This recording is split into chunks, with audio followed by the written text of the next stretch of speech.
galw'r aelodau I drefn. Ac wrth I ni gychwyn y prynawn yma, mae'n briodol I ni gofio am gyfraniad yr aelod seneddol Paul Flynn I fywyd gwleidyddol Casnewydd a Chymru. Dyn hoffus a charedig, triw i'w wlad ag i'r Senedd yma, ac annibyniaeth barn a chydernid egwyddor yn nodweddu ei fywyd gwleidyddol. Coffa da amdano, a phob cydymdeimlad i'w deulu a'i ffrindiau oll. Dyna ni felly'n symud ymlaen at agor ein busnes am y prynawn yma gyda chwestiynau'r prif weinidog, ac mae'r cwestiwn cyntaf gan Dai Lloyd. Diolch yn fawr, Llywydd. A wnaeth y prif weinidog ddatganiad am gynlluniau I gau ysgolion yn Abertawe. Well, diolch yn fawr, Llywydd, and with your permission, just to echo a few of the words that you've just expressed in relation to Paul Flynn, a huge servant of the city of Newport, a remarkable speaker in the House of Commons and on stages elsewhere in Wales, but someone who I think will be remembered most for speaking up on behalf of people and causes where little popular support existed at the time, and that included devolution at the start of his own career. Some in our trade are skilled at spotting a tide that is already on its way in and are able to ride it to the shore. I think Paul Flynn's integrity and courage was to be willing to speak for those things where that tide had yet begun to run, and then to make others more willing to follow in its wake. He will be hugely missed, as you said, Llywydd, by family and by friends, but long remembered by us all too. So just I troi at y gwestiwn cyntaf, just I ddweud, mae'r Cyngor Dinas a Sir Abertawe wedi cyhoeddi hysbysiadau I gau ysgol Felindre a ysgol gynraedd Craig Cefn Parc. Daeth y cyfnod gwrthwynebu ar gyfer y ddau gynnig I ben ar y 6 o Chwefror. Rhaid i'r Gabinet y Gyngor benderfynu nawr a ydyn nhw am gymeradwyo neu wrthod y cynigion. Does dim modd I mi I wneud sylw ar gynigion a'i allai cael ei cyfeirio yn nes ymlaen at gweinidogion Cymru. Diolch am yr ateb yna. Ar lethrau unig rhamantus y parsel mawr, saif pentref Felindre, ac mae Ysgol Gynradd Gymraeg Felindre a leolir mewn ardal naturiol Gymraeg i'r gogledd o Abertawe wedi ei rhestru ymhlith yr ysgolion bychain gwledig a warchodir gan god gan Lywodraeth Cymru. Fod y broses o gau'r ysgol wedi dechrau cyn i'r cod gwarchodol ma ddod I fodolaeth, fe ddywedodd Cyngor Abertawe bydden nhw dilyn egwyddorion ac ysbryd y cod yna. Ond yr addo yma, mae'r gymuned leol yn hynod o siomedig gan taw cau yr ysgol yn hytrach na ffederaleiddio gydag ysgol arall neu edrych ar opsiynau eraill hyd yn oed oedd ymateb y cyngor i'r ymgynghoriad cyhoeddus. Os taw dyma fydd profiad ardaloedd eraill yng Nghymru, siom enfawr fydd y cod newydd yma wrth drio amddiffyn ysgolion gwledig Cymraeg. Mae rhyw 600 o blant yr un yn ysgolion Cymraeg dinesig cyfagos fel Lôn Las a Pont y Brenin, ond ar yr unigedda mae'r sefyllfa angen ateb amgen. Felly, prif weinidog, a wnewch chi edrych mewn i'r achos yma, fi'n clywed beth chi'n dweud, ond mae'r mater yma'n holl bwysig a gwneud popeth yn eich gallu I sicrhau bod y gymuned yn Felindre a chymunedau tebyg yn derbyn chwarae teg yn ôl eich cod eich hunan chi. Wel, Llywydd, diolch yn fawr I Dai Lloyd am y pwyntiau pwysig yna. Dwi'n clywed nhw I gyd, ond fel wedais I yn yr ateb reiddiol, mae'r penderfyniad yn dal I fod yn dwylo Cyngor Dinas a Sir Abertawe, a dwi'n siŵr mae yr aelod wedi wneud y pwyntiau yna i'r Cyngor. Mae pethau mae'n wedi dweud I ni fel Llywodraeth heddi, maen nhw'n dal ar y record, a os mae'r penderfyniad yn dod I fewn i'r weinidogion Cymru, byddwn ni'n gallu ail edrych ar y pwyntiau mae'n wedi dweud heddi. Susie Davies. Diolch, Llywydd. Well, as you say, residents, teachers and pupils have been fighting Swansea Council's decision to close Craig Cefn Park primary school as well, and I've been very proud to support them in that fight. As part of the fight for both schools, actually, I've asked the Children's Commissioner and the Future Generations Commissioner about how and when their expectations should be included in the processes that councils follow when considering school closures, because it's not just a matter of the school code now. There are other things to be taken into account. So I appreciate that you can't comment on individual cases, but can you say whether Welsh Government has a role in advising councils on what weight they should give to Commissioners' guidance, or are you content to let that be a matter for the courts? Well, so is the Welsh Government School Organisation Code sets out the requirements that Welsh ministers provide to local authorities, governing bodies and others in this matter. The code, as Susie Davis says, is not the only matter that is at play, but each set of circumstances has to be considered on its own merits, and the other obligations that organisations who have to make these decisions need to take into account are, I think, best understood in that local context and are for them to weigh up. Mike Hedges. Well, I'm used to parents complaining about having mixed-age classes and demanding that their children are taught with children in the same 8-year group as them. And I believe below a certain side of school, education suffers that more than 2-year groups taught together in primary school disadvantages the learner, the reason why we have education. And that in secondary school need to be above a certain size to be able to fulfil the national curriculum. Will the Welsh Government publish guidance on minimum primary and secondary school sizes so that people know exactly how many pupils they need to get in? Because I understand at least one school is down to just over single figures. Well, thank Mike Hedges for that supplementary question. He will be aware, I know, that our former colleague Hugh Lewis, when he was the Education Minister, asked Estyn, the Inspectorate, to look particularly at this issue of whether there was a minimum size of school that ought to be observed. I think the facts are that the report that Estyn published in December 2013 found that there were other factors that were more relevant to the success of a school than size.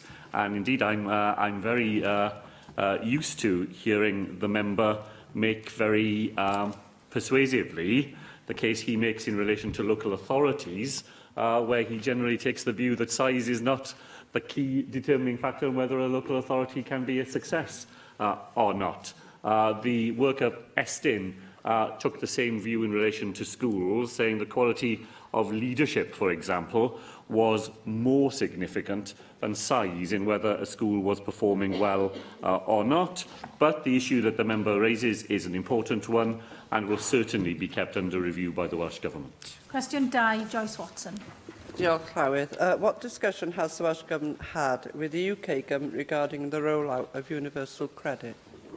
Thank the member for the question. Welsh ministers have frequently expressed our deep concerns to the UK Government about the fundamental design flaws of universal credit and its impact on the most vulnerable people in Wales. We will continue to do exactly that. I'm sure, First Minister, you would have read the figures from the Trussell Trust, like I have, that show a nationwide increase of 52% of the use of food banks, where universal credit has been in place for a year or more, compared to 13% in areas where that is not the case. And Amber Rudd, the Secretary of State for Work and Pensions, did acknowledge that this increase was partly down to problems in the rollout of universal credit, and that it has resulted in food insecurity for thousands of individuals and families across the country. And yet we see the UK Government determined to continue to press ahead with this rollout despite these facts. So can I urge you, First Minister, if you will continue to hold talks, urgent talks with the UK Government on this matter, and actually call on them to halt the rollout of what is a disastrous system and a flawed benefit.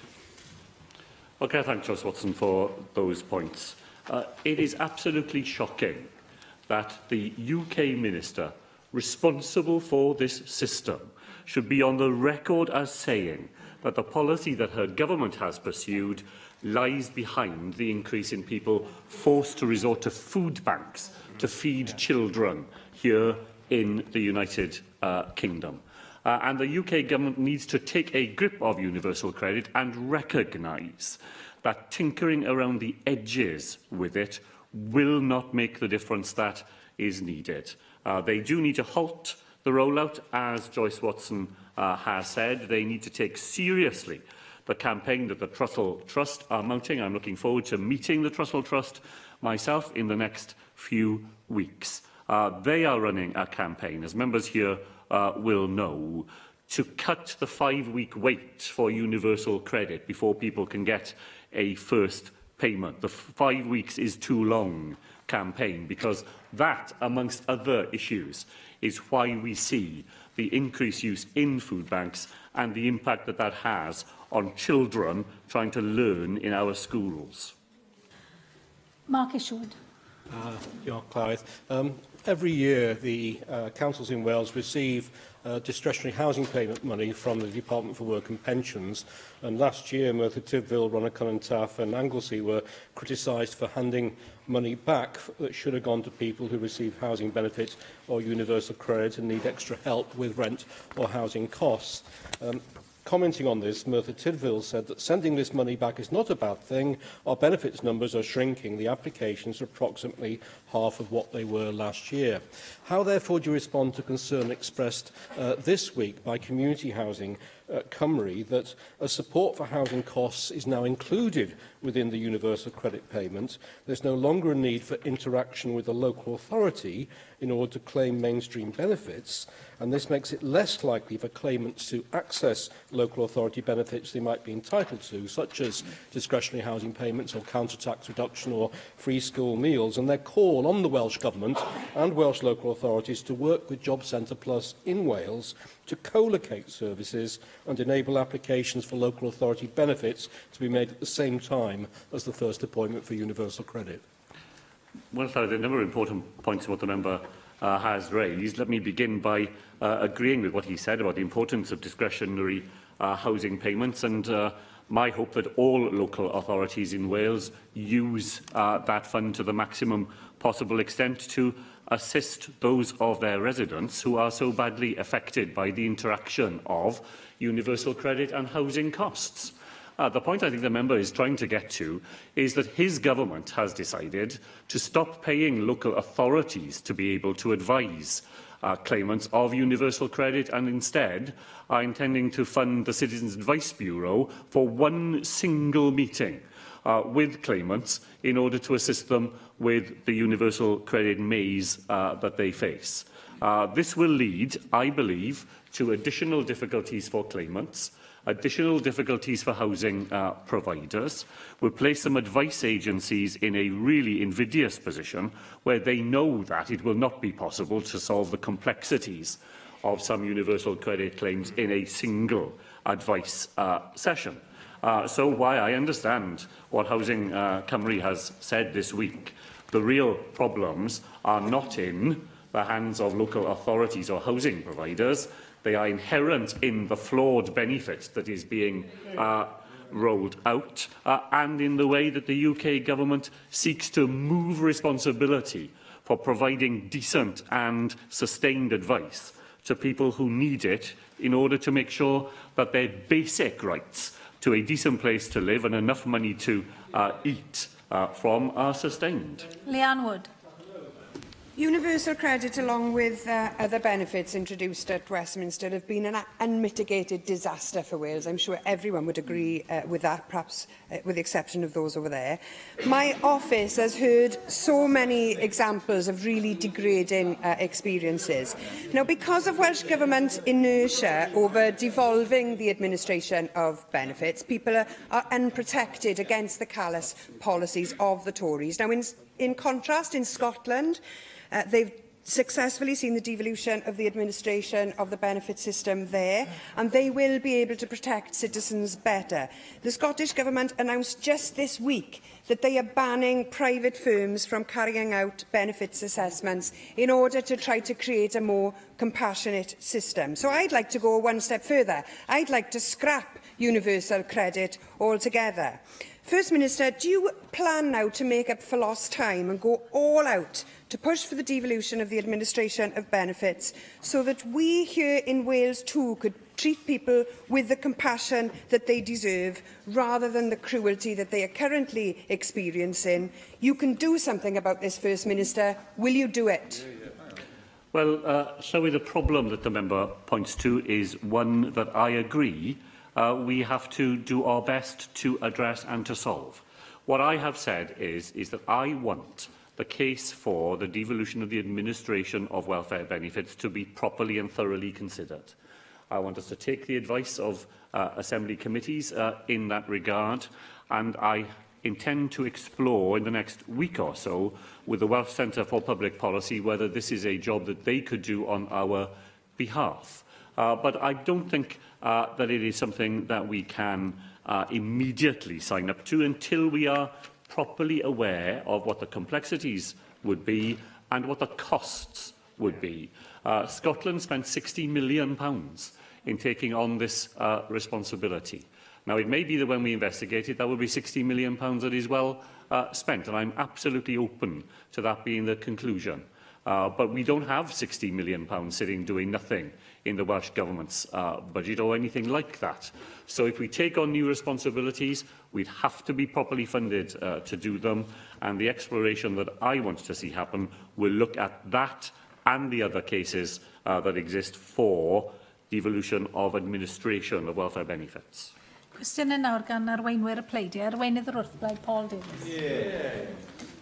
Llywydd, with your permission, can I also take this opportunity to pay tribute to Paul Flynn and on behalf of the Welsh Conservatives offer our condolences to his family, friends and to the Labour movement. He was a first-class parliamentarian who always stood up for what he believed in. There is no doubt that he loved his constituency and he was a proud Welshman who always promoted the Welsh language at every opportunity, and it's quite clear that the House of Commons would be much poorer without him. First Minister, do you believe that Health Inspectorate Wales is fit for purpose? I think Health Inspectorate Wales does a very fine job on behalf of patients here in Wales. We review its progress. We have proposals that we intend to bring forward for strengthening the work that it does.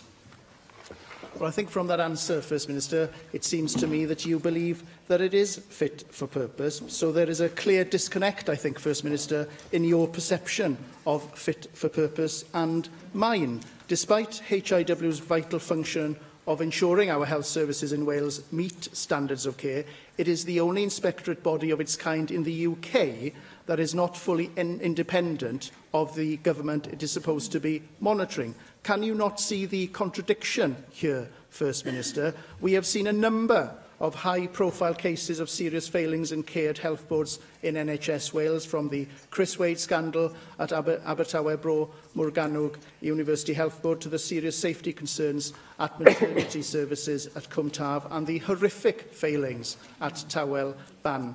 Even though HIW raised concerns about all of these terrible failings, it did not have the power to intervene when it needed to without first seeking permission from your minister, and therefore it is not independent from your government. Will you therefore commit today, First Minister, to strengthening HIW's independence and to providing the Inspectorate with enforcement powers by making it a truly independent body like Estyn, for example? Well, Llywydd, I've already said that the Welsh Government is committed to bring forward a bill which will deal with a number of these matters, including the role that is played by HIW in Welsh health services. I don't accept for a moment, though, what the member said about the independence of HIW being compromised by its relationship with the Welsh Government. When I was the Health Minister, I could not recollect then, and I cannot recollect since, a single example when HIW were not able to do whatever they said they wanted to do, to report on whatever they wanted to report on, to follow up those reports in whichever way they chose. The operational independence of HIW is an important strength of the Welsh NHS, and it has never been compromised by any lack of independence. Well, you know quite well, First Minister, that they cannot intervene without your government's permission, and therefore it is not truly independent. Now, your government's policy seems to be to underfund HIW as well, to the point where it has no capacity or resources to hold our health services to account. These underfunding issues are not new. Back in the last Assembly, we heard from the Mark Review that HIW was failing to keep people safe in hospitals and was unable to carry out enough inspections because it had to monitor too many services. Despite this, your government has chosen to consistently reduce its funding, and you cannot seek to pin this on austerity, First Minister. The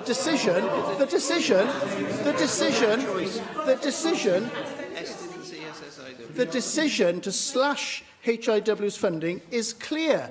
Whilst Estyn receives £11.3 million each year, and Care Inspectorate Wales receives £13 million a year for 2018-2019, HIW's annual budget has reduced to £3.5 million and is set to receive another £190,000 reduction the following year. Why do you not want to support this body that plays such an important role in ensuring that our health services are delivering safe and accountable services? Well, that was the very first question the member asked me was whether I supported HIW, and I quite certainly do.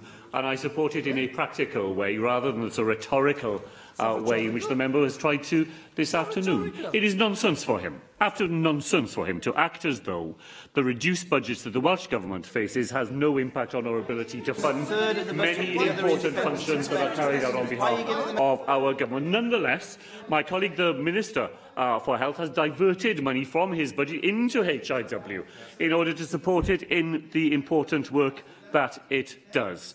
Instead of just trying to find reasons for casting doubt on the important work that HIW does, it would be better if the member were to recognise the importance of that work and to support them in its activities. Arweinydd Plaid Cymru, Adam Price. Diolch yn fawr Llywydd.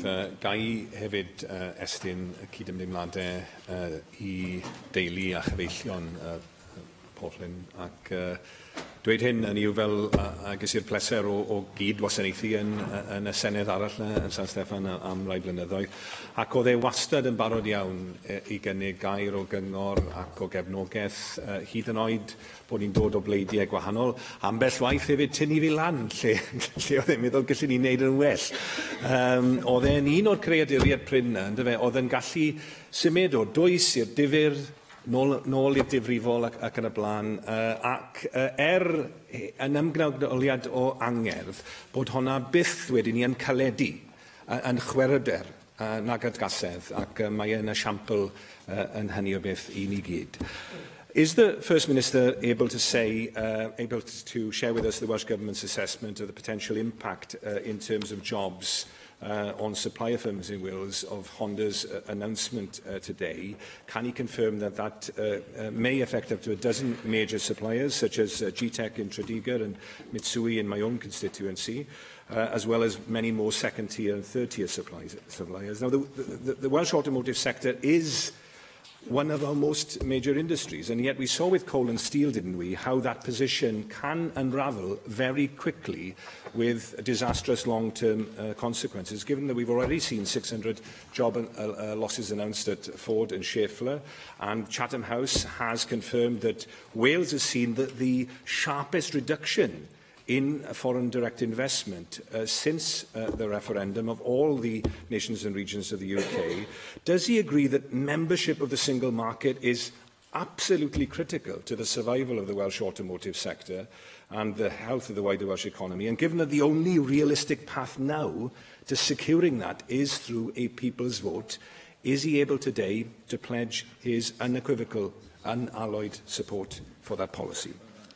Well, thank the member for what he said in his introduction and for drawing attention to the impact that the news from Honda today will have in the Welsh economy as well as the economy in Swindon. Welsh-based suppliers to the Honda Swindon facility will, of course, be affected by this news.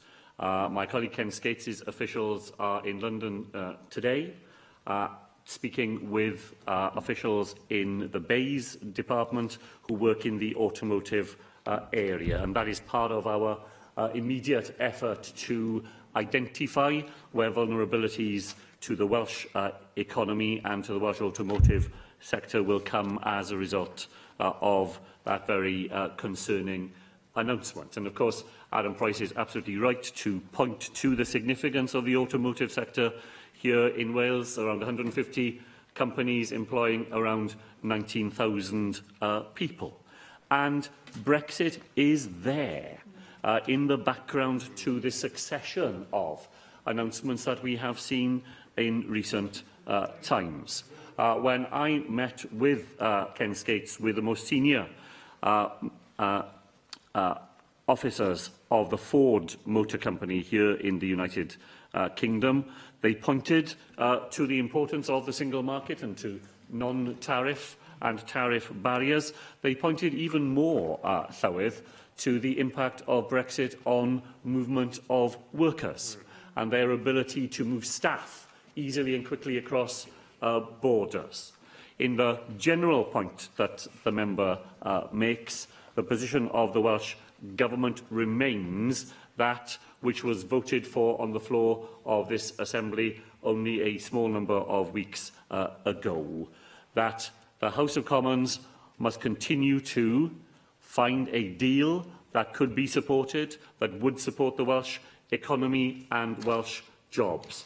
If the House of Commons is unable to do that, and the weeks are seeping rapidly away, then we say that in a situation of deadlock, the decision must go, as Adam Price said, back to the people. And because that option must not be ruled out simply because preparations have not been made for it, then we also say that preparations to enable that to happen, should it be needed, must begin at once. First Minister, on the 22nd of January, you told this chamber, and I quote, the debate in Parliament over the next week is the last opportunity to rally around a form of Brexit based around continued participation in the single market and a customs union. If that cannot be done, then the only option which remains is a public vote to break the deadlock. Now, that was widely interpreted as you saying that there was a deadline of 7 days. Now, Parliament failed to reach the deadline that you set, and here we are several weeks later. So my question to you is very simple. What is your new deadline? Is it 8 days' time to the 27th of February? Is it the end of this month? Is it in March? Or is it 10:59 p.m. on the 29th of March? Well, that was one of the things we surely all have learned, is that deadlines that the House of Commons appears to set and that the government appears to set, when those days arrive, those deadlines are capable of evaporation and new deadlines being set. Now, I regret that. I regret very much indeed that the Prime Minister didn't take the advice of the document that we published jointly between Labour and Plaid Cymru here in the Assembly more than 2 years ago. Had she done that, then we would be in a very different position, I believe, in relation to our relations with the European Union. Nevertheless, to our frustration, the House of Commons continues to grapple with this matter, and deadlock, I believe, has not yet been reached. And we just have to be willing to hold our nerve to allow that opportunity to happen, always with our clear statement that, if it cannot be resolved in that way, then the only democratically feasible answer that we have been able to identify is that the decision must go back to those who made it in the first instance. But, First Minister, I accept what you say about the going round in circles that we've seen from Westminster, but the deadline that I asked you about was the one that you set for yourself in terms of deciding when we need to move on and unequivocally say that the only way forward is a people's vote. And, you know, one of the criticisms that I've heard you make of Theresa May's government is that they're unwilling to listen to you. But is your own Labour front bench in Westminster listening to you, despite the vote that you referred to in this Assembly for preparations to begin immediately? Jeremy Corbyn's letter to Theresa May on the 6th of February omitted to mention a people's vote at all. As one of your AM's Alan Davis said when the letter was published, it appears that Jeremy Corbyn and UK Labour have dumped our policy on a referendum in the first paragraph. Tonia Antonazzi, the MP for Gower, said, nice to be briefed about this UK Labour and Welsh Labour. If at any point you would like to consult MPs and AMs, also take the Labour Party conference motion into consideration, just let me know. Cheers. MPs and AMs weren't briefed. The question is, were you? Did you agree that the letter shouldn't contain reference to people's vote that were being supported here? Do you know what Jeremy Corbyn is saying now as he addresses the EFF organisation? You know, our future in Europe is among the most pressing concerns facing our nation. Don't you feel just a small touch of shame at your party's failure to strike a clear stance? And is it any surprise at all that so many now are abandoning it? Well, the policy of the Labour Party, Llywydd, is clear. It is the one set out in the September conference resolution, and it's the policy that I have supported ever since. I am in the fortunate position of being able to discuss these matters with Labour front bench spokespeople. Sir Keir Starmer, who is here in Cardiff within the last 2 weeks. I was able to discuss it with Jeremy Corbyn when I was in London last week. I welcome his letter of the 6th of February. It was widely welcomed in Brussels as well, as being an important contribution that had a chance, given a government that was prepared to carry out genuine discussions and negotiations with others on the floor of the House of Commons. That letter offered a way to an agreement that could be struck, that could command a majority in the House of Commons, and that could be supported at the European Union level as well. That's what my party wants to get out of all of this. It's only if the government who is responsible for all of this, who has been in charge of all of this ever since the referendum, it's only if they fail to move in a direction where a majority in the House of Commons can be secured that we will then have to do, as the member has said, and I've agreed with him now for the third time this afternoon, that in those circumstances the decision would have to return to the people who made it in the first instance. Arweinydd Grŵp UKIP, Gareth Bennett. Diolch, Llywydd, and can I also add my condolences to the family of Paul Flynn. Although he was identified with Newport for many years, he was originally by birth and upbringing a Cardiffian, so both cities do lay some claim to him. I did contact Paul Flynn during the early stages of the referendum campaign. He as a genuinely independently minded politician, I was interested actually in where he stood on that, and I was very grateful for the email I received back from him. I was not publicly known at the time, so I was quite chuffed to get his response, and he clarified his position. We were on opposite sides of the fence, as it turned out, but I was grateful for his response, and I know he has at least one person here who worked for him in the past. And of course, as you mentioned, he was a supporter of devolution, so his legacy in many ways does live on. Now, First Minister, a fortnight ago, you answered questions here in the Chamber from the Conservative leader, Paul Davies, in which you expressed the wishes of the Welsh Government to address the issues of Holocaust denial and the growing prevalence within society of anti-Semitism. Will you reiterate that those wishes still form your outlook and that the Welsh Labour Government is still genuinely committed to tackling these problems? Well, the Welsh Government is committed to challenging stigma wherever that takes place, to protecting the rights of all members of our society, whatever their faith or culture. That is absolutely the case in relation to anti-Semitism, but it is true in relation to forms of abuse that other communities in Wales have experienced, and we are committed to that right across the board. Okay, thank you, First Minister, for that commitment. I'm not sure that the Labour Party is likely to be an effective vehicle from which to tackle the specific problem of anti-Semitism, though.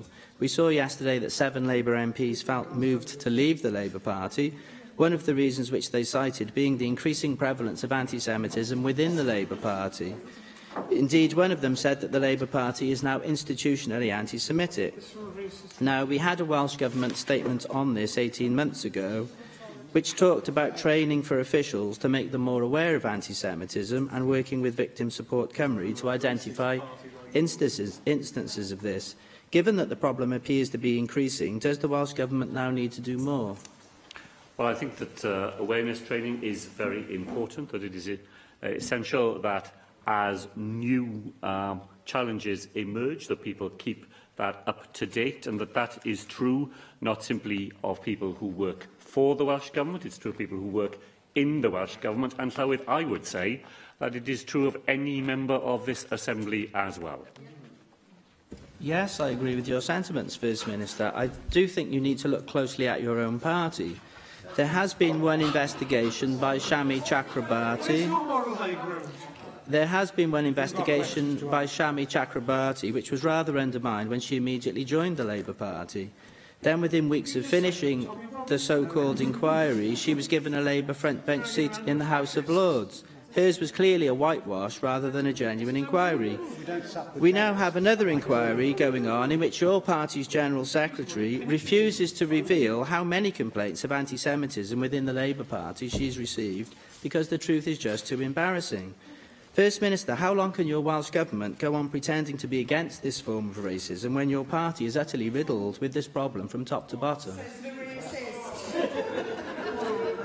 It is like arriving in a parallel universe to receive questions from the party that embraces Tommy Robinson and the creed that he is prepared to advocate, and then ask for other parties to account for themselves. Let me be clear, Llywydd, there is absolutely no place in my party or anywhere else in Wales for prejudice against people of other races or religions, and that does not simply include those that the member has referred to today, but all those others that in the past he has been prepared to attack in the position that he now occupies.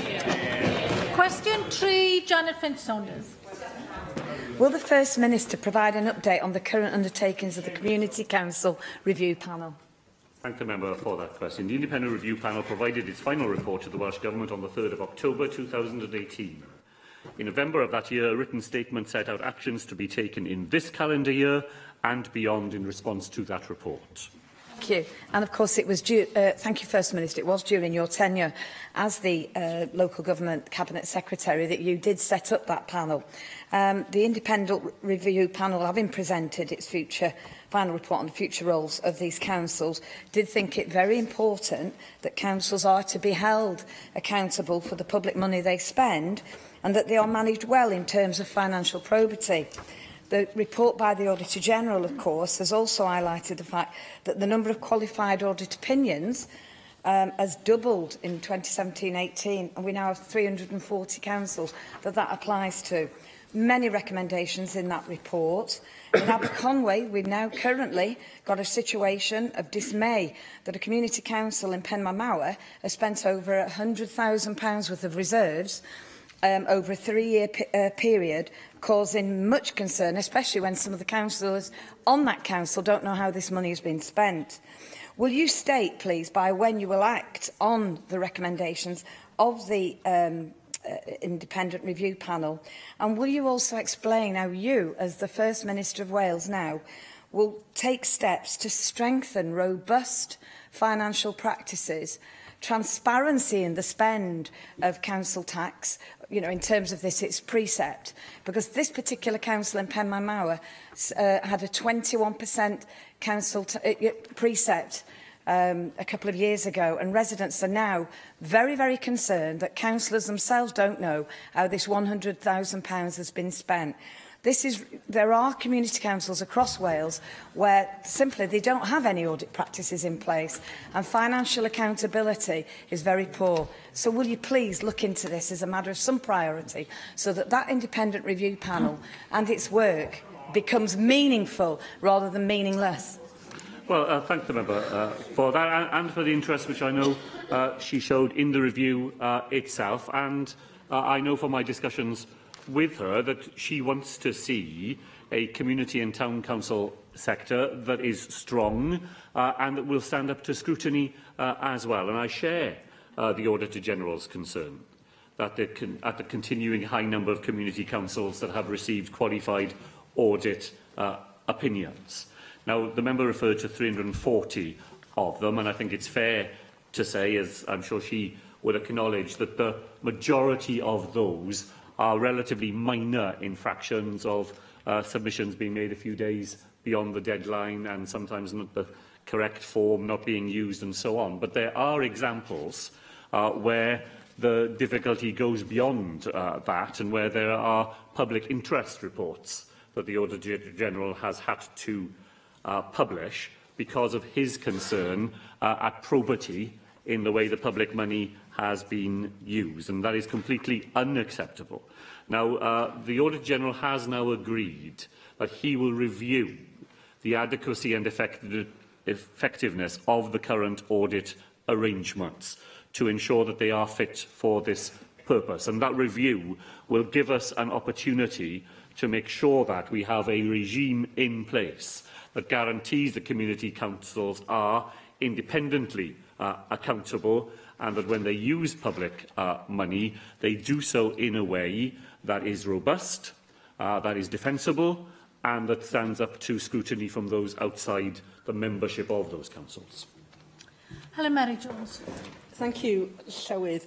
The First Minister will recall that one of the recommendations in the review was for the Government to explore how a pool of qualified clerks could be made available to support town and community councils in Wales. I'm very well aware that some of the smaller community councils in Mid and West Wales, in the region I represent, sometimes struggle to find the right person to support their work, and that, of course, is crucial with regard to some of the issues that Janet Finch-Saunders has already raised.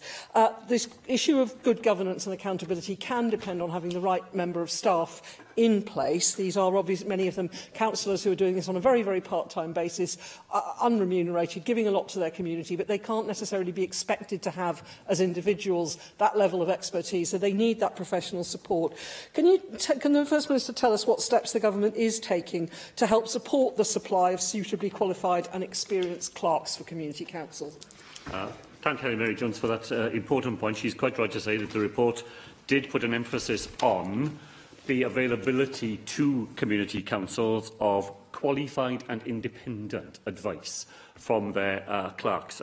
I spent last evening, Llywydd, at the meeting of Pentyrch Community Council in my constituency. I visit it once every year, and it's a very successful community council, and part of its success is that it makes sure that it devotes some resource to sending its clerk on the most up-to-date training courses, making sure that person is really well equipped to provide them with the advice that they need. As a government, we are putting some additional funding into assisting local community councils to be able to access those training courses for their staff, and we will work through One Voice Wales, the umbrella organisation for town and community councils, to try to encourage more councils to take up the offer which is now there for them.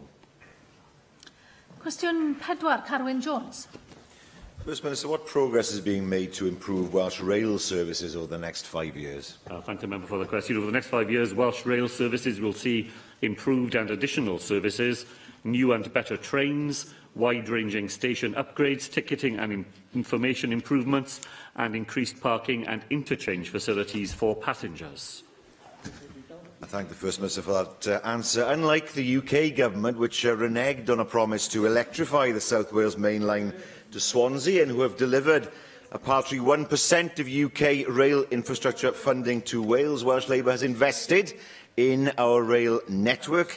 First Minister, could you tell me what improvements that passengers can expect to see over the next 2 years?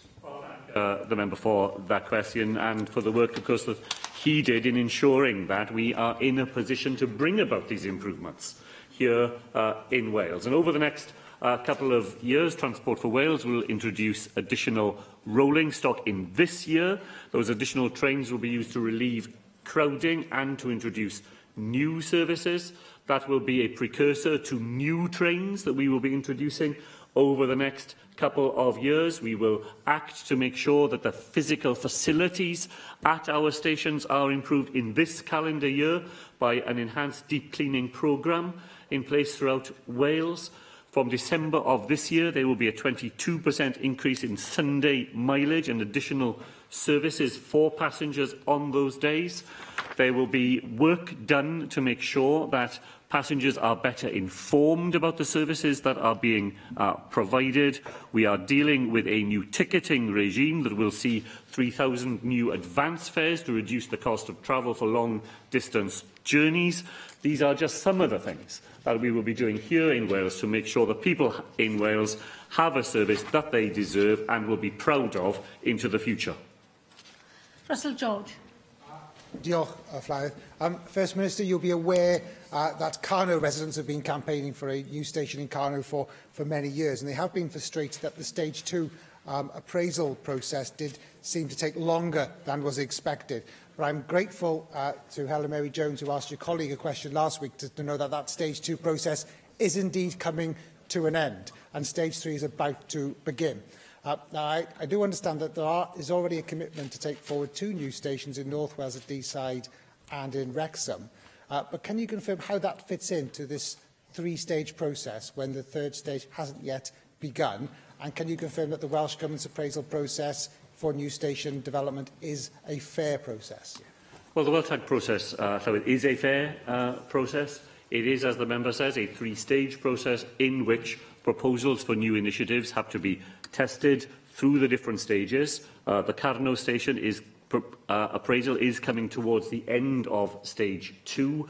Our ability to take forward proposals at Stage 3 is dependent upon us having the resources in order to do so. And there is, as ever, in this area, as the others we have discussed this afternoon, places where we would like to be able to do more and where we would do more, provided the funding comes to Wales in order to allow us to do so. Rhina Piorwerth. Diolch yn fawr iawn, Llywydd ar fy siwrne bin pawr o Fangor i Gaerdydd neithiwr, ond ni'n edrych ar fap o rwydwaith rheilffordd Cymru, ac oedd yn atgoffa fi, nid rwydwaith wedi greu ar gyfer Cymru ydy hwn mewn difri. Mae angen buddsoddi, mae'n ehangu y rhwydwaith wrth gwrs, mwyn cysylltu Cymru. Mae angen buddsoddi ar holl arfordir gorllewinol Cymru. Ond mae buddsoddi mewn ehangu rheilffordd yn costio llawer o arian wrth gwrs, mae angen meddwl yn ofalus am y buddsoddiadau hynny, ond mae yna un buddsoddiad y gallwn ni wneud ar unwaith, un cymharol fach mwyn ehangu y rhwydwaith, a hynny ydy i ail-agor y rheilffordd sy'n yn barod rhwng Geirwen ac Amlwch yng Ngogledd Ynys Môn. A di'r Prif Weinidog yn gytuno efo fi, y dylid symud ymlaen efo hynny ar fyrder rwan, yn enwedig o ystyried yr amgylchiadau economaidd anodd sy'n wynebu'r rhan yna o Ynys Môn. Wel, diolch yn fawr i'r aelod am y cwestiwn. Dwi'n gallu cadarnhau. Ar enghraifft mae wedi cyfeirio ato, mae hwnna'n rhan o'r raglen ni'n gweithio arno ar hyn o bryd. Ac yn cyffredinol, wrth gwrs beth mae Rhina Piorwerth yn dweud yn wir. Dydy y system sydd da ni a hyn o bryd ddim un ni wedi difeisio am yr anghenion sydd da ni yng Nghymru. Ond, nawr, gyda rai o cyfrifoldebau sydd yn y dwylo ni, ni'n gallu gwneud fwy i paratoi am yr anghenion y dyfodol. Cwestiwn 5, Rhiannon Pasmo. What action is the Welsh Government taking to encourage young people to use public transport? Llywyd, from the 1st of March, any young person aged between 16 and 21 will be able to apply for discounted bus travel in Wales. From January of next year, Transport for Wales will extend free rail travel to under 11-year-olds. Both of these initiatives will help create the public transport users of the future.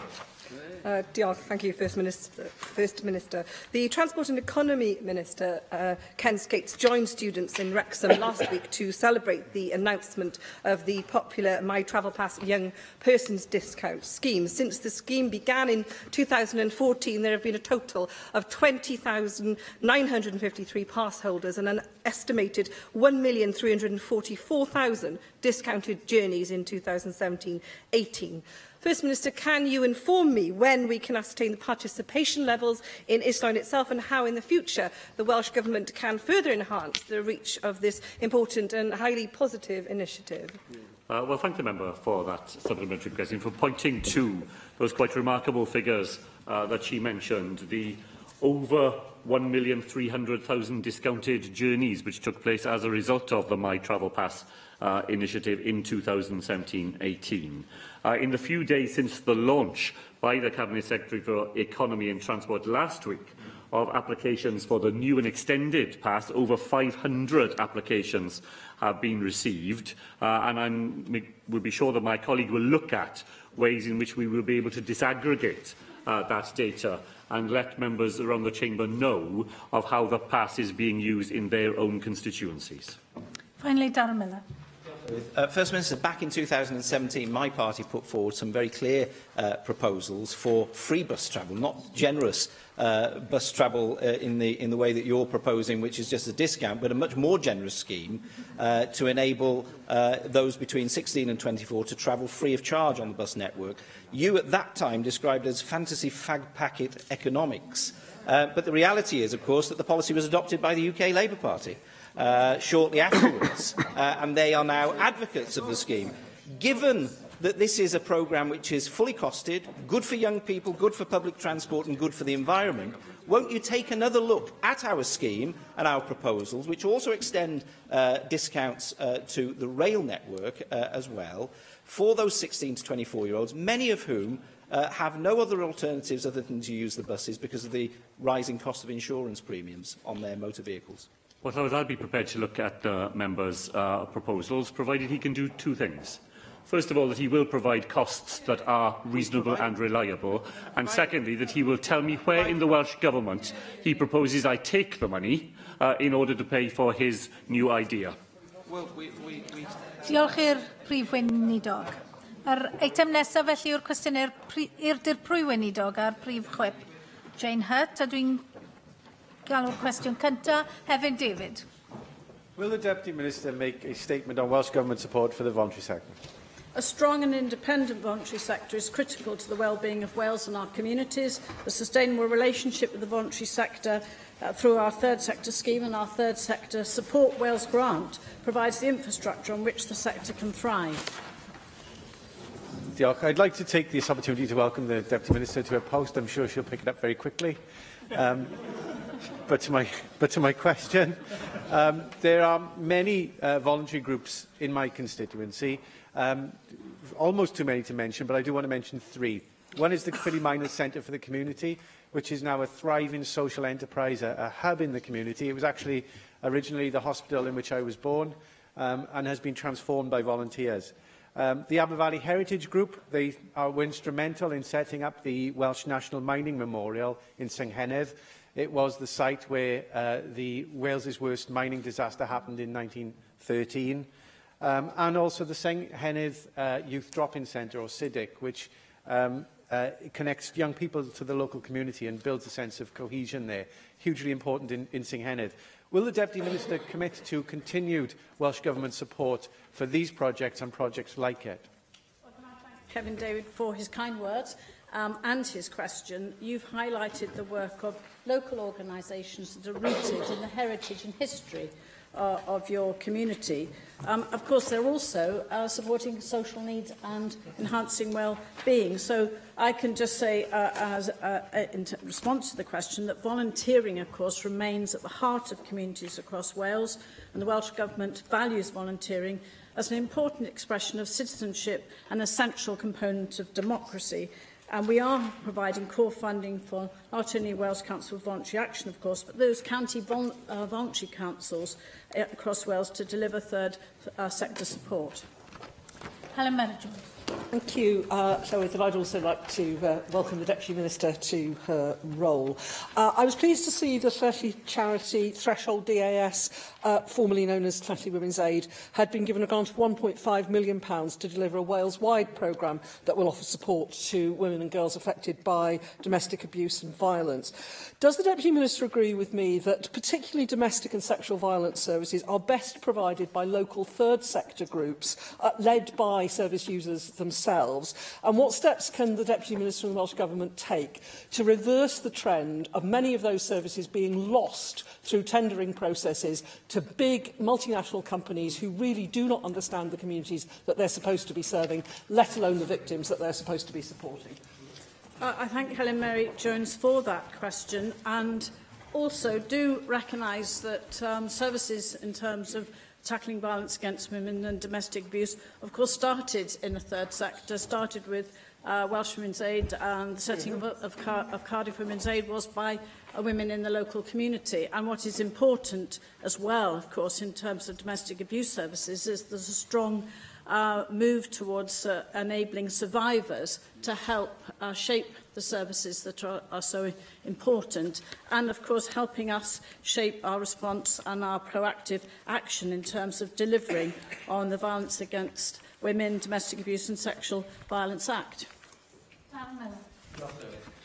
Minister, can you tell me what support you're giving to faith communities to support their voluntary sector engagement? So, you'll be aware that there was a piece of research which was completed last year into the impact of Wales's Pentecostal denominations, the three main Pentecostal denominations, the Assemblies of God, Elim and the Apostolic Church.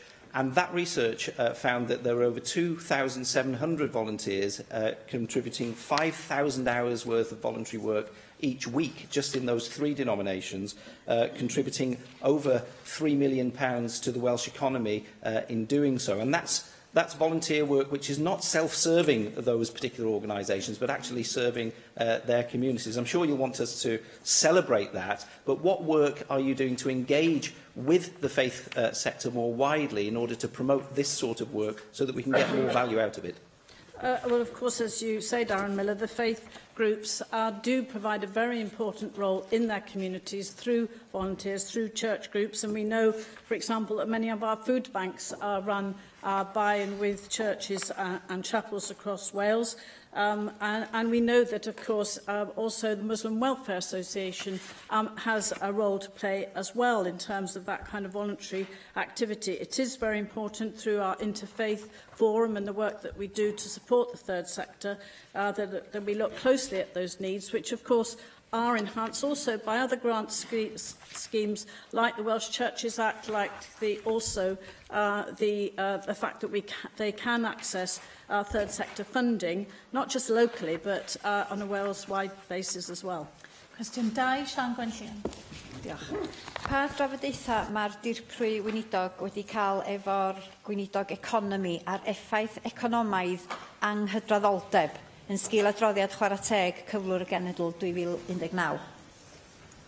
Diolch yn fawr. Dwi'n cwrdd â'r gweinidog ar economi a thrafniadiaeth ar ychweched o fawr i drafod yr adolygiad gydol ddeldeb rhywedd. Bydd gan y cynllun cyfolgad gwydd, a contract economaidd, a'r Comisiwn Gwaith Teg i gyd rôl bwysig wrth daclo'r dyddydd cydra ddeldeb y mae adroddiad chwarae teg yn sôn amdano. Diolch yn fawr a llongyfarchiadau mawr ar ddefnyddio'r Gymraeg yn y siambr. Un her allweddol fydd cefnogi mwy o ferched i weithio, ond wrth gwrs mae gofal plant yn parhau i fod yn rwystyr. Mae menywod 4 gwaith yn fwy tebygol na dynion o sôn am ofalu am y teulu neu'r cartra fel rheswm dros beidio gweithio. Pa asesiad mae Llywodraeth Cymru wedi wneud o effaith y cynnig gofal plant newydd ar gyflogaeth rhieni, ac a fydd ystyriaeth yn cael ei roi i newid y meini prawf cymhwysedd os bydd y gwerthuso yn dangos bod angen newid? Well, diolch yn fawr, Sian Gwenllian. I think the State of the Nation report by Chwarae was very valuable in that it looked at women in the economy, women's representation and women at risk. And as you say, the statistics from their report showed very clearly that women are more likely to be economically inactive because they are looking after a family and home.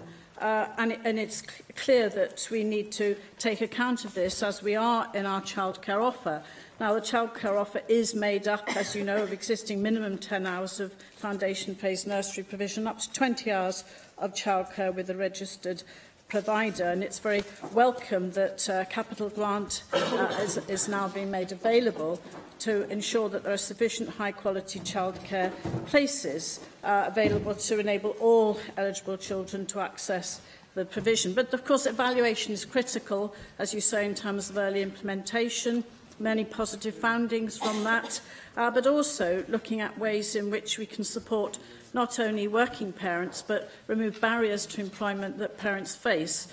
So encouraging findings from that result from the evaluation, but also a chance to look at this in terms of ways in which we can ensure that the childcare offer is delivering, so it can reduce those barriers to women who are entering and participating in employment.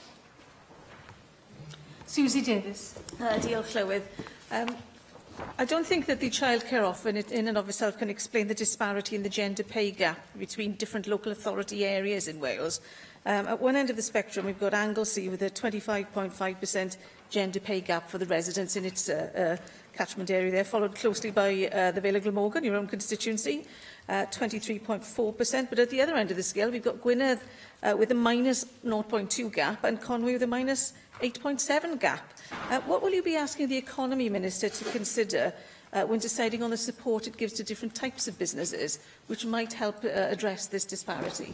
Well, I'm very glad, Susie Davis, that you have drawn attention to that lack of consistency in terms of implementation of the actions to tackle the gender pay gap, which has decreased slightly in 2018.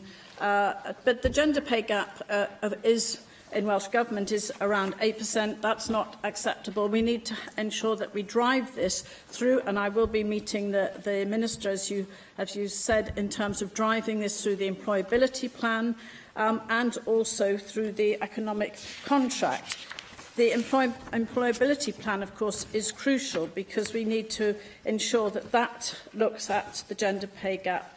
I mean, if we analyse the gender pay gap information, if we look at companies who employ over 250 people, we need to encourage companies to, for example, pay the real living wage and monitor all our programmes, particularly the economic ones, to ensure gender equality is at the heart of the action. So that will be very much the focus of my meeting with Kensgates in the next couple of weeks. Question 3, Jane Bryant. Diolch, Llywydd. Before I ask my question, with the Llywydd's permission, I'd like to add my words to the tributes to Paul Flynn. He was both a wonderful friend and mentor to me personally, and Paul was a passionate devolutionist, a champion for the Welsh language, and he was incredibly proud to see the establishment of this Senedd. He loved Newport, and I know he was humbled that the people of Newport West kept faith with him and put their trust in him for over 30 years. And I'd also like to thank the Llywydd for allowing me to make a brief statement in tribute to him tomorrow. Our thoughts and love are with his wife Sam and his family. So moving on to my question, what is the Welsh Government doing to raise awareness of coercive control? Well, can I start by thanking Jane Brandt for your tribute to your very dear mentor and friend, the inspirational Paul Flynn. And I was fortunate to know and work and learn from Paul way back when I was a community worker in Pill, and he was a councillor, Labour councillor. We have heard many great tributes across this chamber, and of course our thoughts and sympathy, deep sympathies, are with his family. In response to your question, I launched the This Is Not Love, This Is Control campaign in January. This is a year-long campaign raising awareness of coercive control, domestic abuse and sexual violence. We will also continue to support public sector workforce to be able to identify coercive control through our national training framework. Thank you, Deputy Minister. I very much welcome the Welsh Government's This Is Not Love, This Is Not Control campaign, which was launched in Newport last month, along with yourself. And among those who spoke at the launch in the Riverfront Theatre was Luke Hart, whose mother and sister were murdered by their father following years of abuse. Luke and his brother Ryan have since started a project called Coco Awareness. Educating people about the signs of abuse is crucial, and as is ensuring that people experiencing abuse know that they will be heard and listened to when they seek help. Can the Deputy Minister outline how the Welsh Government campaign will work with survivors, the police and other organisations who have a crucially important role in raising awareness of coercive control and enabling people to report it? I thank Jane Bryant for that question, and I was fortunate to be at the launch of this campaign and to hear from Luke Hart from Coco Awareness, very powerful account of his experience, and he and his brother have committed their lives now to raise awareness of coercive control, which led to the death of his mother and his sister. So this campaign is important for us in taking forward and raising awareness of the treacherous cumulative nature of coercive control, and it will encourage victims to recognise what they are experiencing is coercive, controlling behaviour. It's wrong and abusive, and they can seek support. It's a year-long campaign, and clearly it will be delivered as a result of the engagement of all those partners who are part of our national strategy as a result of the Violence Against Women legislation.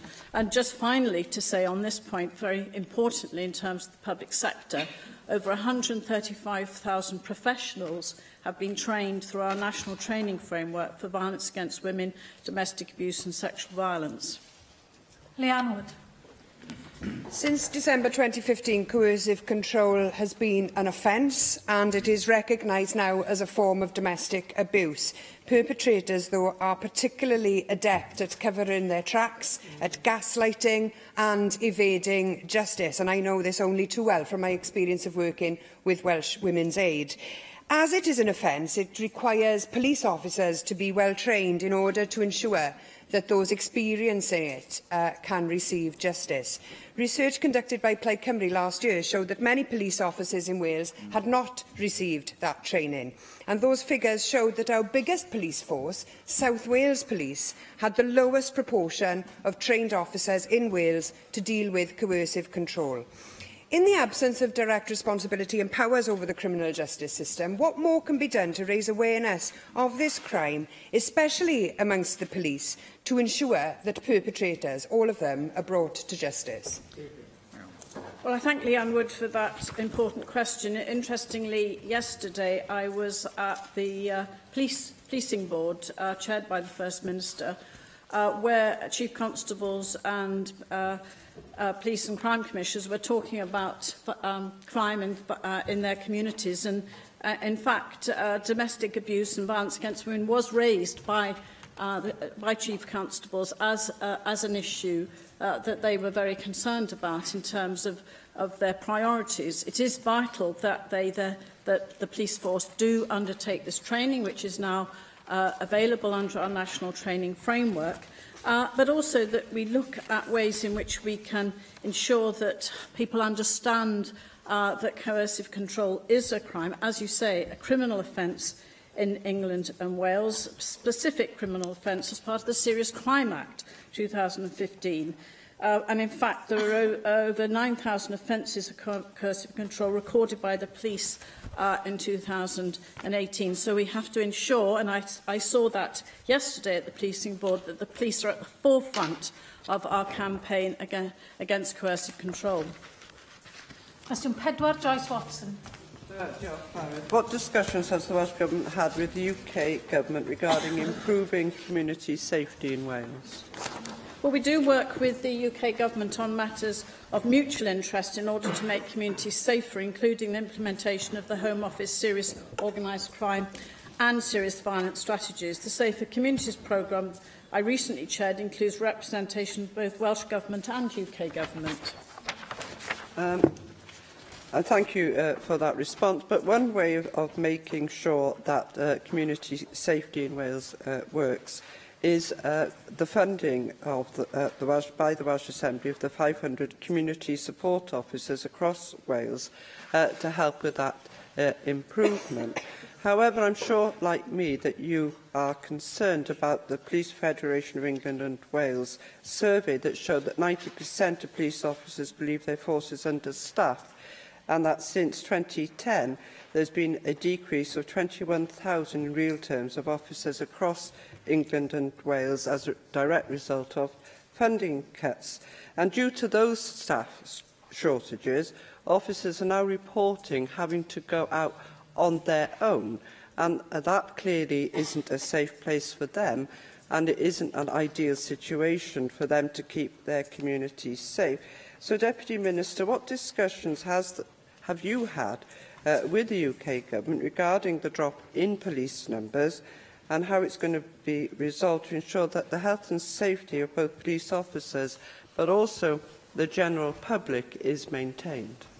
Well, I'm grateful to Joyce Watson for raising this question, and particularly drawing attention to the survey last week undertaken by the Police Federation of England and Wales. I mean, not only were they suggesting that 90% officers believe that there's not enough of them to do their job properly, they see that also puts the people that they want to serve in their communities at risk. Now, I have mentioned the fact that we have a policing board, which the First Minister chaired yesterday, and these issues were raised in that meeting.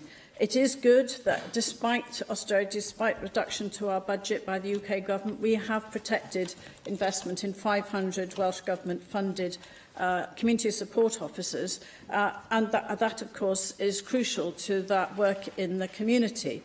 But it is something that I will be discussing with UK Government ministers, because it does mean that in terms of community safety and the fact that the police forces in Wales are concerned to ensure that they can, as they said yesterday, focus on prevention and early intervention, diversionary support, working with young people and communities. And indeed, yesterday, we also addressed the need to interagency work of our public service boards, and they need to have the backing, and the UK Government needs to give it them. Marcus Short. The WLGA website states that involving councils, police, as well as fire and rescue, health boards and probation services, community safety partnerships work to offer an effective multi-agency approach. But other than referring to working with councils and communities, there's no reference to the third sector. However, the Welsh Government, in its document, Working Together for Safer Communities, a Welsh Government review of community safety partnership working in Wales, published in December 2017, said that third sector agencies are increasingly providing a wide range of community safety services, from victim support through to perpetrator programmes, from antisocial behaviour diversion schemes through to counter-radicalisation activity. But respondents from third sector agencies have reported that statutory agencies often pay lip service to notions of involvement and co-production with them. What action have you taken, or will the Welsh Government take, therefore, on its statement in that report that your vision is a Wales in which the shared responsibility of government, public and third sector agencies is to work together with the communities they serve and the private sector to address activity or behaviour that is unlawful, antisocial, harmful to individuals and society and to the environment, and strengthening the role and status of third sector organisations within community safety partnership working is key? Well, Mark Isherwood, you will be aware, as you have already reported on, the Community Safety Review Task and Finish Group resulted in the Safer Communities Programme Board being established. In fact, it was established by the former Cabinet Secretary for Local Government and Public Services. And it's working very closely, now set up with the Home Office. It's working closely with local government and the third sector. And in fact, I chaired a recent meeting. It meets quarterly. It has Welsh Government Home Office, Her Majesty's Probation and Prison Service, Welsh Local Government Association, Police and Crime Commissioners. And of course it has a shared vision, which is about partnership, that every community is strong, safe and confident. And importantly, as far as I'm concerned, and I'm sure you as well, Mark Isherwood, that it provides equality of opportunity and social justice, resilience and sustainability for all. But crucially important, it is a shared responsibility of government, the third sector and the public sector to work together. Diolch i'r Dyprwy Weinidog. Yr eitem nesaf felly yw'r datganiad a chyhoeddiad busnes. Yn galw ar y trefnydd i wneud i chyhoeddiad Rebecca Evans. Diolch. There are two changes to this week's business. The First Minister will make a statement shortly on latest developments in the UK Government's Brexit negotiations, and the Minister for Environment, Energy and Rural Affairs will make a statement later this afternoon on the Warm Homes programme. Draft business for the next 3 weeks is set out on the business statement and announcement, which can be found amongst the meeting papers available to members electronically.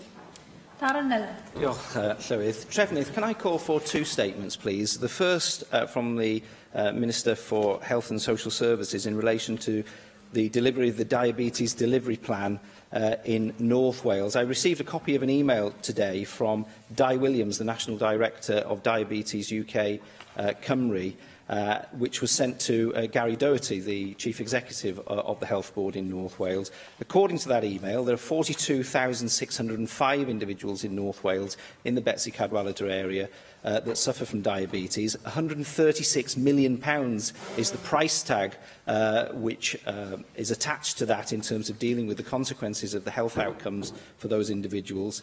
And the email suggests that 80% of those costs are largely avoidable. But what's of great concern to me is that Di Williams refers to a recent meeting of the Diabetes Planning and Delivery Group, at which the chair didn't know who the executive lead was at the Health Board in respect of the Diabetes Delivery Plan. He then goes on to say that he has been attending the meetings for 10 years and has only ever seen the executive lead on one single occasion. Nobody knows who that is at present, and this clearly shouts out of a huge gap between clinicians and senior managers at the board. He describes stakeholders saying that it's embarrassing and that they are amazed at this lack of clarity. He concludes by saying that the time for excuses is over and we need some real leadership on that board to be able to tackle this problem. Now, of course, this is a health board which is in special measures. The Welsh Government is intervening in this health board for all sorts of different reasons. I think that this is another issue which clearly needs some attention. I know that the system is much better in some other health boards, and I think we do need a statement to give some confidence to people in North Wales that appropriate action is being taken by the government to address it. Can I also call for a statement on GP training in North Wales? I was very alarmed to see that there was a 50% that 50% of eligible applicants for GP training in North Wales were actually turned away in the past 2 years, according to the local medical committee in North Wales. And of course, this is at a time when there's a GP shortage in the region. We've seen a number of GP practices close. In fact, we've seen 3 GP practices close. 4 are deemed to be at risk. 4 are deemed to be at risk according to informal criteria, and 14 are currently being managed by the Health Board directly in that region. And yet, in spite of this, in spite of people being eligible to access the training, if extra places were made available, no extra places were actually put on. In Bangor, 24 individuals applied, 16 met the criteria, but only 12 individuals were actually offered a training place. In Wrexham, a place which has seen GP services close and surgeries close, there were 11 who met the eligibility criteria, but only 7 were offered a place. And this is a pattern which has been repeated over a couple of years. I'm sure I can see the Health Minister is concerned about this. I wonder what you can do to actually address this so that we can meet this shortfall in the number of GPs, so that people aren't having to travel miles to surgeries and aren't having the sorts of difficulties that they're having at the moment in terms of accessing a GP appointment. We need a statement on this as soon as possible, please. Thank you very much for raising those 2 issues. They were both detailed questions which I think do warrant detailed answers. So on the first, it would be helpful if you would share with us the copy of the letter that you received regarding the Diabetes Delivery Plan, and we'll certainly make some inquiries and ensure that you have a substantive response. And on the second, the Minister will be bringing forward a statement on GP recruitment in April of this year. Di Lloyd. Diolch, Llywydd. Trefnydd, on October the 4th last year, I wrote to the then Cabinet Secretary for Planning requesting that the Welsh Government call in a planned waste incinerator in the Llansamlet area of Swansea. The application to develop a waste incinerator in Llansamlet is understandably causing significant concern locally, given that it would be a few hundred metres only from a residential estate and close to Ysgol Gynradd Gymraeg Lôn Las and its 600 pupils. There are clear concerns with regards to the proposed 24-hour burning at the site and the impact on air quality locally, particularly to nearby residential properties and school children. The application, I believe, flies in the face of the Welsh Government's Wellbeing of Future Generations Act and air quality policies, and raises issues of national importance in terms of proximity of incinerators to schools and residential dwellings. This is why Plaid Cymru is calling on the Welsh Government to call in this application. Now, as well as the clear concerns with regards to air quality impacts on residents and school children in Llansamlet, and you will recall my short debate last week on air pollution, it simply does not make sense to build yet another carbon-emitting power station along the M4 corridor, an area which already suffers from high pollution levels. We need to be developing non-polluting power sources in Wales, and it is important that the Welsh Government steps in, provides national direction, and ensures that the principles contained within its Wellbeing of Future Generations legislation and air quality policies are strongly adhered to.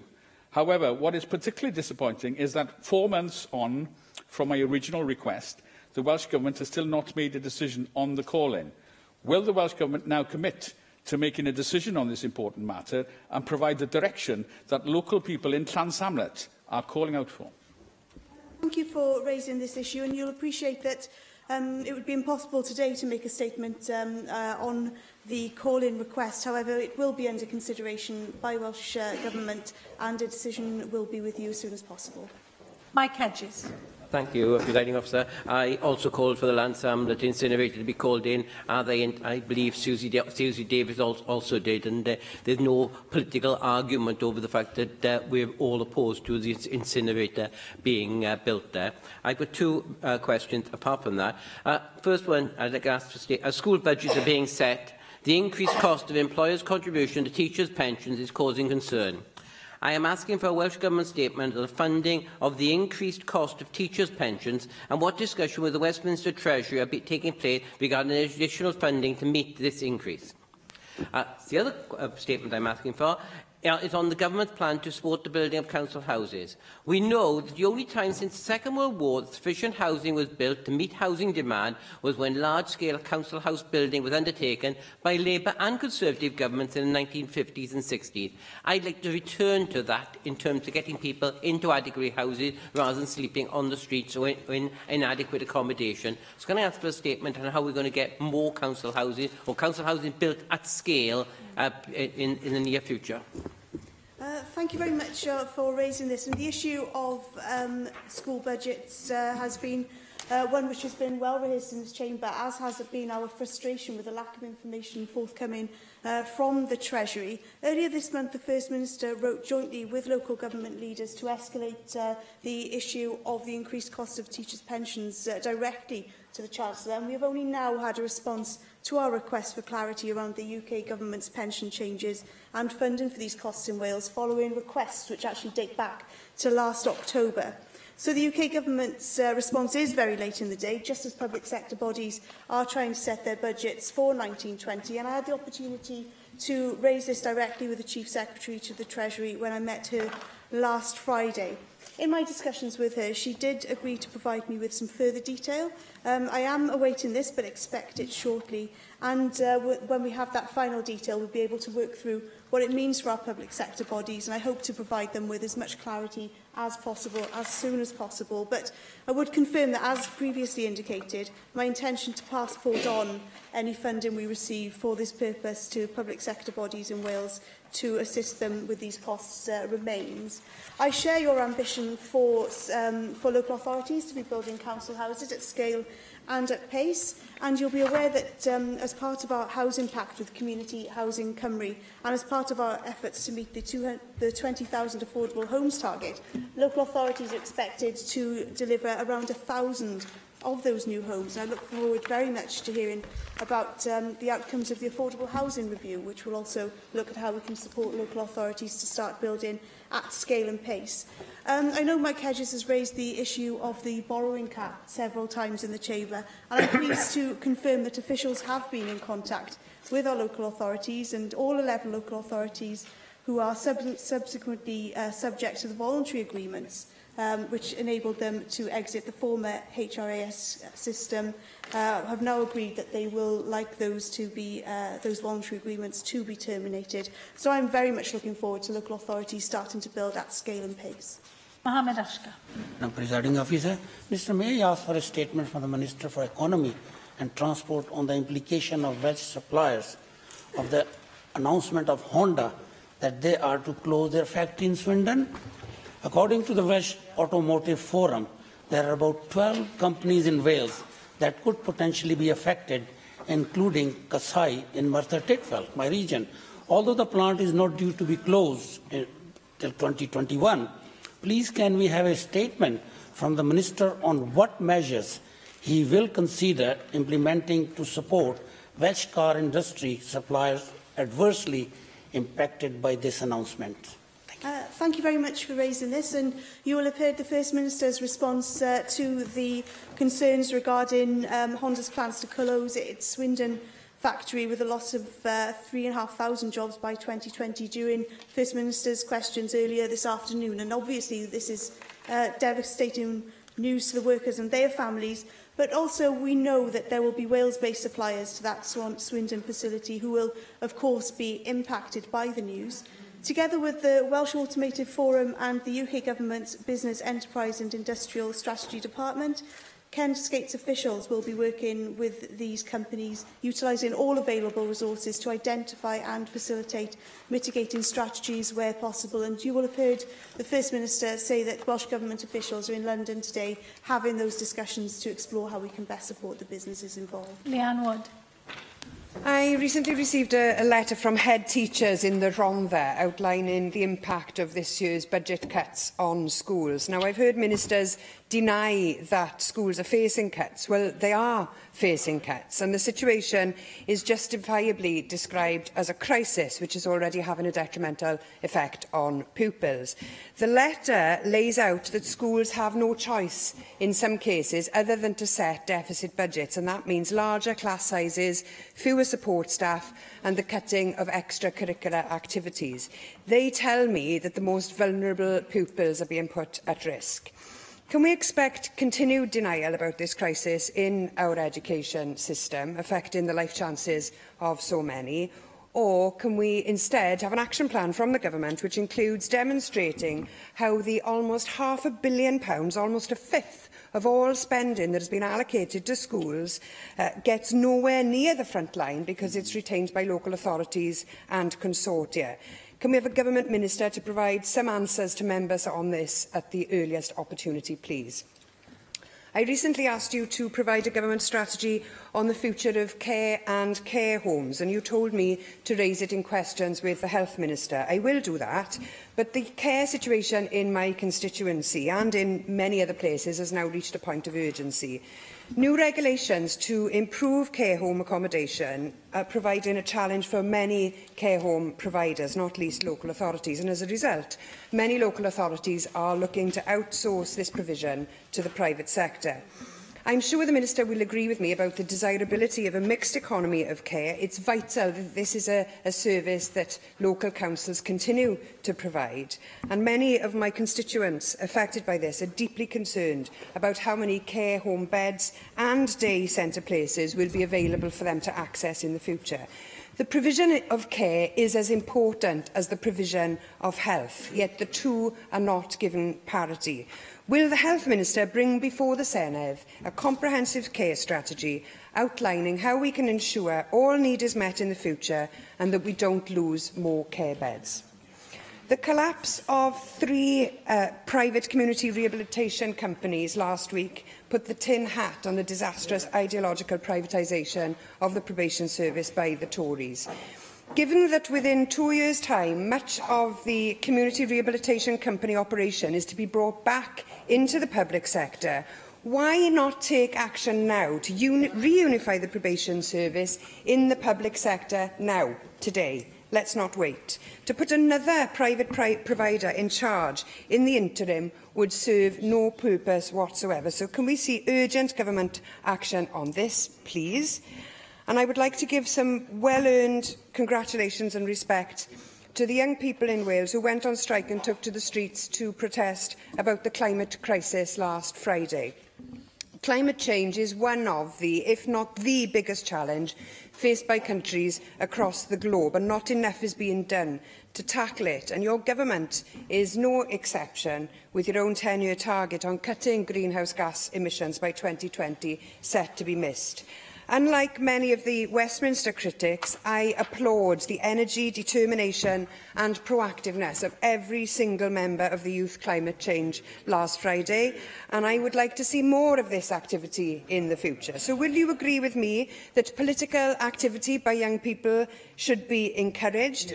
And will you also agree with me and them that now is the time to declare a climate emergency, but also that words are not enough? You need to act accordingly too, so will you? I'll begin with your first point, which was on the school budgets. And of course, the UK government's sustained austerity agenda has led to a cut of nearly £1 billion in Wales's overall budget, but we will continue to call for additional funding to be spent on our public services, including our schools. I will say, with regard to the ASCL Cymru open letter on school funding, that we simply do not recognise the figure of £450 million referred to in the letter. Officials will be meeting with ASCL later this week to discuss the points that they have made with regards to local authorities and consortia.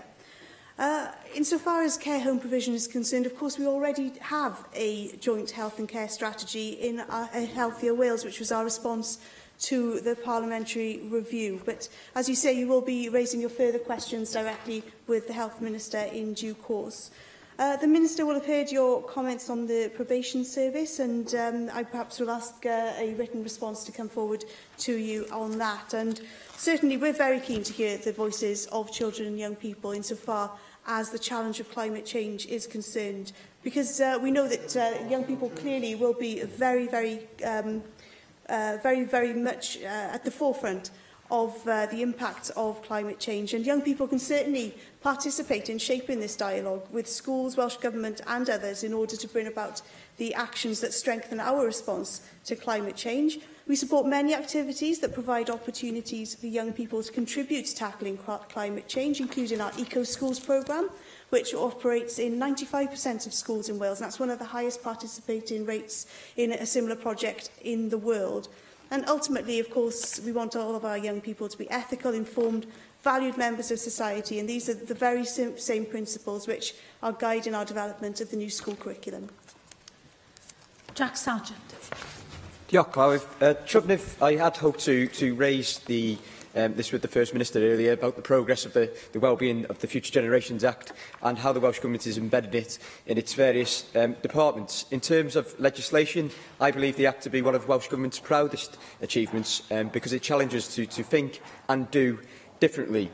We are now reaching 3 years since the Act became a law, and a lot of organisations across Wales are doing some fantastic work, including Coleg Cymru in my own constituency. They have created their own Future Generations plan, even though they don't have to. I think they clearly recognise the importance of the Act and the opportunities that it presents. So, firstly, Tryfnydd, would you welcome the developments made by Coleg Cymru and others? And secondly, I'd like to request that all ministers give oral updates within this chamber on what each department is doing to implement the Act as part of their work. Finally, on a slightly different topic, I think it's only right that I do bring up the results on Saturday of Connah's Quay Nomads, where they progressed to the final of the Iron Brew Cup. So will you join me in saying Diane to the club, congratulations, and wish them the best of luck in the final in Scotland, where they will represent the whole of Wales in March. Diolch.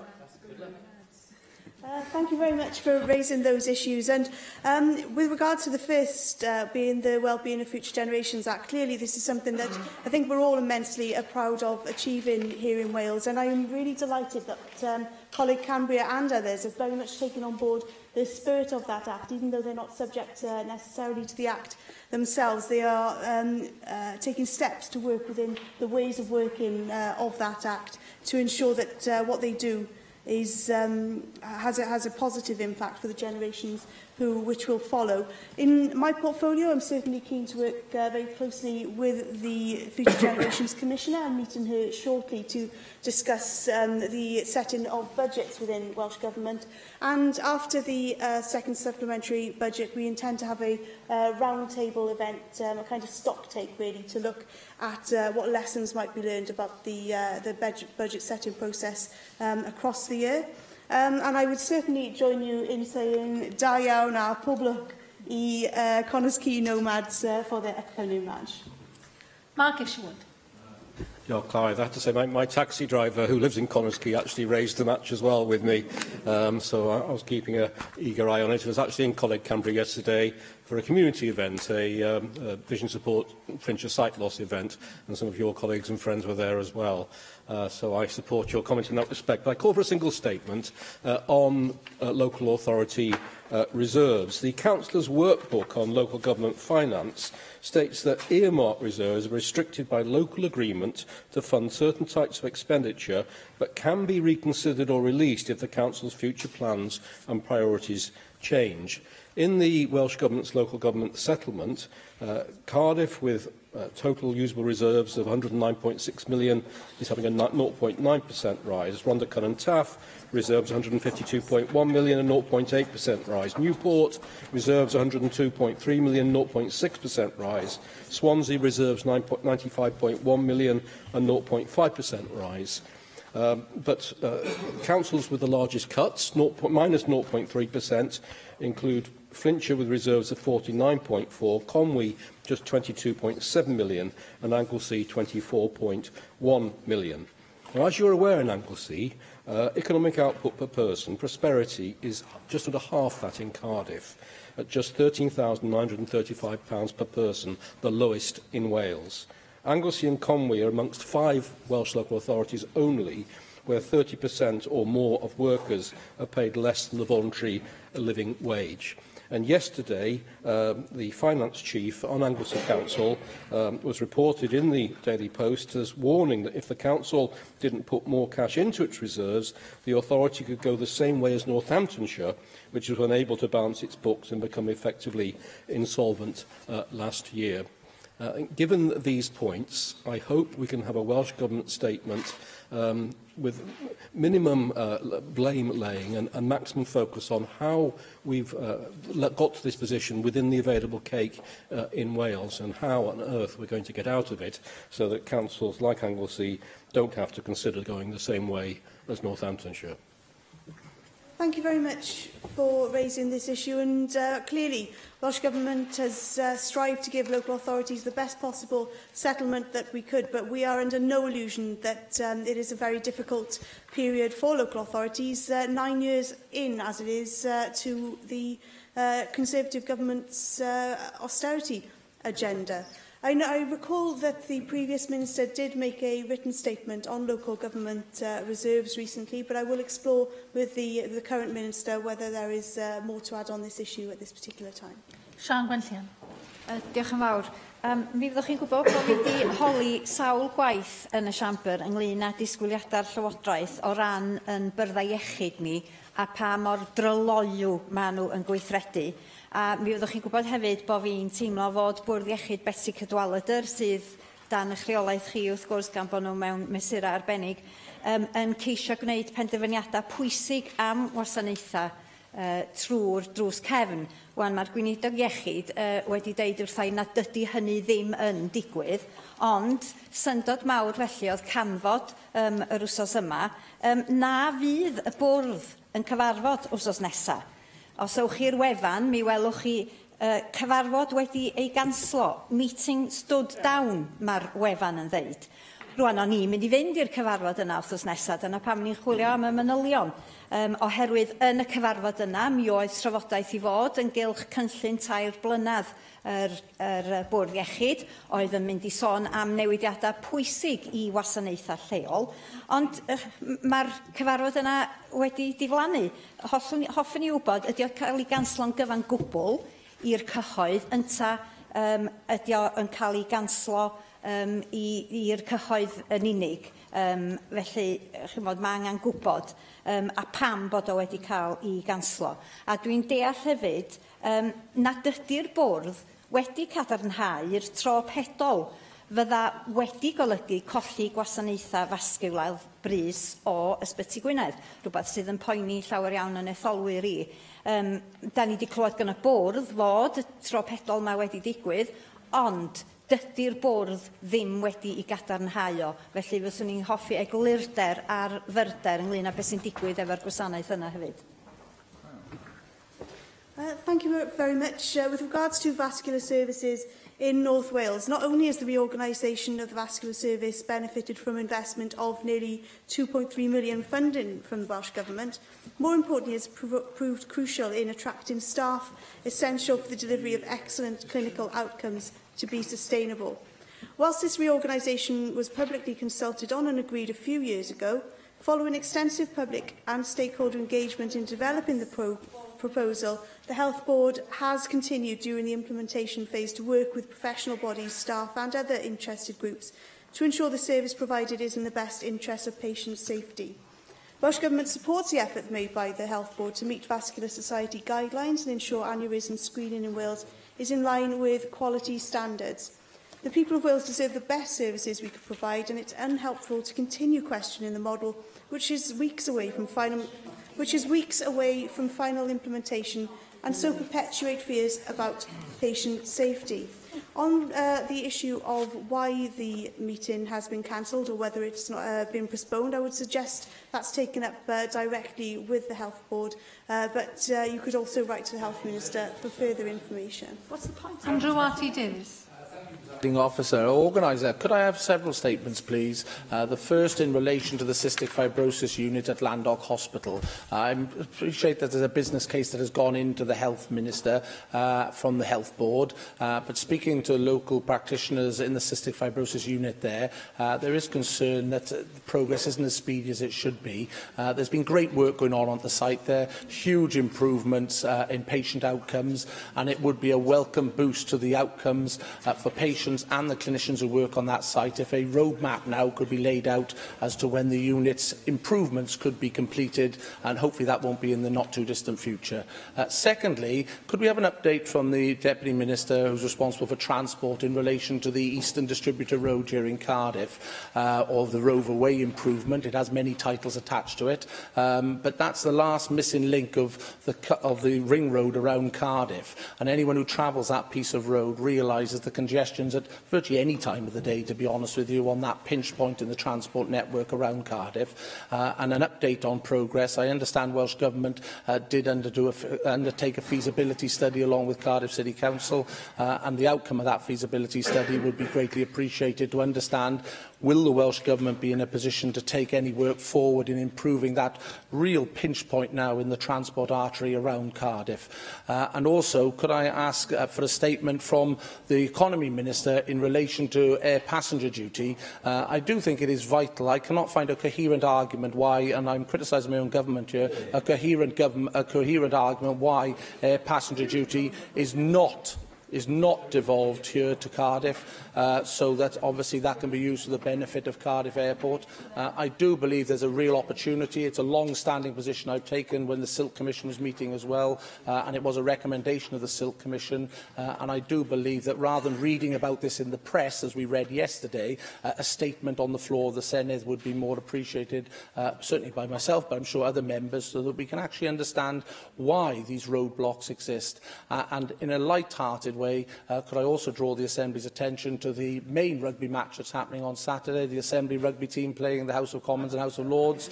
I promised to keep my shirt on. I think I frightened so many people when I took my shirt off a few years ago, thinking I had to swap it. But I know from Reen, who's one of the members who participates, Hefin David, who we're playing in his constituency in Caerphilly, and Hugh Ranker has been great supporters of what the club has tried to achieve over the last 12 months. It has raised over £35,000 for bowel cancer and other charities since its inception back in, I think, 2005, 2006. And if any members who are hearing this want to turn up on Saturday to play or to obviously just support the team, I know everyone will be greatly appreciative of that. Thank you very much.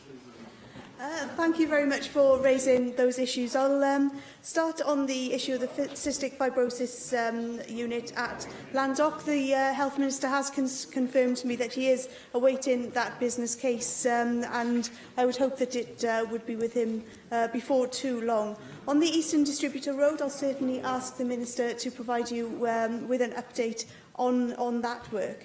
And I know that you've had long-held views regarding air passenger duty, which are very much in sync with the Welsh Government's views on air passenger duty. I had the opportunity to raise the issue specifically with the Chief Secretary to the Treasury at our meeting last Friday.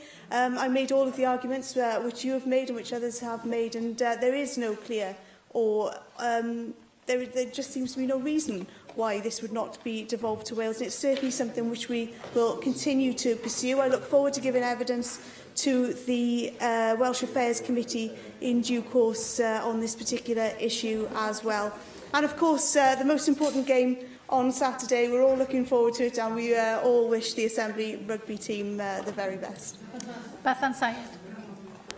Thank you. We're not here next week because of recess, but it's Eating Disorders Awareness Week, and there's a campaign, I'm Socking It, to eating disorders, where they're asking people to wear snazzy coloured socks and post this on social media. Assuming that AMs have snazzy coloured socks, I would encourage people to support Eating Disorders Awareness Week by taking part in that social media activity, but also requesting an update from the government on the review of the framework for eating disorders. I am pleased that the Minister has been working positively with the sector in this review process. Whether we can have details as to the progress on that, and I would like, I have been critical of government on many things, but I would like to thank the government for embracing the concept of working with sufferers and their families in renewing this framework so that we can get the best deal for those with eating disorders in Wales.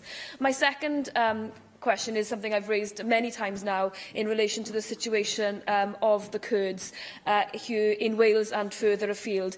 A demonstration was held in Newport over the weekend. I've seen pictures of the police actually being forthright towards campaigners who are simply protesting, i.e. protesting peacefully, walking along the street, wanting to raise concerns about imprisoned Kurdish politicians that have been imprisoned by the Turkish authoritarian regime. I'm dismayed at the way that the police in this country have treated protesters, and I do believe that we need to have a debate on community cohesion, because I've also seen some comments on social media by people from Wales saying, well, if they want to campaign on these issues, they should go to Turkey to do so. Do they not realise, if they went to Turkey, that many of those, especially if they're women, that they would be imprisoned and beaten on the streets of Turkey because of standing up for the rights of Kurdish people and the politicians? So I would urge you to give us a statement here on what the police can do to have positive relations with the Kurdish community here in Wales, of which there are many, and so that we can ensure that we come to a peaceful settlement, political settlement. We know that there may be an imminent attack by Turkey on the Syrian-Turkish border, and we really do have to support the people, not only in this country, but show solidarity to those in Turkey who are from the Kurdish community and continue to do so. Thank you very much. I'll take that last point first. And just to confirm that the Minister for International Relations recently met with the Turkish ambassador and did raise this particular issue directly with him. Your point about community cohesion is an important one and a timely one. I think that we're all concerned about what we've heard about the increase in attacks on people for various reasons following the Brexit vote, and certainly it's something that we're very aware of as we prepare to leave the European Union. I'll certainly talk to my colleague to explore the best way to update on Welsh Government's actions in that area. On Eating Disorders Awareness Week, thank you very much for your comments about how Welsh Government has engaged with the review.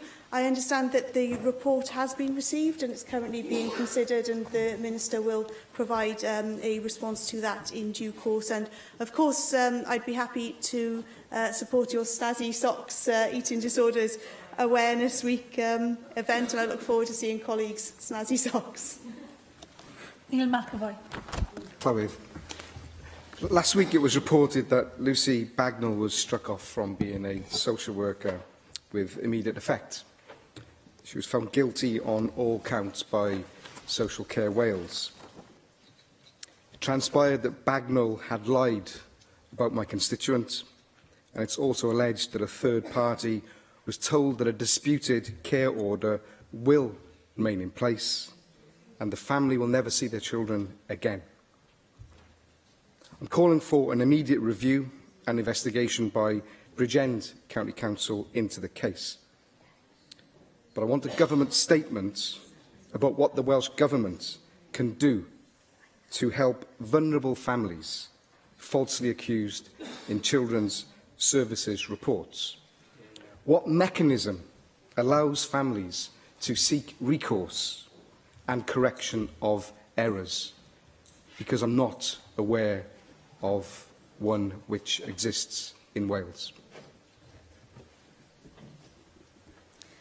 Thank you for raising this issue, and obviously, as you say, you'll be raising the specific case directly with Bridgend County Council.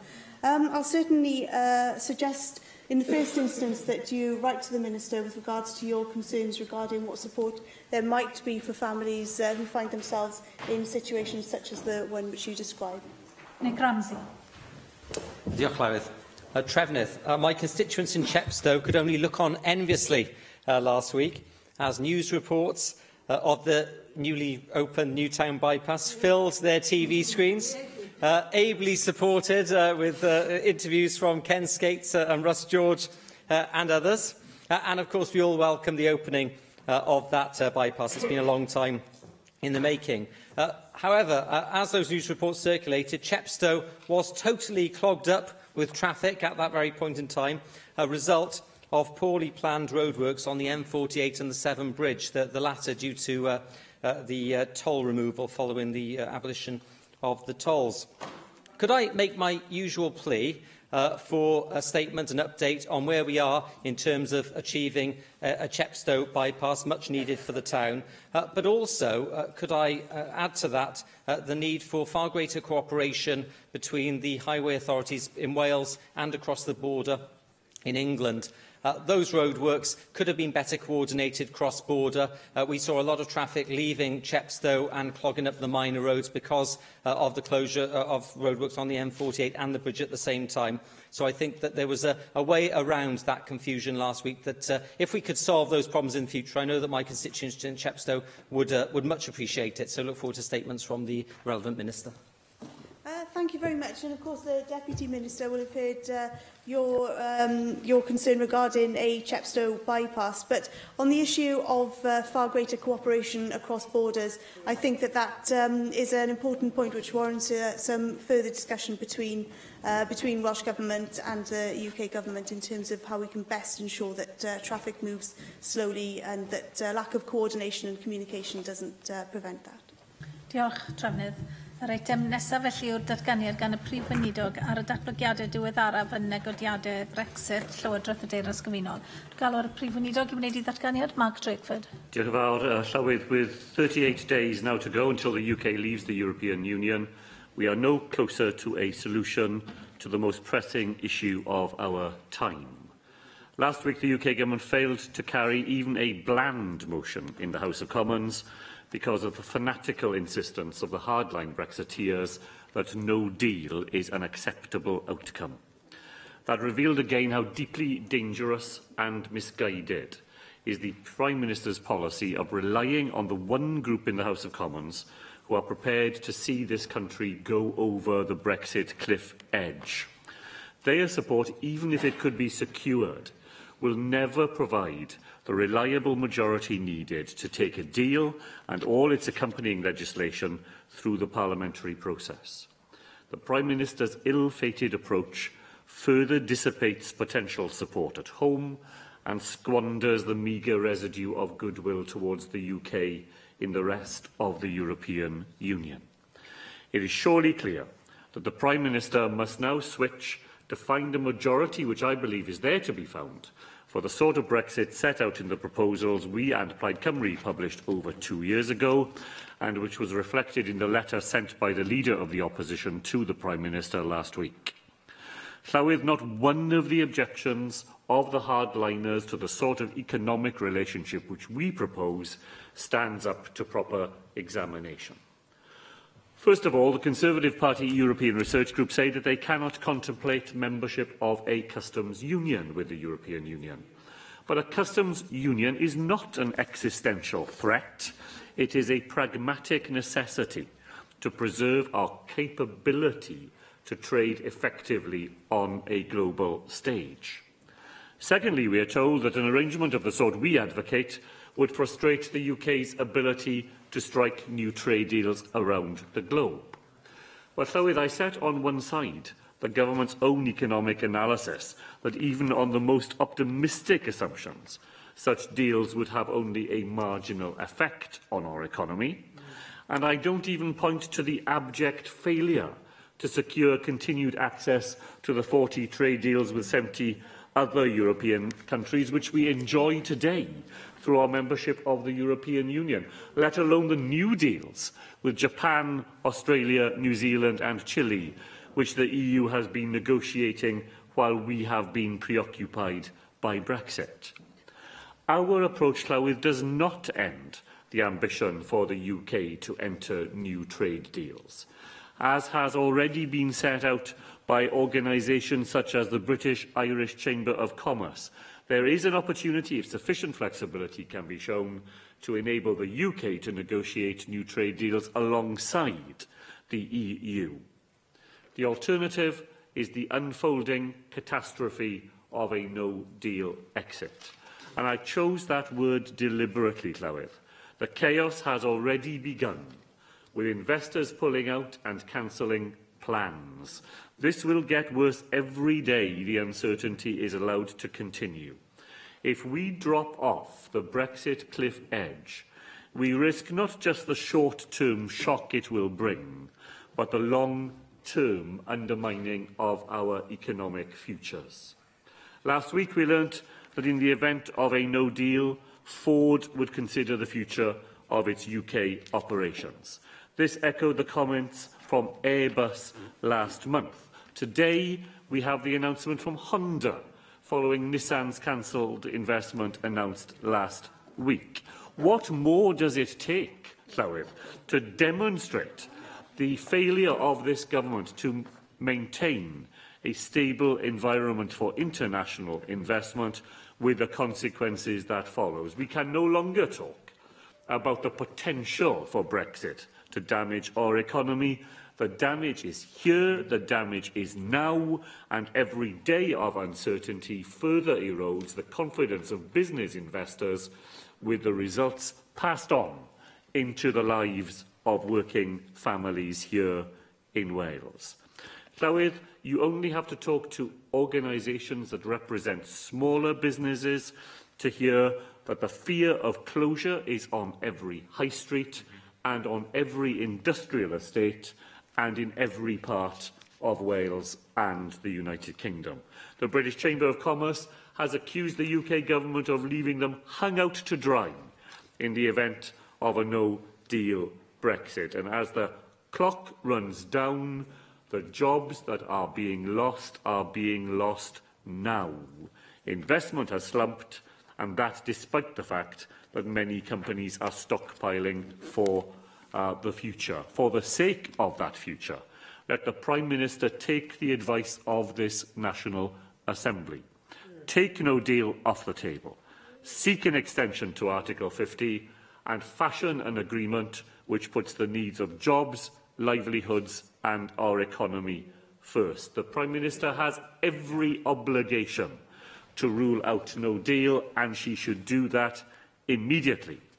It is irresponsible, too, to continue to claim that the withdrawal process, which includes hugely important primary legislation to embed the withdrawal agreement in law, even if a meaningful vote can be passed, that can all be concluded in 6 weeks. It simply cannot be done.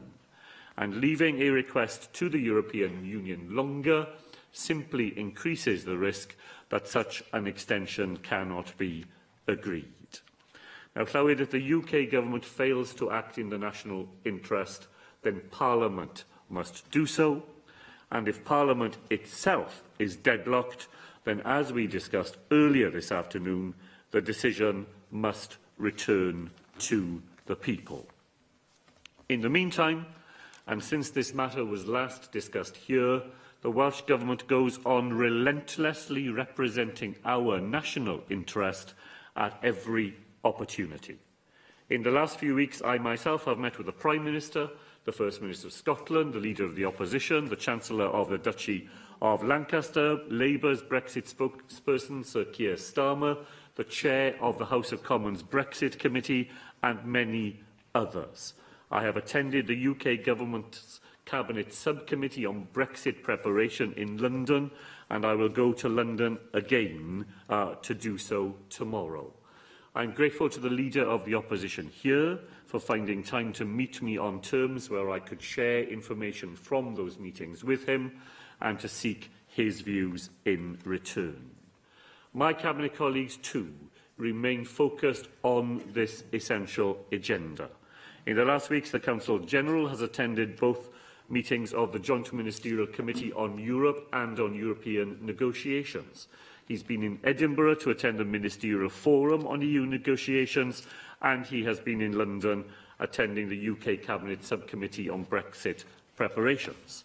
On Friday last, the Finance Minister hosted the Finance Ministers' Quadrilateral, as you've heard here in Cardiff. Eluned Morgan attended a ministerial quadrilateral on international trade yesterday in London, and Leslie Griffiths took part yesterday in an Environment Ministers' Quadrilateral. Here in the Assembly, ministers have appeared before the EAAL Committee and other subject committees to report on our actions and to be scrutinised upon them. Beyond the Assembly, we remain in close contact with the widest range of partners here in Wales. Last week, Ken Skates chaired a meeting of the Council for Economic Development to discuss Brexit preparation, and just today, the Health Minister has chaired a meeting of the Health European Stakeholder Group. So the Welsh Government is committed to doing all we can to help prepare and mitigate the impact of leaving the European Union. The report of the Auditor General, published earlier this morning, points to the lead role the Welsh Government has taken in identifying and managing national and strategic risks, working with others inside and outside Wales to do so. The stark truth remains, Llywyd, that leaving the European Union without a deal poses a risk which cannot be mitigated, but can be avoided. The Prime Minister must change course before it is too late for that to happen. Paul Davis. Diolch, Llywydd, and can I thank you, First Minister, for your statement this afternoon. Of course, it's absolutely critical that regular and productive engagement takes place in this Parliament to help prepare Wales in the hopefully unlikely event that we leave the EU without a deal. Therefore, it's vitally important, as I've said before, that Wales's leaders set aside their political differences and leave no stone unturned when it comes to preparing Wales for life after the 29th of March. And that's why I did accept your invitation to meet to discuss the implications of Brexit some weeks ago. Now, in your statement today, First Minister, you criticise hardliners in the Conservative Party. Well, you won't be surprised that I'm not going to take any lessons from you and your party on hardliners and disagreements, given that we saw only yesterday a new independent group being formed of 7 disillusioned Labour MPs who could not serve under Jeremy Corbyn. They couldn't stay in a party with such uncertainty over the Labour Party stance on Brexit and indeed on so many other issues, and this hardly shows a united party. Now, I'd like to reaffirm the commitment. Which the Prime Minister has made regarding continuing to work hard with all parties to try and secure agreement so we can leave the EU with a deal which will work for everyone. And I'm now pleased that at long last the leader of the Labour Party has met with the Prime Minister and is engaging in this process.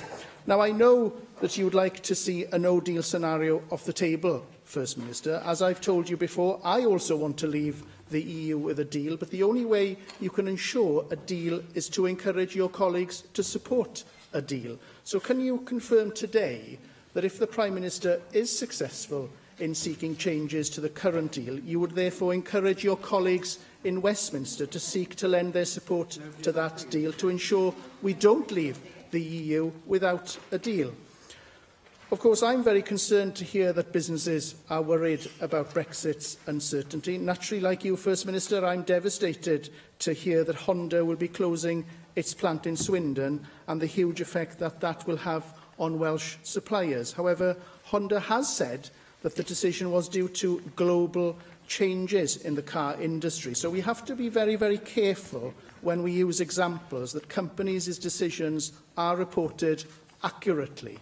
Now, all the businesses I speak to want a deal so they can plan for future years, and we owe it to businesses to work together and secure a deal. Now, First Minister, you'll be aware that the Prime Minister has negotiated a particular deal with the EU which does include a 21-month implementation period when all trading rules would remain in place. This would give clarity to businesses, and this needs to happen. I know you will again be meeting the Prime Minister tomorrow to hold further discussion. So therefore, can you reassure us that you will represent businesses appropriately and accurately, given that many businesses have continuously supported the Prime Minister's current deal? Now, I remain concerned that there appears to be little progress made since the External Affairs and Additional Legislation Committee published its report regarding preparing for Brexit a year ago. There was a clear direction from the committee in their findings that the Welsh Government needed to improve its communication with individual organisations through improved encouragement of representative bodies to share information with all the related organisations. And it's hugely important that public services in Wales receive more information to effectively prepare for Brexit. And First Minister, you told me last time I asked you about this that a lot of work has been done. However, the Wales Audit Office report into Brexit, which is referred to in today's statement, confirms that only a minority of councils have clear plans to deal with the risks that they have identified. In this report, concerns have actually been expressed about a lack of capacity in public services to manage Brexit, which is also having a significant knock-on impact on other service areas. In the circumstances, how do you as a government respond to these specific concerns, and what measures are you now putting in place to support these vital services going forward? And therefore, in closing, Llywydd, can I thank the First Minister for his statement today. Time is, of course, now of the essence, and so can I reiterate once again that my colleagues and I are committed to working where we can with both the UK Government and the Welsh Government on behalf of the people of Wales. Llywydd, diolch yn fawr i'r adama sylwadau na cymryd cwestiynau. The reason why we decided to bring forward this statement today was because we didn't want the Assembly not to have an opportunity to discuss these vitally important matters in advance of the recess. And I acknowledge what the member said in opening about the need to make sure that there is full engagement here in this Parliament. I disagree with the member on a number of points. And I'll deal with those briefly before going on to deal with some of the things where I think there is agreement between us. First of all, I think the time has long gone when keeping a no-deal outcome on the table was of any use to the Prime Minister in her negotiations with the European Union. Maybe, I doubted it then, but I would at least have been prepared to accept the theoretical possibility early on that keeping that on the table might have been useful. But as the weeks have seeped by, the idea that gives the Prime Minister any leverage at all in her discussions elsewhere has long evaporated. Instead, it is now an inhibition to getting the sort of agreement that we rely upon our European partners to come to the table and help us to agree. It would help the Prime Minister to secure the majority she needs on the floor of the House of Commons if she was simply to take that possibility away. And the Leader of the Opposition met the Prime Minister because the House of Commons had passed a resolution ruling out no deal. And he had said to her all along that that was one of the conditions on which he would meet her. When the House of Commons voted in favour of that proposition, he immediately agreed to meet. And the sort of arrangements for Brexit which were set out in his letter, as I said earlier, were widely welcomed in the European Union as forming the basis for the sort of deal that could command a majority in the House of Commons and would be able to be negotiated with them. Now, I don't doubt for a single moment the sincerity of the Leader of the Opposition when he expresses his concerns for the economic consequences of decisions that are being made that affect the lives of people here in Wales. I don't believe that Brexit played no part in Honda's decision. I agree that it was a background rather than a foreground decision, and the foreground decisions are the ones that the company has pointed to in relation to international changes in the automotive industry. But when I met Ford with Ken Skates last week, what they said to us was the challenges that face them are not caused primarily by Brexit, but they are compounded by Brexit. Brexit is there in the background and is making life for all these major manufacturers more difficult than it otherwise would be. Of course, I welcome the fact that the Prime Minister has agreed to an extension, a transition period, if her deal can be secured, because we argued for that from the very first meeting we held with members of the UK Government after the referendum of June 2016. And I will certainly represent the views of Welsh businesses. It's amongst the most powerful things that I'm able to do in meetings with UK ministers is to pass on to them the views that Welsh businesses have directly passed to us. In relation to the final questions the member raised arising from the Auditor General's report, well, he'll have seen the report that said that the Welsh Government has taken positive steps to engage public service leaders through the Partnership Council.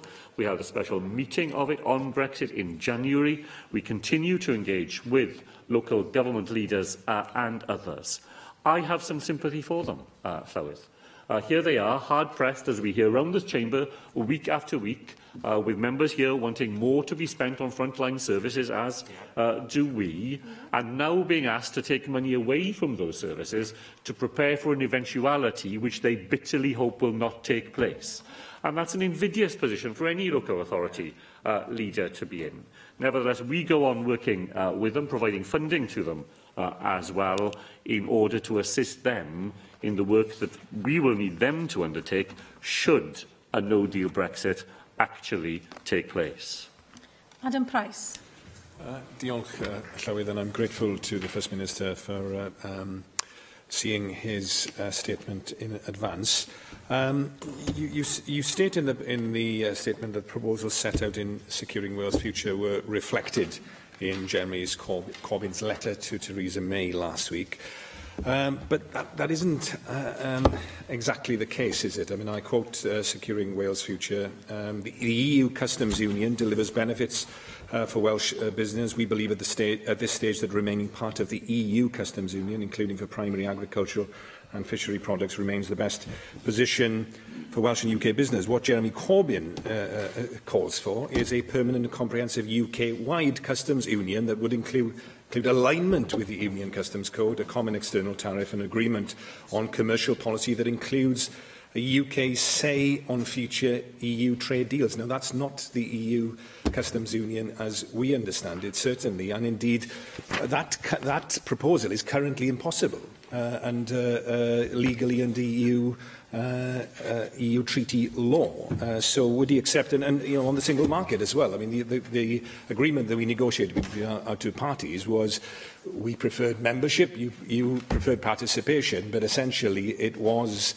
essentially remaining part of the single market, whereas only this afternoon Jeremy Corbyn asked specifically about that. He said that he rejects that idea, and what he wants is a tariff-free trade arrangement.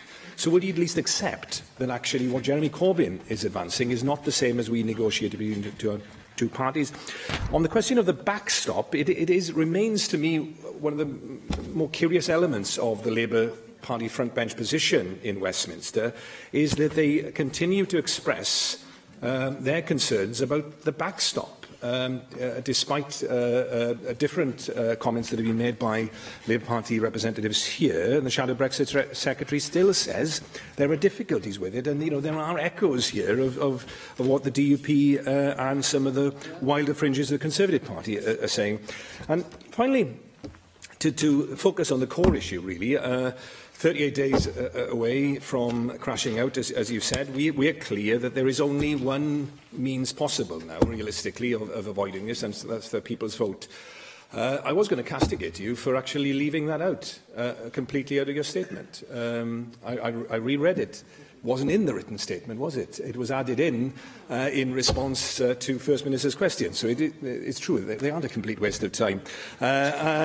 You're almost like Jeremy Corbyn in reverse. You know, he had a reference to the people's vote in the first draft of the letter. It was taken out. You didn't have a reference to the people's vote in your written draft, and you put it in.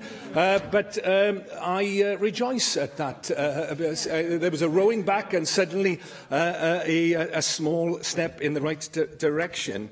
But you know, when are we going to have progress? You know, you talk about the importance of no deal, but no progress is at least as toxic to where we are. So when will we finally have an unequivocal statement from you, First Minister, in favour of calling for a people's vote now? Jeremy Corbyn actually said this afternoon that he supported a popular decision at the end of the process. I have no idea what that means.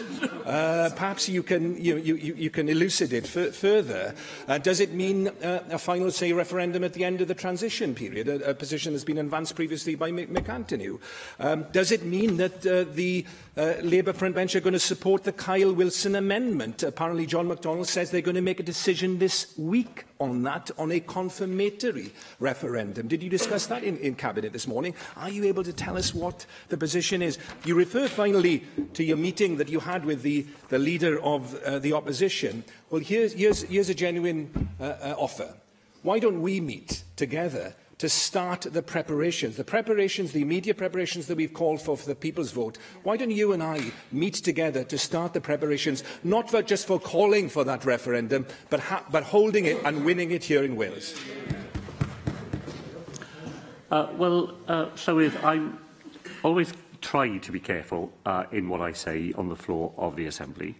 And what I said was that the document that was drawn up between Plaid Cymru and the Labour Party here was reflected in the letter sent by the Leader of the Opposition. I didn't say that it was replicated. I said that it was reflected. And I chose that word deliberately because I think, I understand that members would rather not have precision in the way we talk about things. But when I use the word reflected, I used it because the broad thrust of the things that we discussed here, I think, are reflected in that letter. It's not a replication, it doesn't cover it in every detail, but we said here that membership of a customs union was vital to Welsh businesses, and a customs union is confirmed in the letter that was sent by the Leader of the Opposition. We have said that full and unfettered access to the single market is important. I believe that that is reflected in the letter sent by the Leader of the Opposition as well. So, I think it is better that when we see steps being taken in the direction that we would like to see things taken, that we welcome those things and that we try and find ways of assisting in that process, rather than, as I sometimes think we see, a sort of exegetical fascination with trying to find minor gaps between what is said in one statement and another, what is contained in one letter and a document. It's completely lost in anybody outside this chamber, believe me.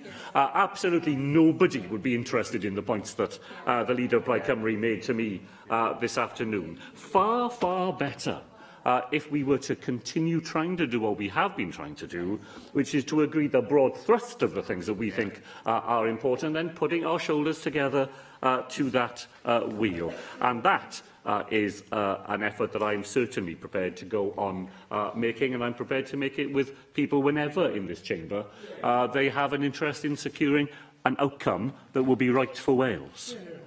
Neil Hamilton. Well, I'm always happy to debate the issues of Brexit in this chamber, but it would have been quite easy for the First Minister to come today and make a much shorter statement than the one he did. He could simply have said there have been no developments in the last few months, and that is because, I agree with him, we're no closer to a solution. That's because the Prime Minister is not asking the right question.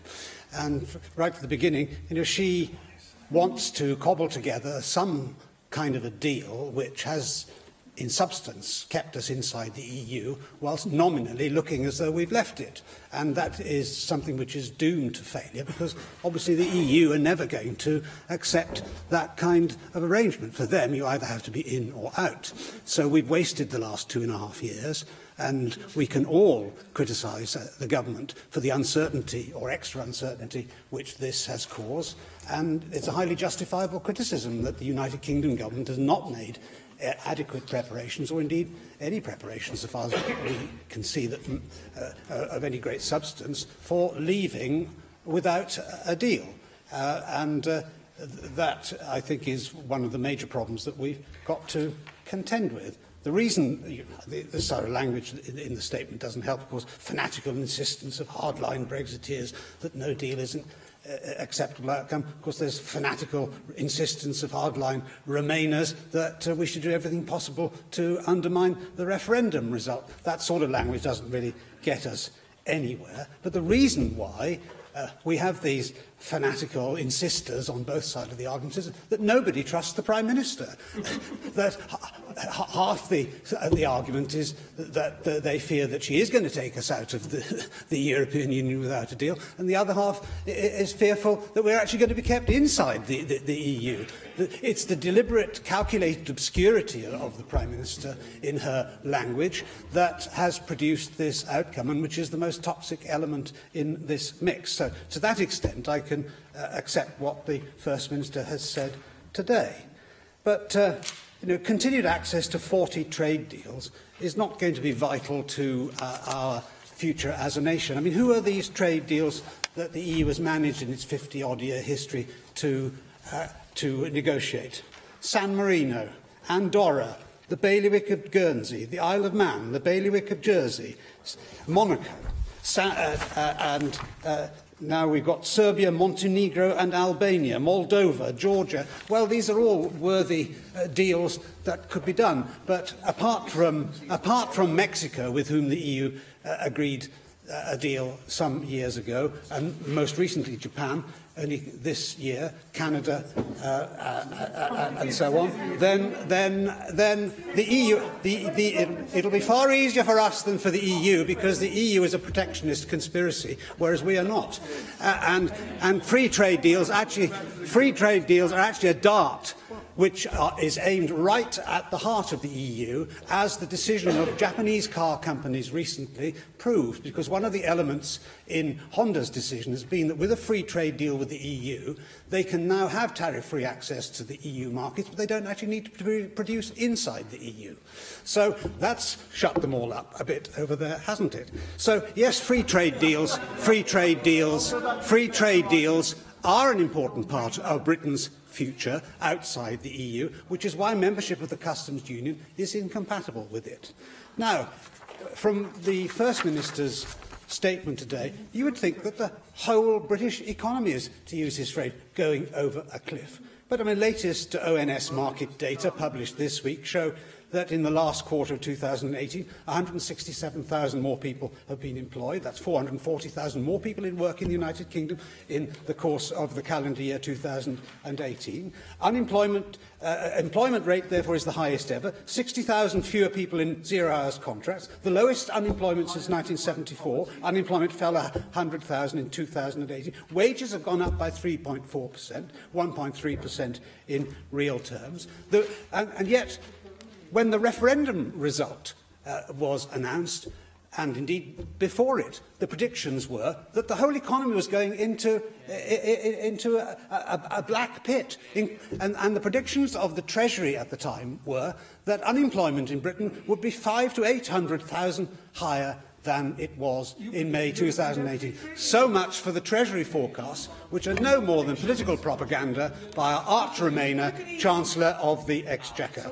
So, another interesting development in the last few days is that Italy is now seeking a separate Brexit deal with Britain because they recognise the importance to them of a no-deal Brexit with the EU. Food and Drink Europe has said that the exit of the UK from the EU without a deal will constitute a lose-lose situation. And for the entire agri-food chain, the impact will be immediate and harsh. There are two sides to this argument, of course, the EU and the UK. The UK has said right at the start, and indeed Mr Tusk said right at the start, that he wanted to offer a free trade deal with the UK. The Prime Minister has refused to take up that option, and the intransigence of Juncker and Barnier, on the other hand, has kept this solution away from the negotiating table. That is the way forward for Britain. Now, there is a world outside the EU. The EU is only 15% of the world economy compared with 30% 30 years ago, and it'll be half that again in 30 years' time. The growth in the world is occurring in those parts of the world to which the car companies are now relocating, and not only from Britain, because Honda is closing its Honda Civic production line in Turkey and may actually close its entire operations there, and Turkey is inside the customs union. Donald Trump is talking about imposing a 25% tariff on EU exporters of cars to the United States, because we insist on having a 10% tariff against American cars, whereas they have only a 2.5% tariff in return. The German car industry will certainly feel the wind of change if that happens, and as Britain buys 1 in 7 of every vehicle that is made in Germany, then a no-deal Brexit will also be a severe difficulty for them, as the German economy has now been in recession for 2 quarters, something which they've not experienced for a great many years. Whereas Britain remains open for business to the growth industries of the future. A £400 million tech fund established this week in London by the Abu Dhabi state investor Mutadala Investment Company and SoftBank, because the UK is the global capital of technical innovation. These are the industries of the future that we should be concentrating on. These are the opportunities which open up to us after Brexit. I don't want a no-deal Brexit. I want to have a free trade arrangement with the European Union. I always have had. But the failure to talk Turkey about these issues is now something which is going to be a big problem for us. The other big problem for the car industry, of course, is diesel. And it's the EU's and the United Kingdom and Welsh Government's policy on emissions, which is one of the biggest problems for the European car manufacturers. That's one of the major reasons behind Nissan's reason for abandoning production in Sunderland, because Nobody is going to want diesel cars in a very short time, and yet these are the current production lines. So I do wish that the First Minister would be more balanced in his statements. Yes, there are going to be problems of transition from leaving the EU, even more so with a no deal, the fault for which I believe lies first and foremost in 10 Downing Street. But there are opportunities there as well, and continually talking down the British economy is not the way forward, and certainly not the way forward if you have an interest in the well-being of the Welsh people. Thank you, Llywydd. The member said that the Prime Minister's strategy was one of deliberate obscurity. I wish I could believe that it was as planned as that. I think we have the obscurity without the deliberation, really. We just have a sort of movement between factions as she is battered day by day by the fissures inside her own party. The member read out some of the countries with whom, the 40 countries with whom we have deals. These are the very deals that he and people like him were lauding to us in the run-up to the referendum. This is Dr. Fox's infamous Tipex solution. You remember when he said that these will be the easiest deals done in the history of trade, that all it required was a bottle of Tipex in which you would Tipex out the initials EU and ink in the initials UK. What has he managed so far? Well, we've struck a deal with Switzerland, so our supply of cuckoo clocks is secure after Brexit, and we've done a deal with the Faroe Islands. So anybody keen on a woolly jumper to keep warm in the Brexit chill will find that they've been looked after as well. The member said that free trade deals are incompatible with a customs union. He said that just after he had outlined the free trade deals that the EU have struck in recent weeks, while, as I recall, still being in a customs union. He said as well that everything in the UK economy is going swimmingly, despite the fact that the Bank of England figures suggest that the UK economy is 2% smaller today than it would have been if we hadn't had a referendum, and that families in Wales are each £800 worse off as a result of that decision. He strikes me, as ever, Llywydd, as the captain of the Titanic. We set sail as fast as we can towards the iceberg, pointing out that there will be some problems on collision.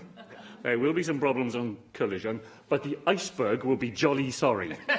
That the European Union will be sorry for the harm that all this is doing to them. We here will be members of buccaneering Britain, the fantasy land of the Brexiteers, in which, free of the restraints that have caused the European Union economy to be such a success for 40 years, we will be able to go it alone and cut it alone.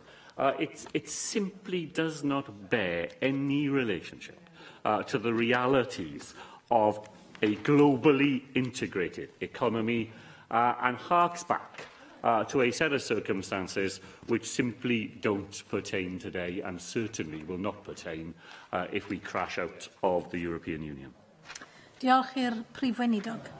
Yr eitem nesaf yw'r datganiad gan y Gweinidog Iechyd a Gwasanaethau Cymdeithasol ar y wybodaeth ddiweddara am y gronfa Trawsnewid. Galw'r y Gweinidog felly Fawn Gethin. Diolch Llywydd. In 2016, the four party groups in this Assembly agreed to establish a parliamentary review of health and social care in Wales. The report of the parliamentary review was published in January 2018. That report acknowledged our world-leading legislative framework, the organisational structures that underpin it, and the dedication of our health and care workforce. But it also contained some tough messages for us, setting for us to challenge to transform health and social care in Wales. The simple message at the heart of the parliamentary review was that our current system of health and social care is not fit for the future. Change is not simply desirable, change is essential. The Welsh Government has embraced the review recommendations. Throughout spring of last year, we worked with stakeholders and partners in health, local government, the voluntary sector and housing to develop our response. And I published A Healthier Wales, our first plan for health and social care, in June last year. Summarising 40 actions, it sets out the steps that we will take as a government and those that our partners need to take with us, and crucially, the steps that our partners agree need to be taken to deliver a whole system approach to reform and transform health and social care in Wales. Within weeks of publishing A Healthier Wales, I announced the establishment of a transformation programme, a key recommendation from the review. That programme is supported by the £100 million Transformation Fund, and the fund is intended to act as a catalyst to speed up the scaling up of new models of care that have the potential to fundamentally change how we deliver healthcare and social care in Wales. And that change is not simply a financial equation. We have to deliver greater value in how each partner uses their resources to improve the quality of care. Better outcomes and better experiences with and for our people are what drive this programme for change. We know that the demand for health and social care will continue to increase. That is driven partly by changes in how we live our lives, in life expectancy, in technology, in the socio-economic context, and changing expectations of what modern health and care should be able to deliver. I am regularly reminded that despite nearly a decade of austerity, the public and indeed politicians have not reduced their expectations of our National Health Service. New models must not only take into account new healthcare procedures, new medicines, new technology-enabled social care, but also what matters to people. The people who seek social care or healthcare and the people who deliver it. At some point in our lives, this is everyone. It is essential that new models for care are cohesive and affordable. We want to connect and streamline services at regional levels, so regional partnership boards are essential in making this happen. And I welcome the way that partners have worked together through regional partnership boards in developing proposals for the Transformation Fund at pace. The models supported through the fund are designed to shift the delivery of care closer to home, joining up health and social care services with more emphasis on prevention. We all recognise that transforming an entire system is not a quick or easy task, but that we are facing big challenges. The fund cannot resolve all of these concerns, but it can help to demonstrate how we can do things differently, how we can do things better. To date, I have approved 7 proposals from regional partnership boards across Wales. These will be supported by up to £41.2 million over the next 2 years for those plans currently approved. I expect to receive further proposals for my consideration imminently. This is a significant investment. I expect to see real progress in how services work together to deliver more efficient and effective services that make it easier for people to access and, of course, to deliver better outcomes. I'm encouraged by the proposals that we have received so far. Every regional partnership has brought forward ideas and commitments to transformation. We have portfolio proposals from Cardiff and Vale, West Wales and North Wales, spanning a range of services from preventative to non-scheduled to post-hospital care. We have proposals from Gwent, Western Bay, North Wales and Cardiff and Vale, with a focus on moving care out of hospital and closer to home. And from West Wales, looking to utilise assistive technology, community assets and intergenerational support across communities. The first round of proposals shows a vigorous and confident response from our regional partnerships. They draw together partners across health and social care and start to shape the transformation that A Healthier Wales describes. We are seeing efforts to share good practice beyond regional boundaries, and encouragingly there are common themes in what change looks like. There is a strong emphasis on bridging gaps and reshaping how people access healthcare and social services. And workforce development is a strong theme in the proposals, reflecting the focus on people which runs through A Healthier Wales, including the quadruple aim. Without the dedication of people working in frontline health and social care services and in the third sector, we cannot achieve the essential transformation that is required. To ensure that we stay on course, we are evaluating and challenging ourselves as the transformation programme develops. A recent rapid review that we commissioned into the scale and spread of the proposals that we have funded through the Transformation Fund has been encouraging. It's important that emerging new models are evaluated as they develop, so that the most promising approaches can be scaled up for wider adoption across Wales. We're working with partners to develop a set of national indicators that will support this aim.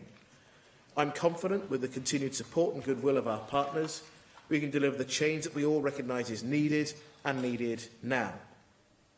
Our challenge is to ensure there is real transformation and that we avoid the temptation to focus only on the most pressing needs. Looking beyond immediate and pressing needs requires extra effort, and it can only be achieved if we work in partnership. So the role of regional partnerships will continue to be crucial, as they provide the vehicle for leaders in health and social care to work together with others to plan and deliver services that meet the needs of local populations.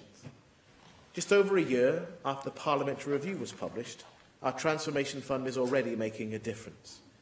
Each new model that is supported could help to shape and transform health and social care in Wales.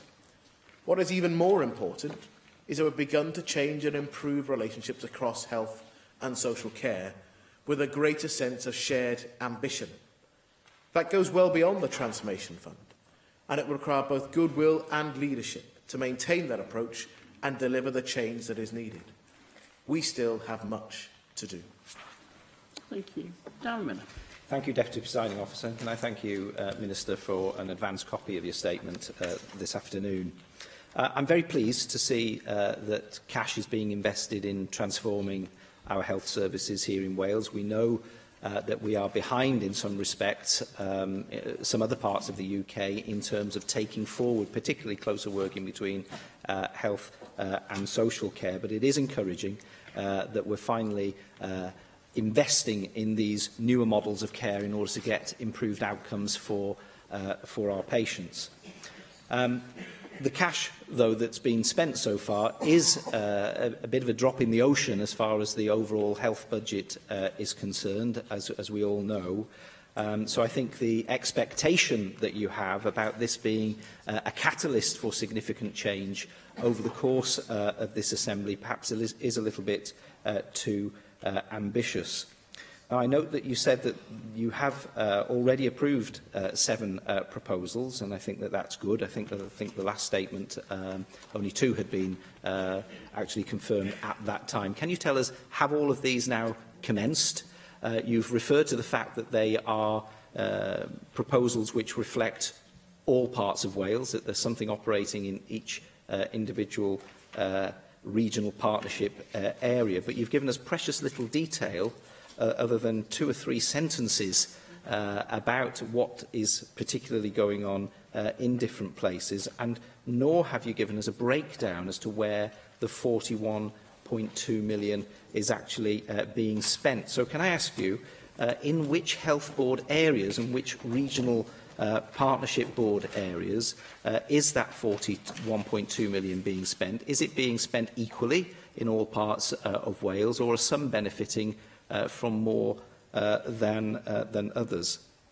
I also wonder, in particular, what is new about the cash that's being invested? Because from what you describe, for example, the use of assistive technology, community assets, intergenerational activity, some of the preventative work that's going on, non-scheduled post-hospital care, a lot of that is going on anyway in our health board areas, and quite rightly, they ought to be investing in these sorts of things because there's a saving to be made further down the line. So how can you be sure that these are projects which are adding value to the work which is already going on in our health board areas, and not simply supporting those health boards who perhaps may be a little bit lazy about transforming the services in their own areas? You've mentioned workforce planning or workforce development being a strong theme. Pleased to hear that, because we know that we've been abysmal here in Wales when it comes to workforce planning, whether that's the nursing workforce, the midwifery nurse workforce, GP workforce. I mean, I raised earlier on the fact that you're turning people away who want to train as GPs and come to work in Wales. I mean, it's absolutely balmy, to be honest, that you're not simply just creating more training places to fulfil the need that we have in Wales in terms of the shortages that we've got in some of these disciplines. Can you tell us precisely how many additional staff you expect might be recruited and developed as a result of the proposals which are currently being implemented? You haven't either given us any indication as to what the split of investment is between social care, community care, primary care, secondary care. I mean, we know that when you invest in primary care and community services, that tends to take the pressure off secondary care, which can often be more expensive. So where is this cash aimed at? Is it in the hospital end of care, or is it in that primary and community care, which I think is where it may need to be focused?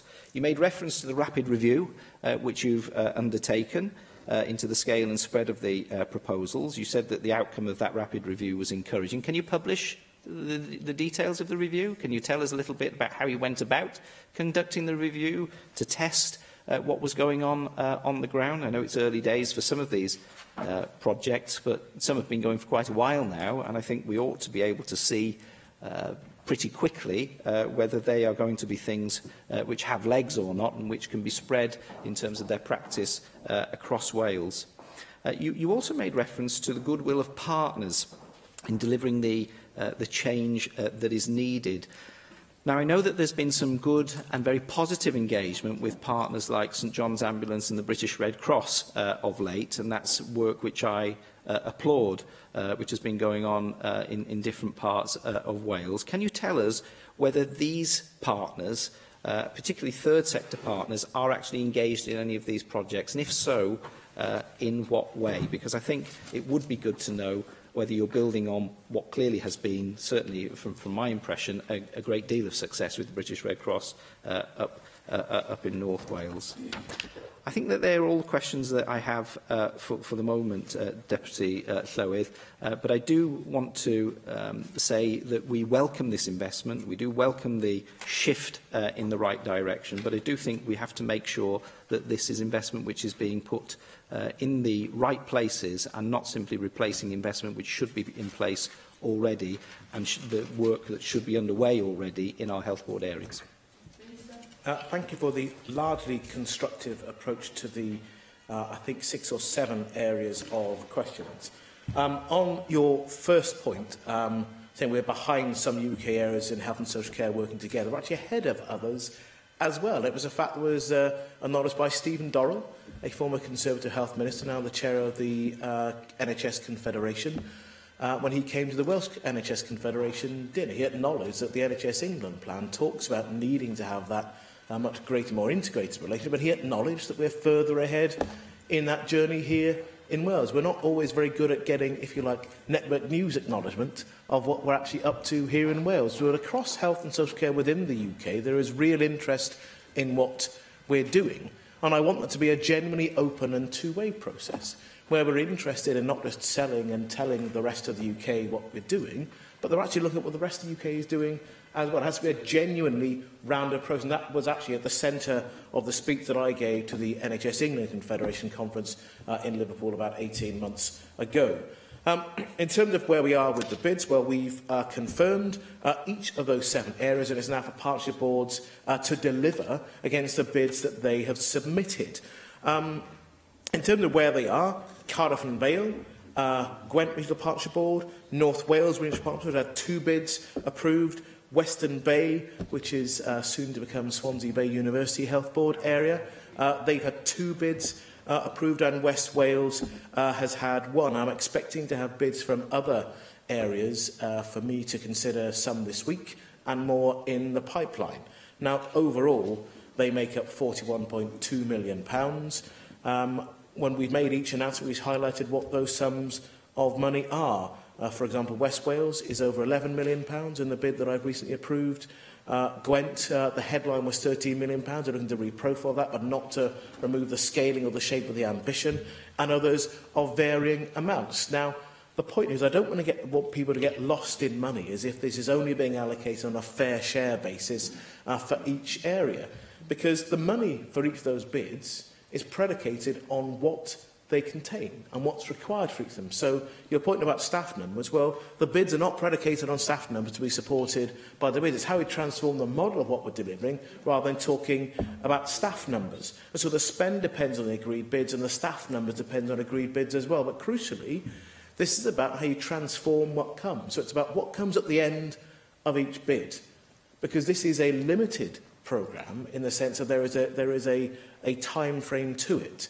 And what we're looking for is a clear strategy to understand, to evaluate, does it work? And then if it does work, how is it scaled up? And then how does actually those partners spend their core resource rather than looking for additional money from the Welsh Government? So that's the point of how it adds values. And the one part of your series of questions that made me wince a bit was when you talked about making sure this isn't supporting health boards that may be a bit lazy about transformation. I don't think that's a fair or a helpful description of any particular health board or indeed the regional partners. And we've deliberately set this out as bids that have to be supported by the whole regional partnership board. So it isn't just a health-led transformation programme. It is generally about health and social care together. So health, local government and their partners in the third sector sit around those regional partnership board tables, and within a period of a few weeks, housing will be there on a regular basis as well. And the point is that they have to follow the design principles that we have set out in guidance. And so that does look at how you add value, must be about being generally transformative and having the real potential to be scalable rather than a micro project that everyone who lives around there will talk about but has no prospect of working across the whole system. And I previously made clear that the primary and the partnership between health and social care is the area where I see this fund making the biggest difference. So I'm not looking for projects to transform within hospital-based services. It doesn't rule out, says no hospital-based service may apply, but the biggest aim and value and gain to be made is in that partnership with the primary care and the partnership with social care. And in terms of the review, it's an independently commissioned review. It's been shared with the Transformation Panel. There's a range of external actors outside government as well. It's got pointers about what we can do to improve where we are, as well as the areas where we're working well. And I'm happy to share key messages with that. It may be helpful if I write to members as we get through having made the next round of announcements to give some of the headlines about that independent review, and I recognise the Chair of the Health Committee and others are in the room, and to share that with those key messages with members of the committee and some of the points about where we are currently in the Transformation Fund and more broad on delivering healthier Wales as well. I'm fully expecting to be invited to the committee at some point to explain where we are and where we're not. On third sector involvement, that is for regional partners to determine. I'm not going through each bid and saying that I expect a certain sum to be allocated to a third sector partner. I am well aware that on a range of the bids delivered, it will involve the third sector not just in agreeing what happens, not just the third sector partner around a regional partnership board table, but more broadly than that, actually the delivery of it will require the third sector. And that will vary from each partnership board, depending on the bid that it is and the area of transformation they're looking to deliver. Helen Mary-Jones. Thank you, Deputy Clwydd. I'd like to welcome the Minister's statement and to reiterate my party's support for the Transformation Fund. It is a bit like taking a tugboat to try and one tugboat to try and turn around the Titanic, but the Minister's acknowledged that, and this is all about identifying good practice. I was also encouraged to hear the Minister say at the end of his statement that we still have much to do, because I think we all know that, but there are potential here in some of the projects that I'm personally aware of that have been put forward by some of the regional partnership boards in my own region, some of them quite sort of simple ideas, but ideas that needed resource to put them into practice and that could make a tremendous difference. The Minister is right, of course, when he says that it is a challenge for service providers, especially in difficult times, to look beyond immediate and pressing need, and the Transformation Fund, I do accept, has given them an opportunity to do this and to look at working together in a new way. I'd like to ask the Minister some specific questions, and the first one is about how much of the 100 million has actually been committed up to now. The Minister mentions 41.2 million in his statement to us today. It's my understanding in the papers that have gone to, very grateful to the Welsh Government for providing papers to the Health Committee, that a figure of 65 million has been mentioned. Now, it may be that those are projects that refer to that may refer to projects that the Minister is expecting to sign off. It's already mentioned later this week, but it would be useful to have some clarification there. I have to say that if it is the 65 million, I'm very pleased to hear that, because I think the Minister would be right to believe that the faster we get the money out of the door, the faster we get the projects in action, the faster we can learn from them. But I would welcome that clarification. Now, it's clear from the Minister's responses to Darren Miller that we haven't yet had bids from all the regional partnership boards. Again, the Health Committee papers refer specifically to nothing yet being agreed for Powys. Now, obviously, as one of Powys's representatives in the Assembly, this is something of a concern for me. So I wonder if the Minister can tell us a little bit more this afternoon about what steps he and his officials are taking to make sure that there are bids in from boards all over Wales. I completely understand the points that he's made to Darren Miller, that this is not some sort of tick-box exercise, that it doesn't mean to say we spend this much money here and this much money there and this much money there. That wasn't the intention of this fund, and we all supported that. But I would personally be very disappointed if we reached a point when there wasn't at least one potential project everywhere in Wales. And I would associate myself with what the Minister has said. I'm sure that those working hard to deliver our services and working in the regional partnership boards do want to really use this money to the best effect. But it would be a great pity if there was any community in Wales that didn't have some potential benefit.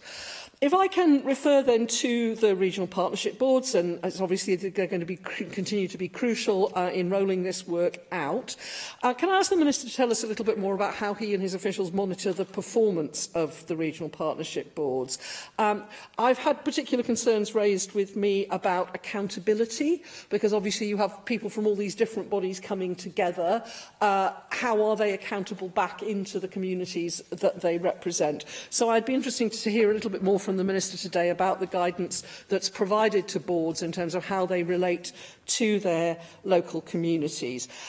If I can refer then again to the whole area of scaling up the projects. So the Minister has referred in his statement and has said a little bit more in response to Darren Miller about the rapid review. I'm pleased to hear that that was independent, and look forward to the Minister writing to us with some more details about what that found. But at the same time, the Minister's statement talks about developing a set of national indicators. So could the Minister tell us today a little bit about what were the criteria used by the rapid review? If we haven't yet got the national indicators, and I very much welcome the fact that partners are being involved in this process, on what basis was the rapid review making its judgments about what's been achieved so far? The £100 million is very welcome, as I've said, but it's a very small sum compared with the £7.5 billion total health and care budget.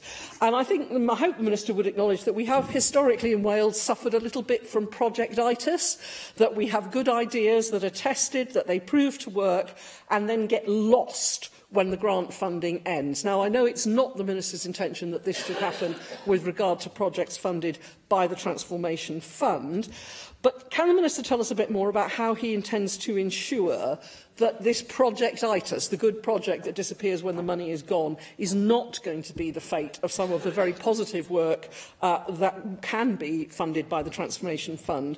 And can he outline for us today the process he will use to ensure that the successful projects this time are actually scaled up, and that we don't find ourselves again in 5 years' time saying, well, no, that worked very well, but for whatever reason, we didn't make that work across Wales?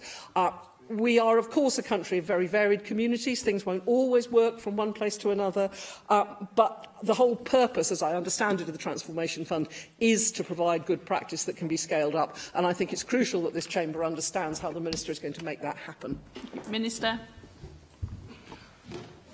Thank you for the questions across a range of areas. The £41.2 million is the figure for the 7 bids that I referred to.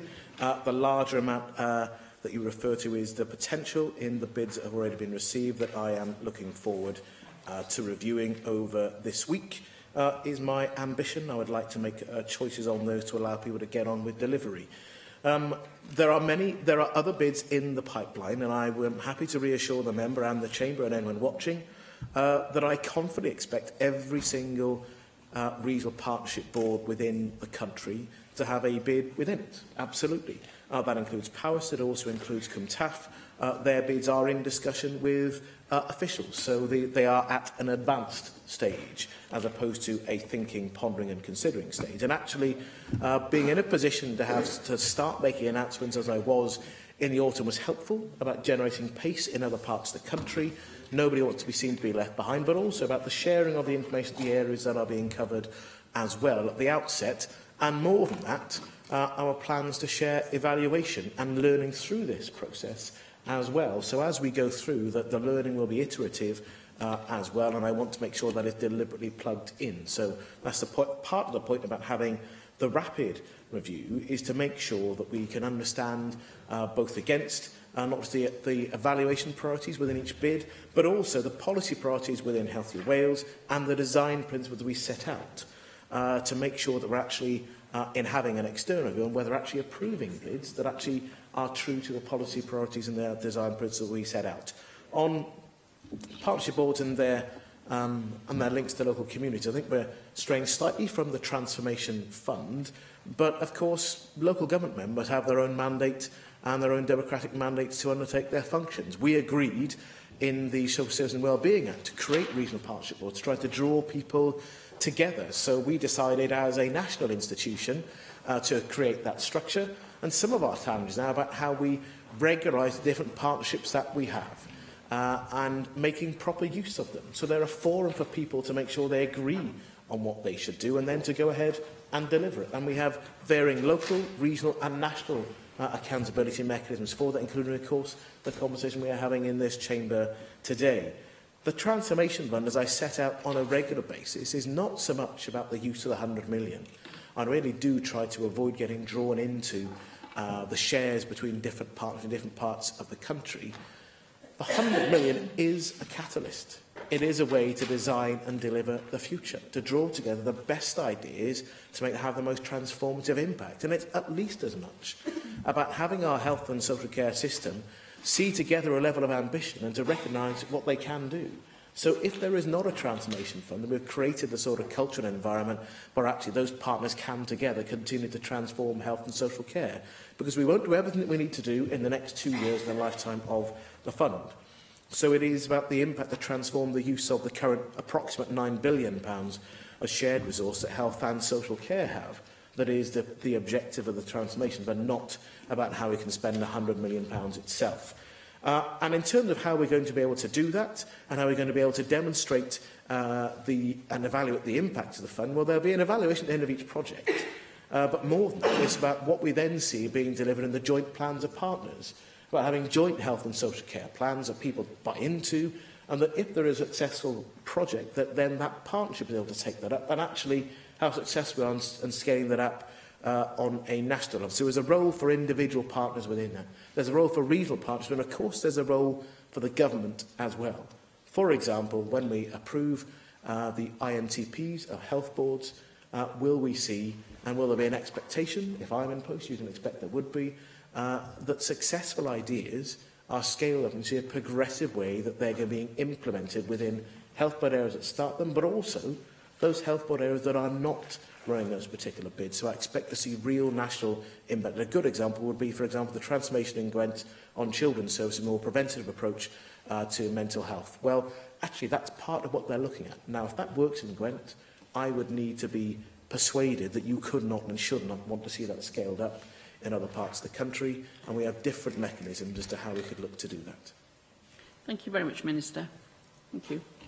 Excellent. Item 5 is a statement by the Minister for Environment, Energy and Rural Affairs, the Warm Homes Programme, and I call on the Minister for Environment, Energy and Rural Affairs, Lesley Griffiths. Thank you, Deputy Presiding Officer. Last week, and in observance of National Fuel Poverty Awareness Day, National Energy Action Wales, with support from SSE, hosted this year's Fuel Poverty Conference, entitled Tackling Fuel Poverty and Inequality, The Road Ahead.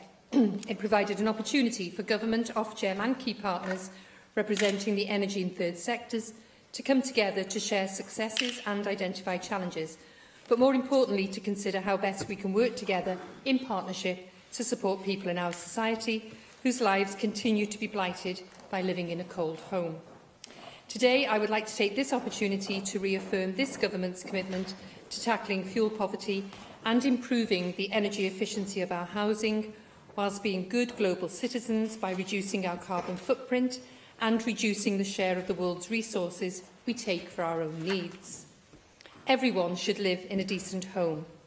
Decent homes create decent communities, in which everyone can play a part. Warm and affordable houses prevent ill health, they help our children do well in school, and ensure some of our most vulnerable people feel more secure. This is why our focus, creating decent homes and tackling fuel poverty, is so important. Since its launch almost 10 years ago, our Warm Homes programme, which includes the demand-led Nest scheme and area-based RBED scheme, has provided energy efficiency advice to more than 112,000 people and has improved more than 50,000 homes by installing home energy efficiency measures. Without this assistance, we estimate more than 80,000 homes would have been facing the unmanageable burden of keeping warm this winter. Extending this programme until 2021 should enable us to improve up to a further 25,000 homes.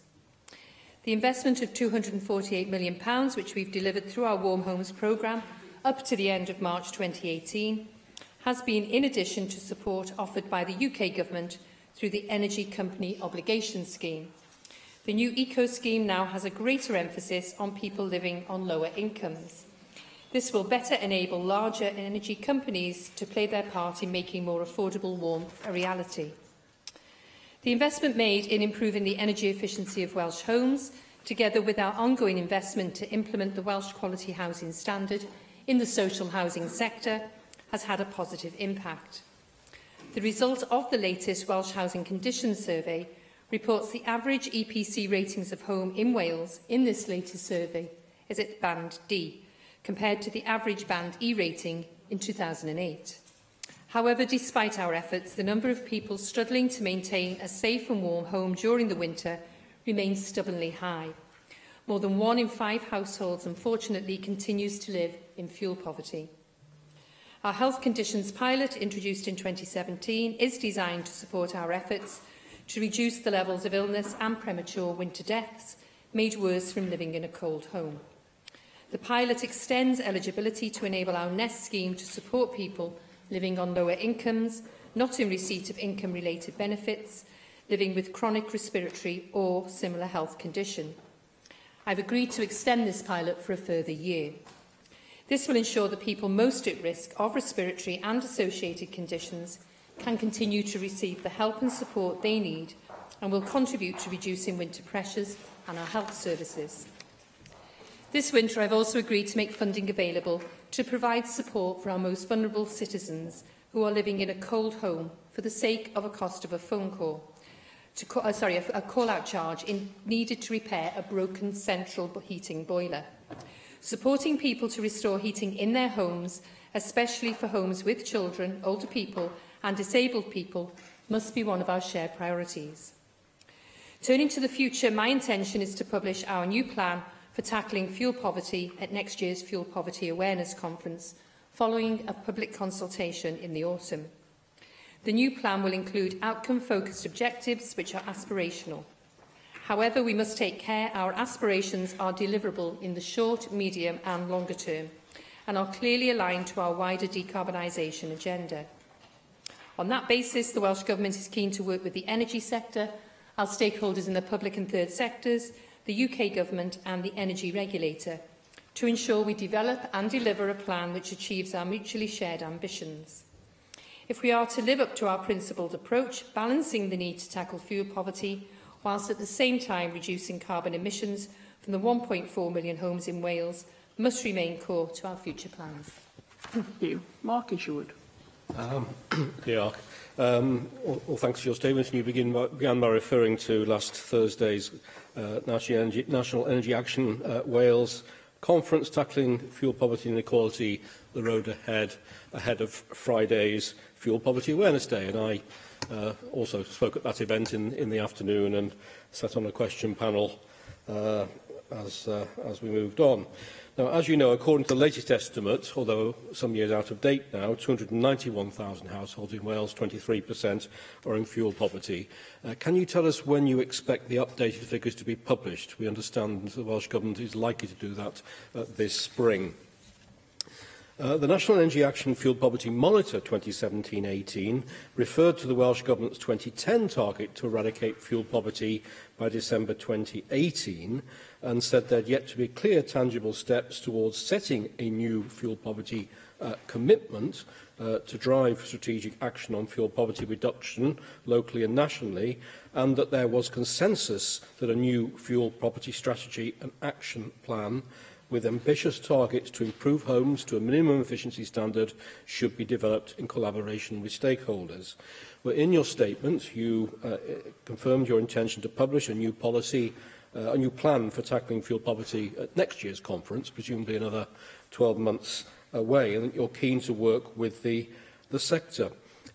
How do you propose to work with the sector prior to the consultation you also referred to ensure that that really is developed in collaboration with stakeholders? Because, as you know, there are many different ways that can be achieved, some more effective than others, in order to drive a national strategic plan with ambitious targets. Clearly, that can include things like better insulation, smarter lighting, appliances, smarter heating systems, and all of which can save householders money. But also, as NEA Cymru said a couple of months ago, whilst we know that energy inefficiency is a contributing factor to fuel poverty, this alone won't solve the problem. The new strategy is needed, outlining a more joined-up approach by Welsh Government, local authorities, housing associations, advice and health services, as well as other public and voluntary organisations in society. That links into my previous question, but how will you ensure that this plan or strategy that goes forward isn't simply focused on energy efficiency, although that's important, but on that broader social justice agenda? Following the Welsh Government's 2010 strategy, excess winter deaths in Wales in 2011-12 were 1,250. However, ONS data released last November showed that the number of excess winter deaths in Wales had reached 3,400 in 2017-18, with increases in all English regions and Wales, but Wales having the highest regional index. Last autumn, you told the cross-party group on fuel poverty and energy efficiency that you would be developing a cold weather plan in conjunction with Public Health Wales. And this is reflecting the call in the NEA Fuel Poverty Monitor for Welsh Government to develop a cold weather plan similar to the plan in England produced by Public Health England. And it also called for the devolved nations to adopt the NICE guideline and corresponding quality standard on cold-related ill health and excess winter deaths. How do you respond to those particular calls? Many years now have been calling for the adoption of the NICE guideline, not just NEA, but the broader Fuel Poverty Coalition in Wales, and for their call in the context of the work carried out by Public Health England across the border. The Welsh Government, according to the Fuel Poverty Monitor, could protect vulnerable households with a crisis fund for emergency heating when their health is at risk. Are you considering, or will you consider, a crisis fund to meet again the call that's been standing for many years? And they also call for investment to improve the energy efficiency of existing housing stock in Wales, needing to be urgently expanded. We know that Wales has the oldest proportion, or the greatest proportion of older housing in Wales that's least adaptable to modern energy efficiency measures. So how do you respond to the proposal in our last manifesto for a retrofit toolkit based upon a whole building approach, which had been endorsed by the Sustainable Traditional Buildings Alliance, to recognise that key issue? Two final points. You'll be aware of the Flintshire Affordable Warmth Scheme that was launched in 2013, which did include a crisis fund for people who couldn't afford to heat their homes and needed immediate support. But last year, the key third sector partner in that, the North Wales Energy Advice Centre, who had actually been the impetus behind it, lost their main funding. And they wrote to me saying the Affordable Warmth Scheme in Flintshire should be a flagship project to be emulated across Wales and the UK as an affordable way to provide real, practical and effective help to those most in need, but looks now most likely to be abandoned. So, again, given the comments earlier about the need to work with stakeholders, how can we ensure that good practice like that isn't lost, but is developed in real partnership with the key stakeholders? And finally, at last Thursday's event, one of the people on the panel with us was the Policy and Campaigns Manager for Age Cymru. She reminded us that last winter's Age Alliance Wales newsletter said that third sector representatives on regional partnership boards had reported feeling excluded, and that the third sector has been seen as a bit player with little or no strategic involvement in planning. And she said her first priority in putting fuel poverty at the heart of the agenda in Wales would be to address that and ensure that the third sector had real teeth and engagement in regional partnership boards. Again, do you agree with her? And if so, how a year further down the road will you work with colleagues to make that happen? Thank you very much, and thank you, Mark Isherwood, for the series of questions. You ask about when we will be publishing the new figures, and my understanding too is spring, which I know probably covers several months of the year, but I will write to the member to say exactly when I think those figures will be published by us.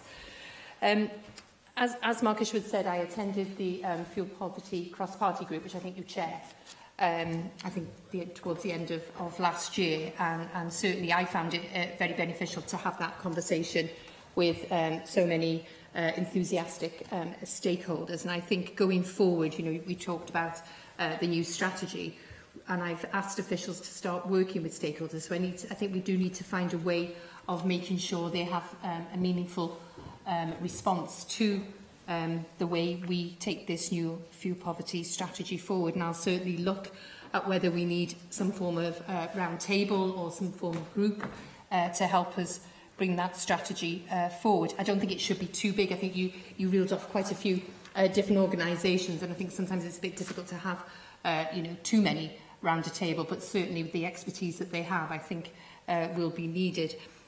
As you referred to, I mentioned in my opening statement that we are now starting to look to develop a new fuel poverty strategy to come in 2020, probably around this time next year. I'm hoping to announce it at the conference.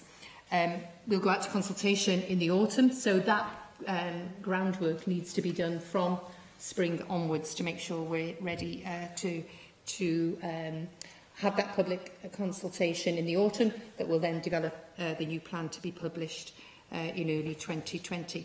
I mentioned it's really important our objectives are ambitious but achievable. They must be deliverable going forward. In relation to the cold weather plan, and certainly I was pressed very hard, I think, at the cross-party group around a cold weather plan, and I did ask my officials, as I said, to develop a cold weather plan as part of the new Tackling Fuel Poverty plan, which we announced last week. I think the focus of the plan needs to be how best we safeguard vulnerable people from living in a cold home during the winter months. As an interim measure for this year, for this winter, which I accept has been a particularly mild winter, I made arrangements to ensure that measures were put into place to safeguard vulnerable people as part of our resilience plan for winter, which is drawn up by my colleague Julie James. And I mentioned that I put some additional funding forward to ensure people were, if they were unable to meet the cost of a call-out, because some people found that a huge barrier, we supported that, and that's been delivered through the discretionary assistance fund, which the member will be very well aware of, and I know it has been used. And then if a boiler, once the call-out is done and the boiler can't be repaired, emergency heating can be provided, and again, referral to Nest for additional support can be made. The member asked about crisis funding, so I just referred to the call-out charge. I could look at a crisis fund, but obviously the funding would have to come from somewhere else, so I would have to look at where I could get that funding from. But I think certainly when we look at developing the new fuel poverty strategy, it's something we can look at. Mark Isherwood mentioned the Flintshire scheme, which I am aware of because, obviously being in North Wales, and I think it is important that we don't lose that good practice. So again, I'd be very happy to hear of their experiences, and again, maybe as we develop the strategy, maybe they could come on board with that. Thank you. Claire Griffith. Diolch yn fawr Dirprwy ac a ddiolch i'r gweinidog am ei datganiad. Ac a ddweud ar y cychwyn mod i wrth gwrs yn cydnabod y cyfraniad. Mae rhaglen cartrefi cynnes ac arbed a anith wrth gwrs wedi wneud wrth geisio taclo clodi tanwydd, ond dwi'n mynd i ddweud yr hyn dwi'n dweud bob tro i'n cyfeirio at y rhaglenni yma. Wrth gwrs, dyw maint y rhaglenni yma ddim yn cyfateb i faint yr her sy'n yn wynebu ni yng Nghymru, wrth gwrs, o safbwynt clodi tanwydd heb sôn am newid hinsawdd. Ni'n gwybod bod bron i 500 o farwolaethau ychwanegol yn y geia yn gysylltiedig â chlodi tanwydd yng Nghymru bob blwyddyn. Ni'n gwybod hefyd, wrth gwrs, bod tua chwarter o aelwydydd Cymru yn byw mewn clodi tanwydd. A chymod, mae'r ystadegau yma yn grisis ac yn scandal cenedlaethol. Ac ar y raddfa bresennol o fynd i'r rafel a taclo clodi tanwydd, mi fyddai'n cymeryd 48 mlynedd i Gymru gael gwared ar glodi tanwydd. Felly dyna pa mor anigonol dwi'n ofni yw'r ymateb wedi bod. Felly wrth estyn y rhaglen cartrefi cynnes, gai ofyn a fyddwch chi'n ehangu yr adnoddau sydd ar gael a gwneud hynny yn sylweddol. Neu ydyn ni'n mynd i gael 2 flynedd ychwanegol o'r un peth, oherwydd dyw y cynnydd sydd wedi cael ei ddilifro hyd yn hyn, wrth gwrs, ddim yn ddigonol. Nawr, mi fydd Plaid Cymru'n glir yn y manifesto ni yn yr etholiad cynulliad diwetha, bysen ni wedi cyflwyno rhaglen retrofitio mwyaf welodd Cymru erioed. Gwerth 2 biliwn o bunnau dros nifer o flynyddoedd, a dyna y math o ymateb uchelgeisiol a radical sydd i angen. Nawr, mae'r Llywodraeth, ac i chi'n gweud yn eich datganiad, wedi gwario rhyw 248 miliwn o bunnau dros y bron 10 mlynedd ddiwetha. So beth yw hynny? Rhyw 5 miliwn ar hugain y flwyddyn. Ond ni hefyd yn gwybod, wrth gwrs, bod Llywodraeth Cymru yn gwario 100 miliwn o bunnau bob blwyddyn ar 3 mynediadau i'r ysbyty yn ymwneud â'r oerfel, cold-related hospital admissions. So this government is spending £25 million per year on tackling fuel poverty when it's costing the NHS at least £100 million a year to deal with some of its consequences.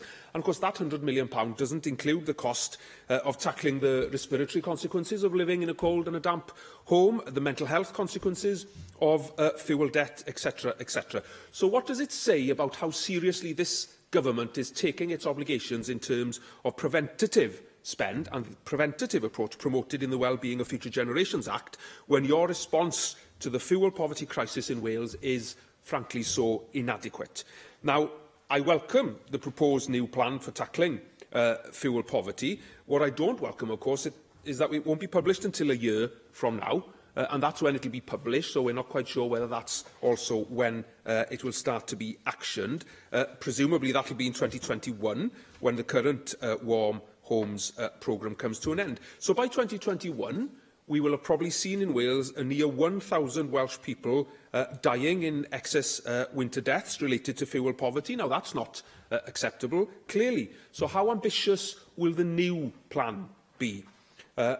Will the new plan, for example, include a target for eradicating fuel poverty, given, of course, that you woefully failed to meet that target of eradicating fuel poverty by 2018? Now, what you say in your statement is that the plan will include outcome-focused objectives which are aspirational.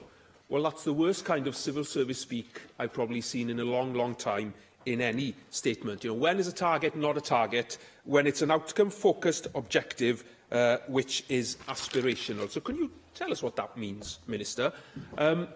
Could you give us an example, maybe, of what kind of thing that could be, in your view? And could you be clear as to whether the new plan will include a target to eradicate the scourge of fuel poverty in Wales? 2 final questions. 16% of energy customers in Wales use electric and gas prepayment meters, which of course is the most expensive payment method. So could you tell us what more your government will be doing to help those people, many of whom will obviously be struggling and living in fuel poverty? And finally, the last time the Welsh Government considered energy efficiency levels of new houses, you bottled it. You consulted, of course, on the Part L building regulations. You consulted on a proposed 25% or 40% target for improving energy efficiency, and you plumped for a stunningly modest 8% improvement, locking, of course, more energy inefficiency into every new house built in Wales and locking that inefficiency in for up to 100 years. So when, and as you are reviewing the Part L building regulations this year, can you reassure us that you won't bottle it again? Diolch, Llyr Hughes-Griffith, for those series of questions. I cannot pretend that I wish I had far more money to put into this, into all of our warm home schemes. You say that your manifesto was to put £3 billion in. I think you said over 3 years. No, a longer period. I mean, you know, you have to look at where that funding would come from. You know, my budget isn't even £1 billion a year, and obviously that's right across the department. So I absolutely accept. I wish I could put more funding into the scheme so that we can retrofit far more houses. On the decarbonisation part of it, and forget the kind of warm home side, on the decarbonisation, I know that if we're going to meet our carbon emission targets, we need to be putting far more effort into our homes. But again, you go back to, you know, aspirational. You have to be pragmatic. You have to be realistic. I want to be ambitious. I want to be aspirational. But equally, we have to be realistic too. So, you know, I've met with the providers of both Arbed and Ness on many occasions, not just since I've been in this portfolio, but as an Assembly member in my own constituency. And, you know, there is only so much we can do with funding and I think with resources. But, you know, one death is too many deaths. And we certainly don't want to be having in Wales the numbers that you've just referred to. I think it's really important that this strategy does have a target.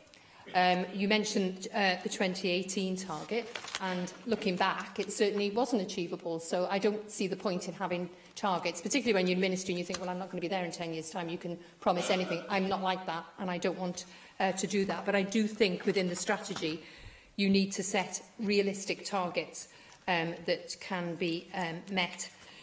You asked about Part L building regulations. That's now being taken forward by my colleague Julie James, and I will certainly ask her to keep you updated, and I'm sure she will keep members updated in relation to, again, what targets come forward. You mentioned about prepayment meters. I think too many people pay too much for their home energy needs simply because they're on a prepayment meter. When I looked at the figures of people who are on these meters, it's about 5% of owner-occupiers. In the private sector, the numbers increased to 23% for electric prepayment meters and 26% for gas. When you look at social housing, they increased to 46% for electricity and 44% for gas. And I know some people do prefer to use them, and that's absolutely fine. And I know that's because they do have a fear of having unmanageable debt. But I think we've got to do far more to support people to access tariffs so that they are able to get the best tariff possible to heat their homes at an affordable price. You'll be aware of the introduction of a cap on prepayment meters, which was made following recommendations by the Competitions and Markets Authority. I think that was very welcomed. However, I've had these discussions with energy companies. I think they need to do far more to offer prepayment customers a much better deal, particularly vulnerable customers, to ensure that supplies are maintained during the winter months, because I know that there is self-disconnection, which I think the energy companies, you know, they have a moral duty to do that. Thank you. Joyce Watson. Diolch, Dipro Llywyd. And I thank you, Minister, for your statement today. And it is clear that the numbers of people living in fuel poverty remain stubbornly high.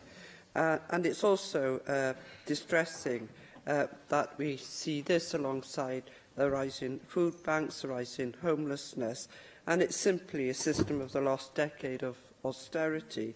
And my fear is that Brexit will make things much, much worse. As things stand, around 5% of UK electricity and up to 12% of our gas is imported from the EU. So any import tariffs or barriers would push up costs, and customers would, as always, pick up that bill. The Trade Association for the British Energy Industry, Energy UK, has also warned that household bills are likely to rise as a result of uncertainty over whether Britain will remain in the EU emissions trading system. And there are other pressing uncertainties too. For example, the 4 power cables that connect Britain to the continent are scheduled to be joined by 8 more in the near future. Will that project fall through? And if it does, what cost will that be to the consumer? As Lord Towerson, Chair of the EU Energy and Environment Subcommittee, said after Brexit, there will be a divergence and we will not be integrated. What that means is energy trading becomes less efficient and retail prices will go up.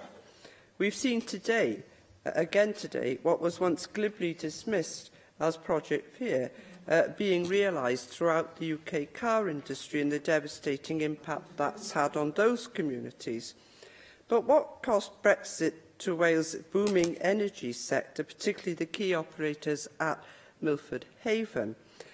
On a final point, you talked about energy performance certificates, or EPCs, in relation to the Welsh Housing Conditions Survey. Many of my constituents are off-grid and they use solid fuel or liquid gas, and that, of course, is much more expensive.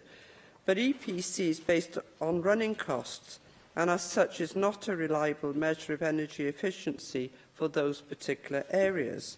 And I appreciate that EPC structure is a matter for the UK government, but could I ask you to take up that issue with your counterpart in Westminster and to look at what the Welsh Government can do to redress what is a fundamental unfairness? Thank you, Joyce Watson, for those questions and observations. I think you're quite right. You know, a decade of austerity, of course, has an impact on the number of people living in fuel poverty here in Wales. You talk about Brexit. I am concerned particularly about the impact of a no-deal Brexit on energy prices in particular. Again, in the context of other economic factors that also could come into play if we have a no-deal scenario. So we've just started having, you'll be aware of the quadrilaterals I have at an agricultural level with Michael Gove. So we've just started the same engagement with BEIS. Myself and Ken Skates have been trying to get it up and running for a couple of years.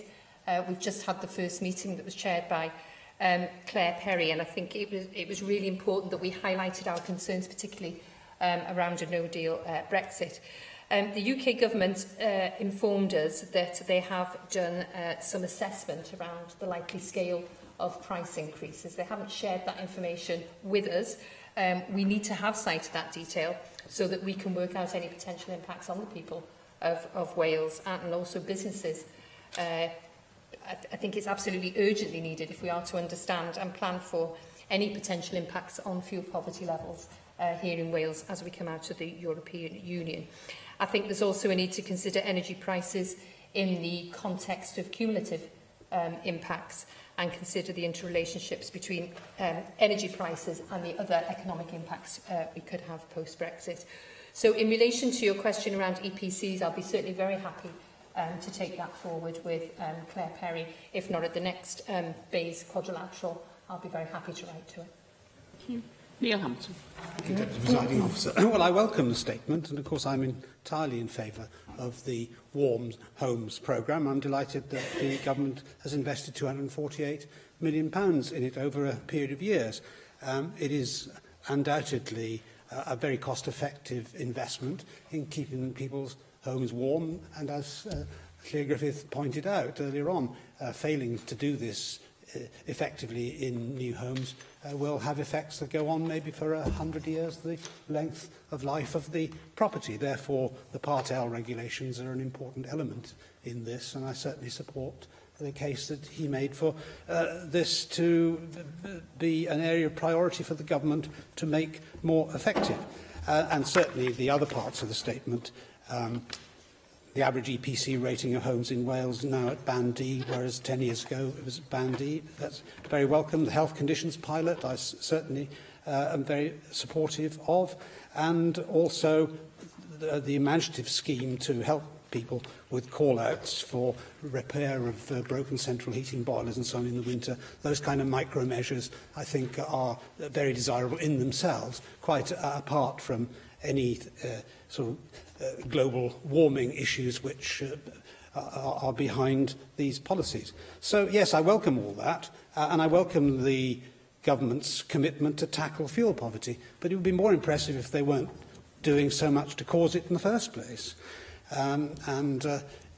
We've had these arguments many times before, but given that now people's electricity and gas bills basically are 20% higher than they need be because of taxes, and indeed an EU-imposed VAT directive, which adds an unnecessary 5% to people's bills, which we'll be able to take off straight away when we ultimately leave the EU. There are great opportunities in Brexit if we revise our views on the EU's policies on global warming, which would be open to us to do post-Brexit. We'll be able to make a substantial reduction in the bills of some of the poorest people in our society. As Mark Isherwood pointed out, the figures we've been working on are 23% of the houses in Wales in fuel poverty, spending more than 10% of their income on keeping warm in the winter.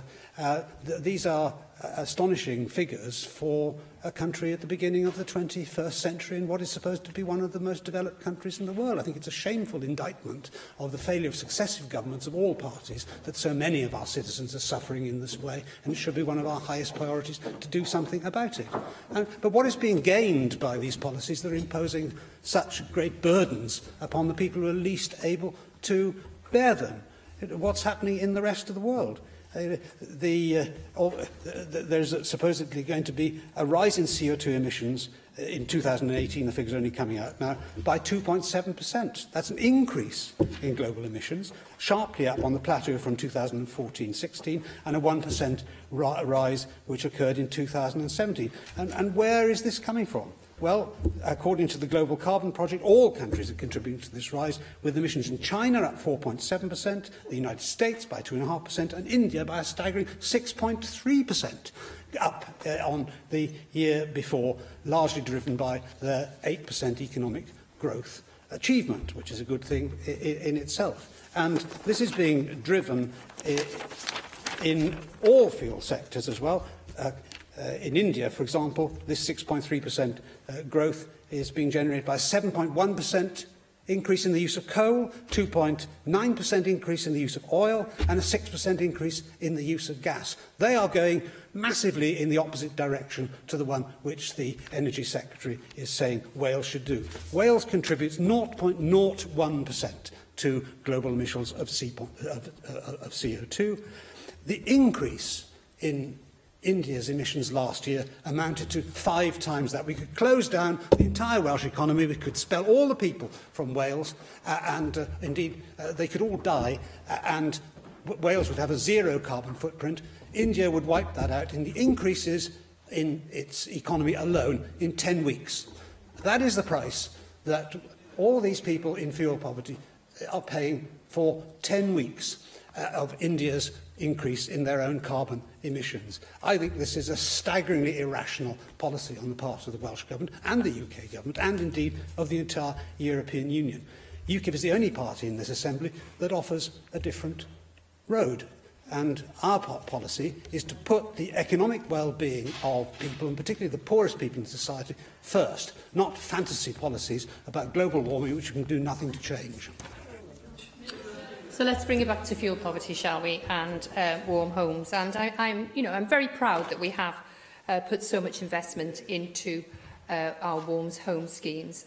You mentioned, £248 million at the end of March 2018. By the end of this Assembly term, it will be £344 million, and that will have benefited over 75,000 homes. You always mention, as a climate change sceptic, you always mention China, you always mention India. But, my constituents who are living in fuel poverty, they don't want to hear about UKIP's policies, what they will do. They're fantasy policies. We are actually bringing forward warm home programmes that are helping people who are in fuel poverty. Even, I mentioned, and I know you did say it was the right thing to do, about the call-out charges. People cannot afford to call out an engineer to have a look at that broken boiler. It's self-disconnection, and we are doing all we can to support people. Thank you very much. Item 6 on the agenda is the Household Waste Duty of Care Fixed Penalties Wales Regulations of 2019. And I call on the Deputy Minister for Housing and Local Government to move that motion. Hannah Blythen. Diolch, Deputy Clywyd. I move the motion for the Household Waste Duty of Care Fixed Penalties Wales Regulations 2019. These regulations will allow local authorities in Wales and Natural Resources Wales to issue fixed penalties for household waste duty of care offences. Householders have a responsibility to ensure when they pass their waste to someone else for disposal, they check that they are a registered waste carrier. If they don't, they put themselves at risk of prosecution. Local authorities have told us that prosecuting householders is not always the most appropriate response for this type of offence, and that it can also prove to be a burdensome process. In response and to help address this, we consulted on proposals to introduce new fixed penalties, which received widespread support. Respondents to the consultation also asked for a consistent national approach to setting the penalty amount and for the level of penalty to be proportionate to the offence. This is why I agreed to set the fixed penalty at £300 and have allowed enforcing authorities to have the discretion to offer an early repayment of £150. I believe this approach ensures the fixed penalties act as a sufficient deterrent whilst reflecting the concerns raised in the consultation. Local authorities will be able to retain the receipts to help contribute to the costs of dealing with waste crime. They will also still be able to exercise their existing criminal prosecution powers for offences they deem inappropriate for a fixed penalty. The Welsh Government supports a balanced approach to enforcement and expects fixed penalties to only be used when the enforcing authority is satisfied the evidence gathered shows an offence has been committed. Deputy Clywyd, we know that fly tipping is an antisocial act that could create a blight on our communities and our countryside, and I am pleased to commend this motion to the Chamber. Thank you. Gareth Bennett. Diolch, Deputy Llywydd. I'd like to welcome the Minister to her new role and for her statement. Minister, I do have reservations about these new proposed regulations, and UKIP will be voting against them today. As you say, we do have a growing problem with fly tipping, and we believe that the best approach is to make it as easy as possible for everyone, residents and commercial operators, to use council tips to dispose of material which is then recycled. We know that many unscrupulous operators avoid legal means of disposing of rubbish and do resort to the appalling practice of fly tipping, which disfigures the environment. We have to do what we can to restrict this practice, but I'm not sure that bringing in another regulation when the practice is already illegal will actually make things any better. There seem to me to be a lot of overly bureaucratic rules over who can use council tips, when what we should be doing is making it easier for everyone to use these facilities. That is, if the aim is to reduce waste and increase recycling. But we do seem to get confused over this because of local councils also having a commercial imperative to increase their revenue by charging whoever they can for the use of recycling facilities. This doesn't just affect commercial operators, it also affects residents, who are now charged in many council areas for the collection of bulky items, where a few years ago these collections could be arranged free of charge. I think if we are serious about increasing recycling, we have to get away from the idea of people being charged or having to show proof of address details or being restricted to so many visits to the tip in a calendar year, all of which are now restrictions placed by most councils on people using recycling depots. If we really want more material recycled, we are better off reducing these petty restrictions so that more people can recycle more material at council-run facilities. So we think that less regulation is actually better in terms of reducing fly tipping, and for those reasons we oppose the new regulations today. Diolch yn fawr. Can I ask the Deputy Minister for the House and Local Government to reply to the debate? Thank you. Thank you, Deputy Presiding Officer. I'm actually quite surprised that, from what you say, you acknowledge that there's a problem with fly tipping, yet don't support these regulations, which are aimed at also not only enforcement as deterrent. You know, we are proud of a recycling record in Wales. That's why we're first in the UK and third in the world, and we want to build on that, which is why we'll be bringing in our Towards Zero Waste refresh later this year, and also we were consulting on Part 4 of the Environment Act, which will place the same responsibility on businesses and other organisations to separate their waste for collection as householders already do in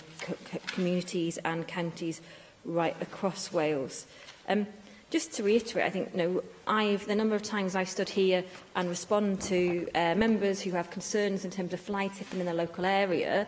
We need to take whatever steps we can to tackle that, because we know it is a blight on our communities and on our otherwise lovely countryside, and that's why we need a holistic approach that not only encourages people to recycle but also drives behaviour change as well, so we actually reduce that blight of fly tipping on our country. So I would invite members to support these regulations, and which will confer on Welsh local authorities and Natural Resources Wales the power to offer a person the ability to discharge liability to criminal conviction for waste duty of care offences by a payment of a fixed penalty. Diolch. Thank you very much. The proposal is to agree the motion. Does any member object? Therefore, we defer voting under this time and voting on this item until voting time. Item 7 this afternoon is a debate on the Estyn Annual Report of 2017-18, and I call on the Minister for Education to move the motion. Kirsty Williams. Thank you very much, Deputy Presiding Officer. And I open this debate today by thanking Miley Rowlands for his annual report, the first based on Estyn's new inspection arrangements that were introduced in September 2017. This report provides us with valuable information based on Estyn's analysis of evidence from inspections about performance and standards across Wales. As a government, we will be using this body of data to help monitor performance, inform policy and drive up standards in education and learning. The Chief Inspector is right to say that there is much Wales can be proud of. It is particularly encouraging that Estyn have found that the shift in culture towards a more collaborative and self-improving system continues apace. This is vital if we're to continue to raise standards for all of our young people. The report finds that the positive trend is continuing in non-maintained nurseries, maintained special schools and our further education colleges. And it's extremely encouraging that standards are good or better in 9 and 10 non-school settings and are improving with a higher than the percentage identified last year. Standards are also found to be good or better in 8 and 10 primary schools, an increase on last year, with more of them going on to be judged as excellent. The improvements in fundamentals, such as attendance and basic literacy over recent years, is to be welcomed and is paving the way for overall improvements across our primary sector. Yet, whilst I note that half of our secondary schools continue to maintain good or better standards, I accept that that means that half of them do not. And I do not believe that that is acceptable and improvement is needed. I am in no doubt that there is still much work to do. 5% of primaries and 15% of secondary schools have been identified as needing significant improvement or special measures. I believe that the challenge for the system is to ensure that schools that need additional support are identified at an earlier stage and that we work closely with schools and the profession to address these issues. The fact that schools are being placed in an Estyn statutory category year on year indicates, as I have said, that more needs to be done to identify schools causing concern earlier and then, crucially, to provide them with appropriate support to enable them to improve. I am currently considering how we will tackle this issue and to identify new mechanisms that could be put in place to provide support to make improvements in these schools. I'm encouraged that our policies, such as the new professional standards for teaching and leadership and the ongoing development of the new curriculum, have driven forward progress and improved teaching and learning experiences for pupils. The professional standards, which have pedagogy at their heart, have been designed to support practitioners to develop in a way that will prepare them to meet the challenges ahead. I'm also pleased to note that schools and colleges have responded positively to changes in GCSE English, Welsh and Maths. However, I do acknowledge that provision for the Welsh Baccalaureate is more variable. The Welsh Bac plays a key part in our national mission to raise standards by improving both the skills and knowledge of our young people. It has been designed to give young people a broader experience than they usually have through their traditional academic education. Enhancements to the arrangements on implementation of the Welsh Bac are being actively addressed through ongoing work of a partnership group that consists of Welsh Government, Qualifications Wales and the WJEC, including actions on the key area of clarifying expectations for students at different levels. As we all know in this chamber, well-being is strongly linked to educational outcomes. I therefore welcome that well-being and attitudes to learning are good or excellent in 2/3 of our secondary schools and have been identified as a strength in our primary sector. It is essential that every school develops an ethos to support the broader mental health and well-being of their learners, which in turn will help to prevent other issues from developing or escalating, including mental health issues. Our national mission is to raise standards of education for all young people. We are currently developing new evaluation and improvement arrangements which will further support school improvement and raise standards. As you will know, I have issued a written statement today about these arrangements. This includes the work that will be taken forward from the recommendations within the Estin Independent Report, a Learning Inspectorate. Moving to this new model of evaluation and improvement will put us more in line with high-performing systems across the world, and it will support the Inspectorate in providing assurances that standards are being met, whilst also supporting schools to maintain improvement. The policies that we have put in place are helping to drive improvements, but it is important that we maintain momentum to secure further and consistent improvements, as well as support schools through significant education reform. Deputy Presiding Officer, I am very grateful for the teachers, leaders and managers throughout the sector for their continued efforts and contributions. We all share the same ambition, an ambition to raise standards, reduce the attainment gap and to deliver an education system that is a source of national pride and enjoys the confidence of the people of Wales. Thank you. I have selected the 6 amendments to the motion. I call on Susie Davies to move Amendment 1 in the name of Darren Miller. Diolch, Dirk Prylywydd, and I move our amendment. I just want to say for the record, though, that it wasn't intended to be a delete-all amendment, but it is what it is, and so we'll move on that basis. Could I also echo the sentiments expressed in the first Plaid amendment? Any improvement is to be welcomed for its effect on the individual young people who benefit from it, as well as the staff at the schools. I just wanted to start briefly with the reduction in the number of settings offering education for 3- and 4-year-olds. I've always been disappointed that some councils in Wales have chosen to restrict this offer to council nurseries only, which may account in part for the reduction. But I'm also concerned about the drop in the number of settings at a time when the government is rolling out its 30-hour childcare offer for parents working more than 16 hours. And as well as anticipating a rise in demand there, what about the children who can only access 10 hours education because their parents work 15 rather than 16 hours? They still have 5 hours of childcare to find, preferably in the same setting as the education offer, except of course they have to pay for it. It's also the setting where the seeds of the 1 million Welsh speaker policy needs to germinate, so perhaps the Minister could give us her thoughts on that.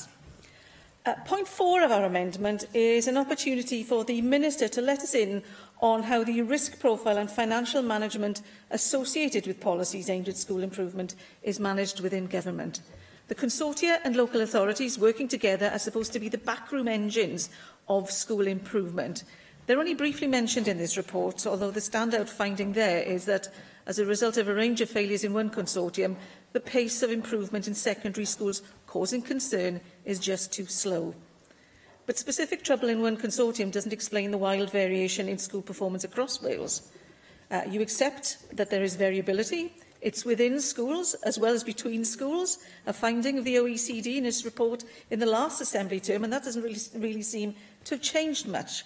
So in congratulating those schools with well-motivated, well-led staff and happy learners achieving their potential, we cannot let that mask the flip side of the very significant number of learners who've been let down in the way we highlight in the first 2 points of our amendment.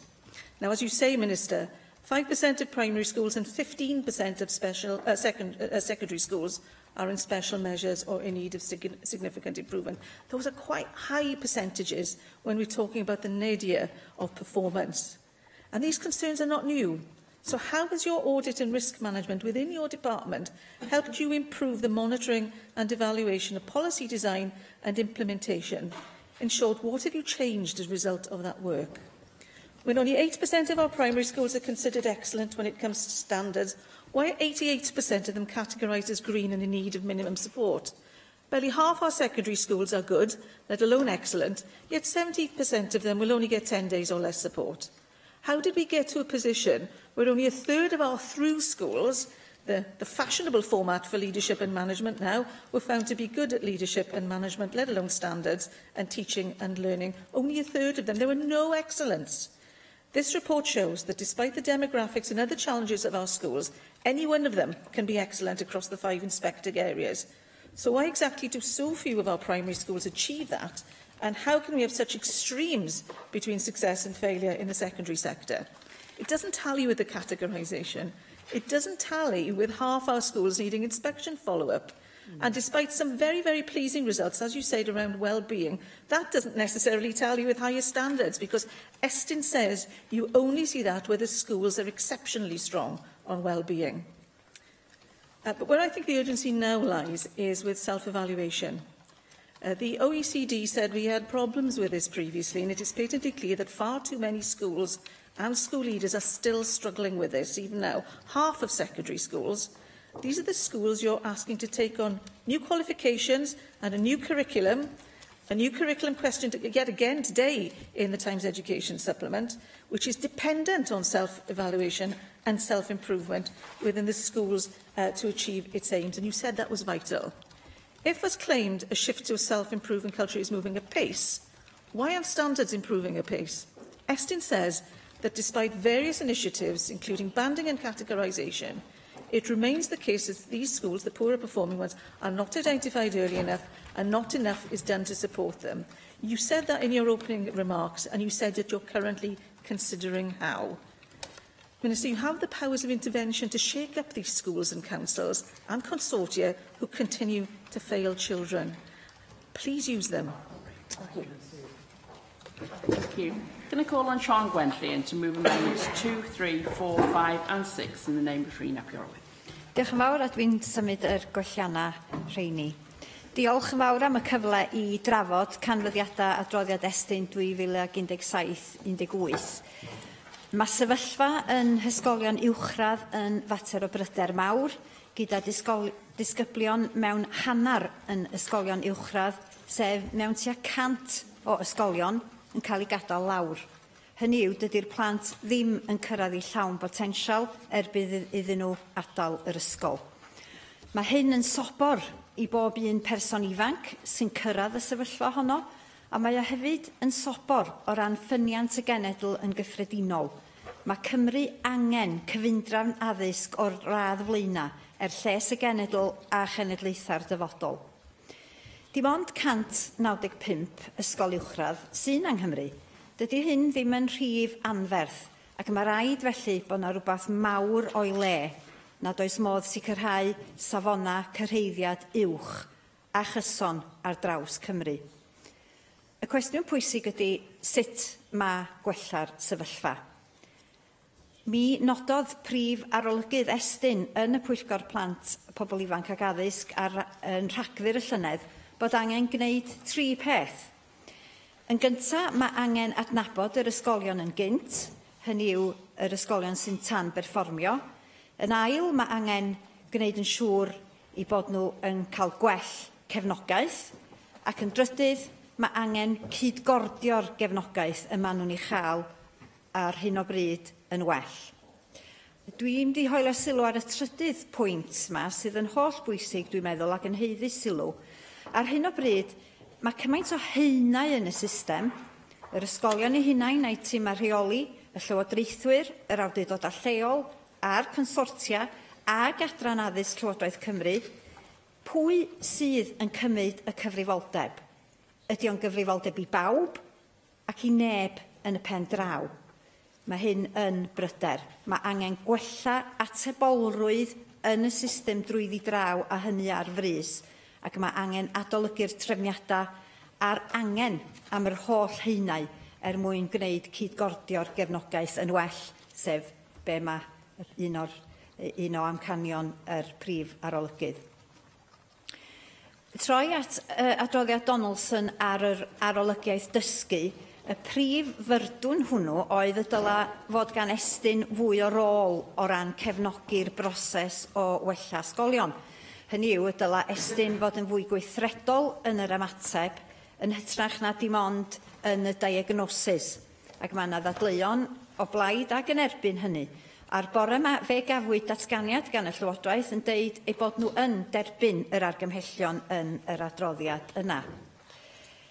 Ond un cyhoeddiad heddiw sydd wedi dychryn pawb ydy hwn, sef y bydd na fwy o arolygiadau. Ac Estyn, nid Donaldson, sydd wedi sôn am hyn, ac mae wedi llwyddo i gynddiriogi bron pawb sy'n ymwneud ag addysg yng Nghymru. Doedd na ddim cyfeiriad at hyn yn adroddiad Donaldson hyd y gwela i, ac os rhywbeth mae'r adroddiad yn rhoi'r argraff mae symud i'r cyfeiriad arall sydd angen, efo'r pwyslais ar ddilysu hunan arfarnu, nid ar fwy o arolygu. Ond mae'r Llywodraeth wedi derbyn yr argymhellion, ac felly, os ydy'r Llywodraeth am weld Estyn yn rhoi mwy o gefnogaeth i'n hysgolion ni, yna mae rhaid gofyn y cwestiwn be di pwrpas y consortia. Mae rhaid edrych o ddifri ar ei rôl nhw os ydy Estyn yn mynd i fod yn cymryd rei o'r cyfrifoldebau drosodd. Un arall o ganfyddiadau Estyn oedd hyn. Mae arweinyddiaeth yn ddigonol ac angen gwelliant mewn 4 o bob 10 ysgol ac yn anfoddhaol mewn rhyw 1 o bob 10 ysgol. Mae'r ymyrraeth sy'n dod o wahanol gyfeiriadau yn gwneud swydd pennaeth yn un anodd iawn. Dyma reswm arall dros greu llai o haenau yn y system a chreu llinella atebolrwydd cadarn drwyddi draw. A dwi ddim yn credu y gellir edrych ar y problemau sy'n cael eu hamlygu gan adroddiad Estyn heb edrych ar y cyd-destun ehangach sy'n wynebu ein hysgolion a'n athrawon. Does am dwywaith fod y proffesiwn dan bwysa aruthrol ar hyn o bryd. A fedrwn ni ddim sôn am godi safona heb sôn am gyllid ac adnodda. Yn ôl y Llywodraeth ei hun, mae diffyg yng nghyllideb 2 o bob 5 ysgol o arolygwyd. Mae raid i ni unioni'r sefyllfa yma ac mae angen i'r Llywodraeth gynnal adolygiad brys o gyllido ysgolion.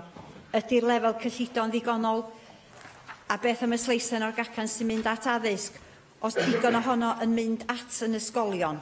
Gobeithio bydd y drafodaeth pnawn fory yn amlygu rei o'r problemau yma a bod gwaith y Pwyllgor Plant a Phobl Ifanc hefyd yn bwydo i'r drafodaeth honno. A dwi'n gorffan ar hyn. Gwaith y Llywodraeth yma ydy edrych yn hir ac yn galad ar y dystiolaeth a dod i gasgliadau a gweithredu yn ôl y dystiolaeth. Caroline Jones. I'd like to thank Her Majesty's Chief Inspector of Education and Training in Wales for his annual report. It's a report card on the performance of Wales' education system, and it appears that we are not doing well enough. While 8 in 10 primary schools are deemed good or better, only 8% of Wales' primary schools are classed as excellent schools. Every child in Wales deserves to go to an excellent school, and the standard of your education shouldn't be dependent upon where your parents choose to live, if they even have a choice, which many families do not. And the outlook for our secondary schools is much bleaker. Only around half of Wales' secondary schools are judged to be good or better, and half of the secondary schools inspected in the past year needed follow-up action, and 2 were placed in special measures. The problem, according to Professor David Reynolds, former education advisor to both the Welsh and the UK governments, is because we are introducing a new curriculum at the same time as trying to drive up standards in a system that is not all that wonderful by international standards.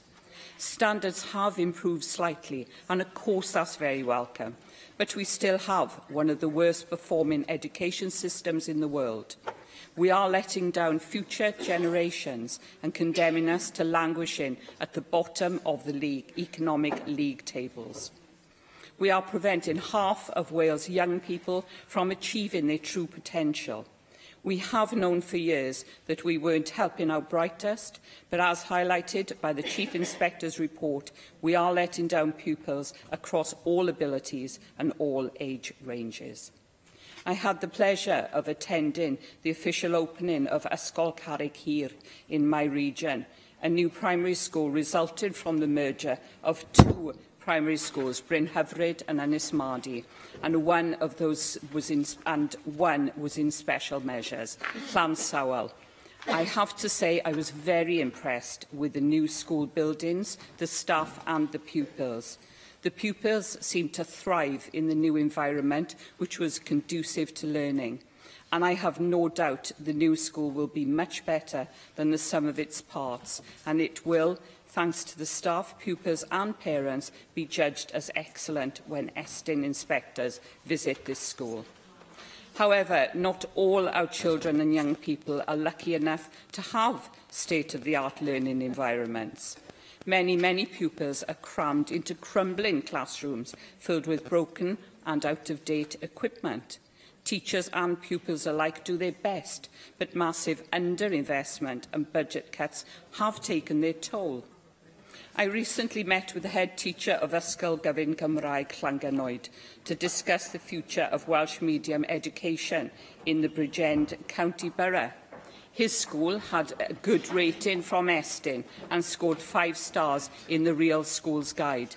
But he has explained that it is getting harder and harder with the budget to make it stretch as far as it needs to maintain these standards. The crumbling buildings and chronic underinvestment are taking its toll, and his experience is far from unique. Spending per pupil is much lower than in England or Scotland and has fallen by over £300 in the last decade. No wonder ASCL Cymru were forced to write about the severe funding crisis and its effect on Welsh schools. Unfortunately, unless we address the funding crisis, more and more schools will be doomed to failure. Every young person in Wales deserves to attend an excellent school like Ysgol Carreg Hir, deserves to receive a world-class education and deserves to be nurtured and challenged to fund their true potential. So this Estyn report should serve as a wake-up call, because we are failing Wales young people in many areas, and the report card reads, must do better. I now call the Minister for Education to reply to the debate. Mr. Williams. Can I begin, Deputy Presiding Officer, by thanking members for their contribution this afternoon.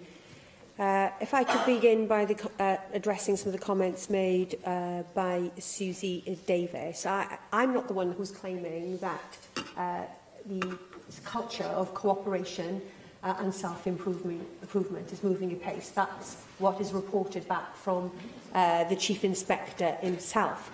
And it is that move towards teachers working with other teachers within their own school and schools working with other schools in that culture of collaboration and self-improvement that will really drive the results. It is not top-down interventions from the government alone that can move the system and move the needle in the way that we have to do. Now, the member is right to say that we are providing a greater emphasis on self-evaluation. And in the past, it has been noted by the OECD that this has not been a strength of our system.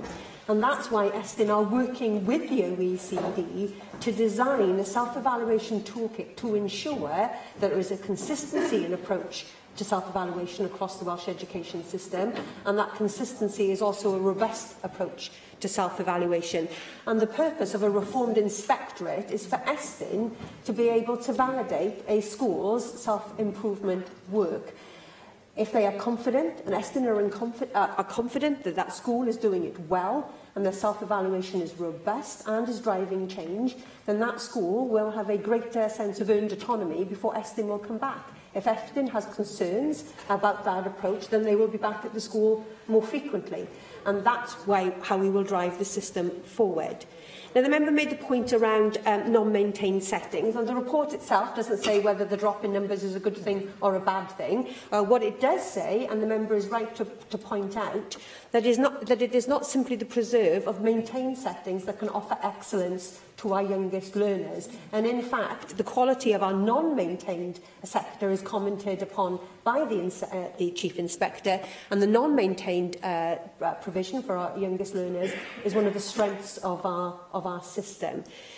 You will know now, and you referenced it, that we are working with colleagues in Health and Social Services Department to ensure that there is a greater joining up of the childcare offer alongside foundation phase with an opportunity for co-location to make it as easy as possible for parents. And you will also be aware that Estyn and Care Inspectorate Wales are now working on joint inspections for those establishments as well, which again I think is a better way of moving forward. If I could turn to Sian Gwenllian, she talked about accountability. Where does accountability lie in the system, and whose job is it to be accountable? Well, the reality is accountability lies at different levels, and so it should. Accountability begins with the professional accountability of every single person working in our education system. That professional accountability that drives so many of our educators to ensure that they strive every day to do a fantastic job for the children who they work with. The first line then, after that, of accountability lies within our school governors, who on a day-to-day basis, on a weekly basis, are there to hold the senior management of their schools, of which they are governors, to account. Of course, our regional consortia, our school improvement services and local education authorities have a responsibility for individual schools in their area, but also on a regional basis. Estyn is there to provide independent assurance for the system as a whole, and Welsh Government are accountable for the quality of the system as a whole. Now, we do need to move to a situation where Estyn does provide more support for school improvement, whereas school has been found by Estyn not to be as good as it could be. Let me give you an example why this is so necessary. I think back to a school in my own constituency who over many years was deemed to be a school in need of special measures. Each time Estyn came to that school, they reported and they disappeared, only to come back several months later with a different set of inspectors who asked the schools to jump through a different set of hoops. And when the school was unable to do that, they went away again, only to come back months later with a different set of people again.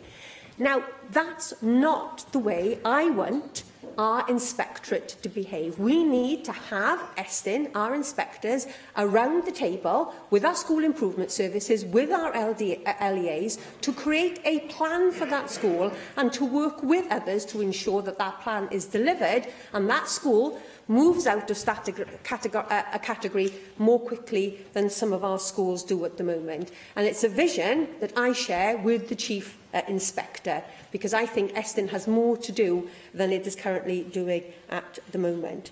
With regards to frequency of inspections, the issue lies in the fact that you can go through you can put your child into the Welsh education system at the moment, and your child can go through the education system through their entirety of their career and not be subject to a school inspection.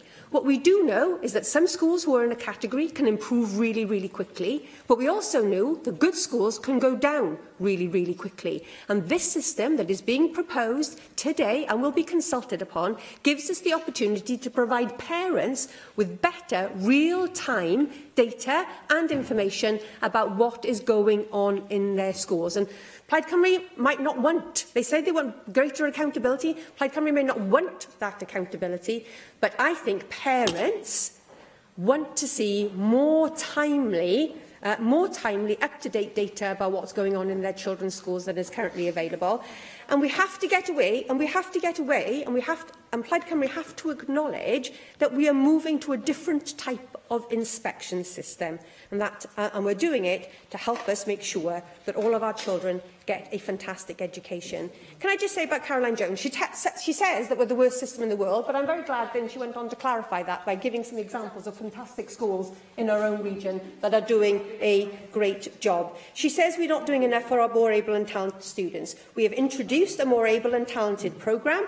We are extending our SERIN programme, not just to sixth formers and post-16 learners, but to younger learners. And with regards to school buildings, Band A, which is coming to an end, and Band B, which is shortly to start, will see the biggest investment in our school and college building programme since the 1960s. Can I... Thank you very much. I was listening to what you've just been saying, particularly in relation to Caroline Jones's contribution.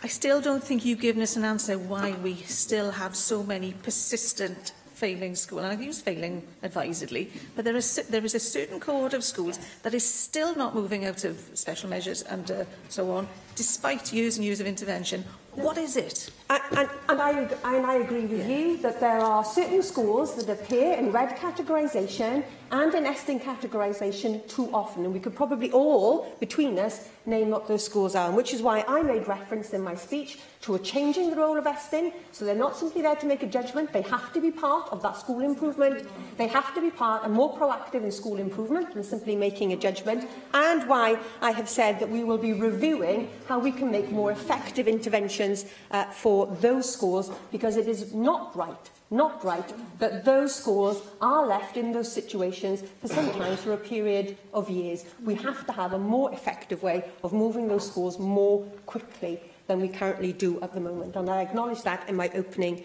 speech. And that is about challenging local authorities about their powers of intervention, and where they are not willing to use those powers of intervention, either to remove governing bodies, to remove delegated financial regimes, or to have other interventions, then we will need, as a Welsh Government, to have to do that. If I can conclude, because I'm just about to run out of time, I was going to cover in my closing speech, instead of responding to questions, some of the issues that were raised in my written statement this afternoon. There are significant education reforms taking place. Estin cannot escape those reforms. I'm glad to be working with the Chief Inspector to implement the findings of Graham Donaldson's review into a reformed inspectorate, which I believe are crucial to delivering on all of our aspirations to ensure that every child has access to a first-class education system. But as the Chief Inspector says himself, Deputy Presiding Officer, and I wish some more of our members would have acknowledged it this afternoon, there is much to be proud of in our system. Thank you. The proposal is to agree Amendment 1. Does any member object? Thank you. You are going to have to shout out object faster and a lot louder as well. Okay, so we now move to voting time on this issue. Has crashed for about the third time today, and I'm happy to vote by manually, but... Okay.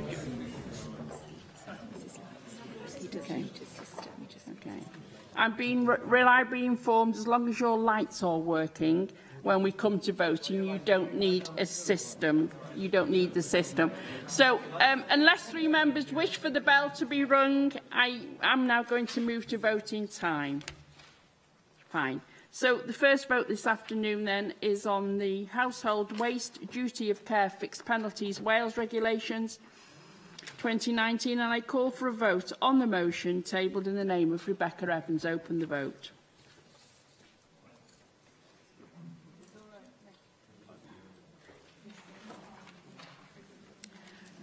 Close the vote. For the regulations, 41, no abstentions, 2 against. Therefore, the regulations are agreed.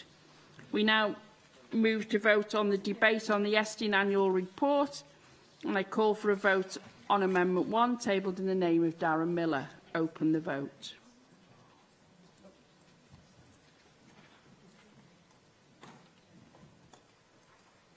Close the vote. For the motion, 18, 1 abstention, 24 against. Amendment 1 is not agreed. Call for a vote on Amendment 2, tabled in the name of Rhyn ap Iorwerth. Open the vote.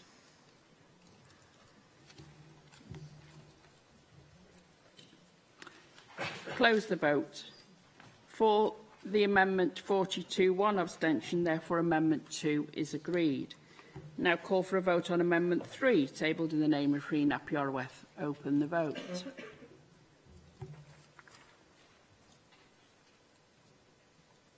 Close the vote. For the For the motion 19, no abstentions, 24 against, therefore Amendment 3 is not agreed. We now call for a vote on Amendment 4, tabled in the name of Rhun ap Iorwerth. Open the vote.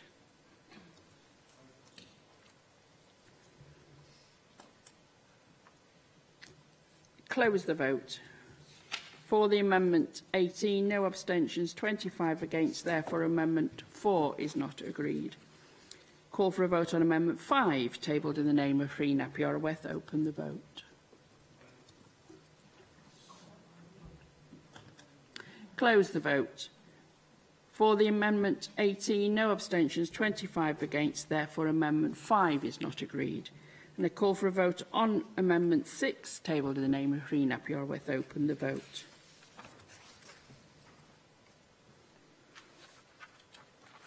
Close the vote. For the Amendment 18, no abstentions, 25 against, therefore Amendment 6 is not agreed. I now call for a vote on the motion as amended, tabled in the name of Rebecca Evans. Open the vote. Close the vote. For the amended motion 26, 11 abstentions, 6 against. Therefore, the motion as amended is agreed. And that brings today's business to a close. Thank you.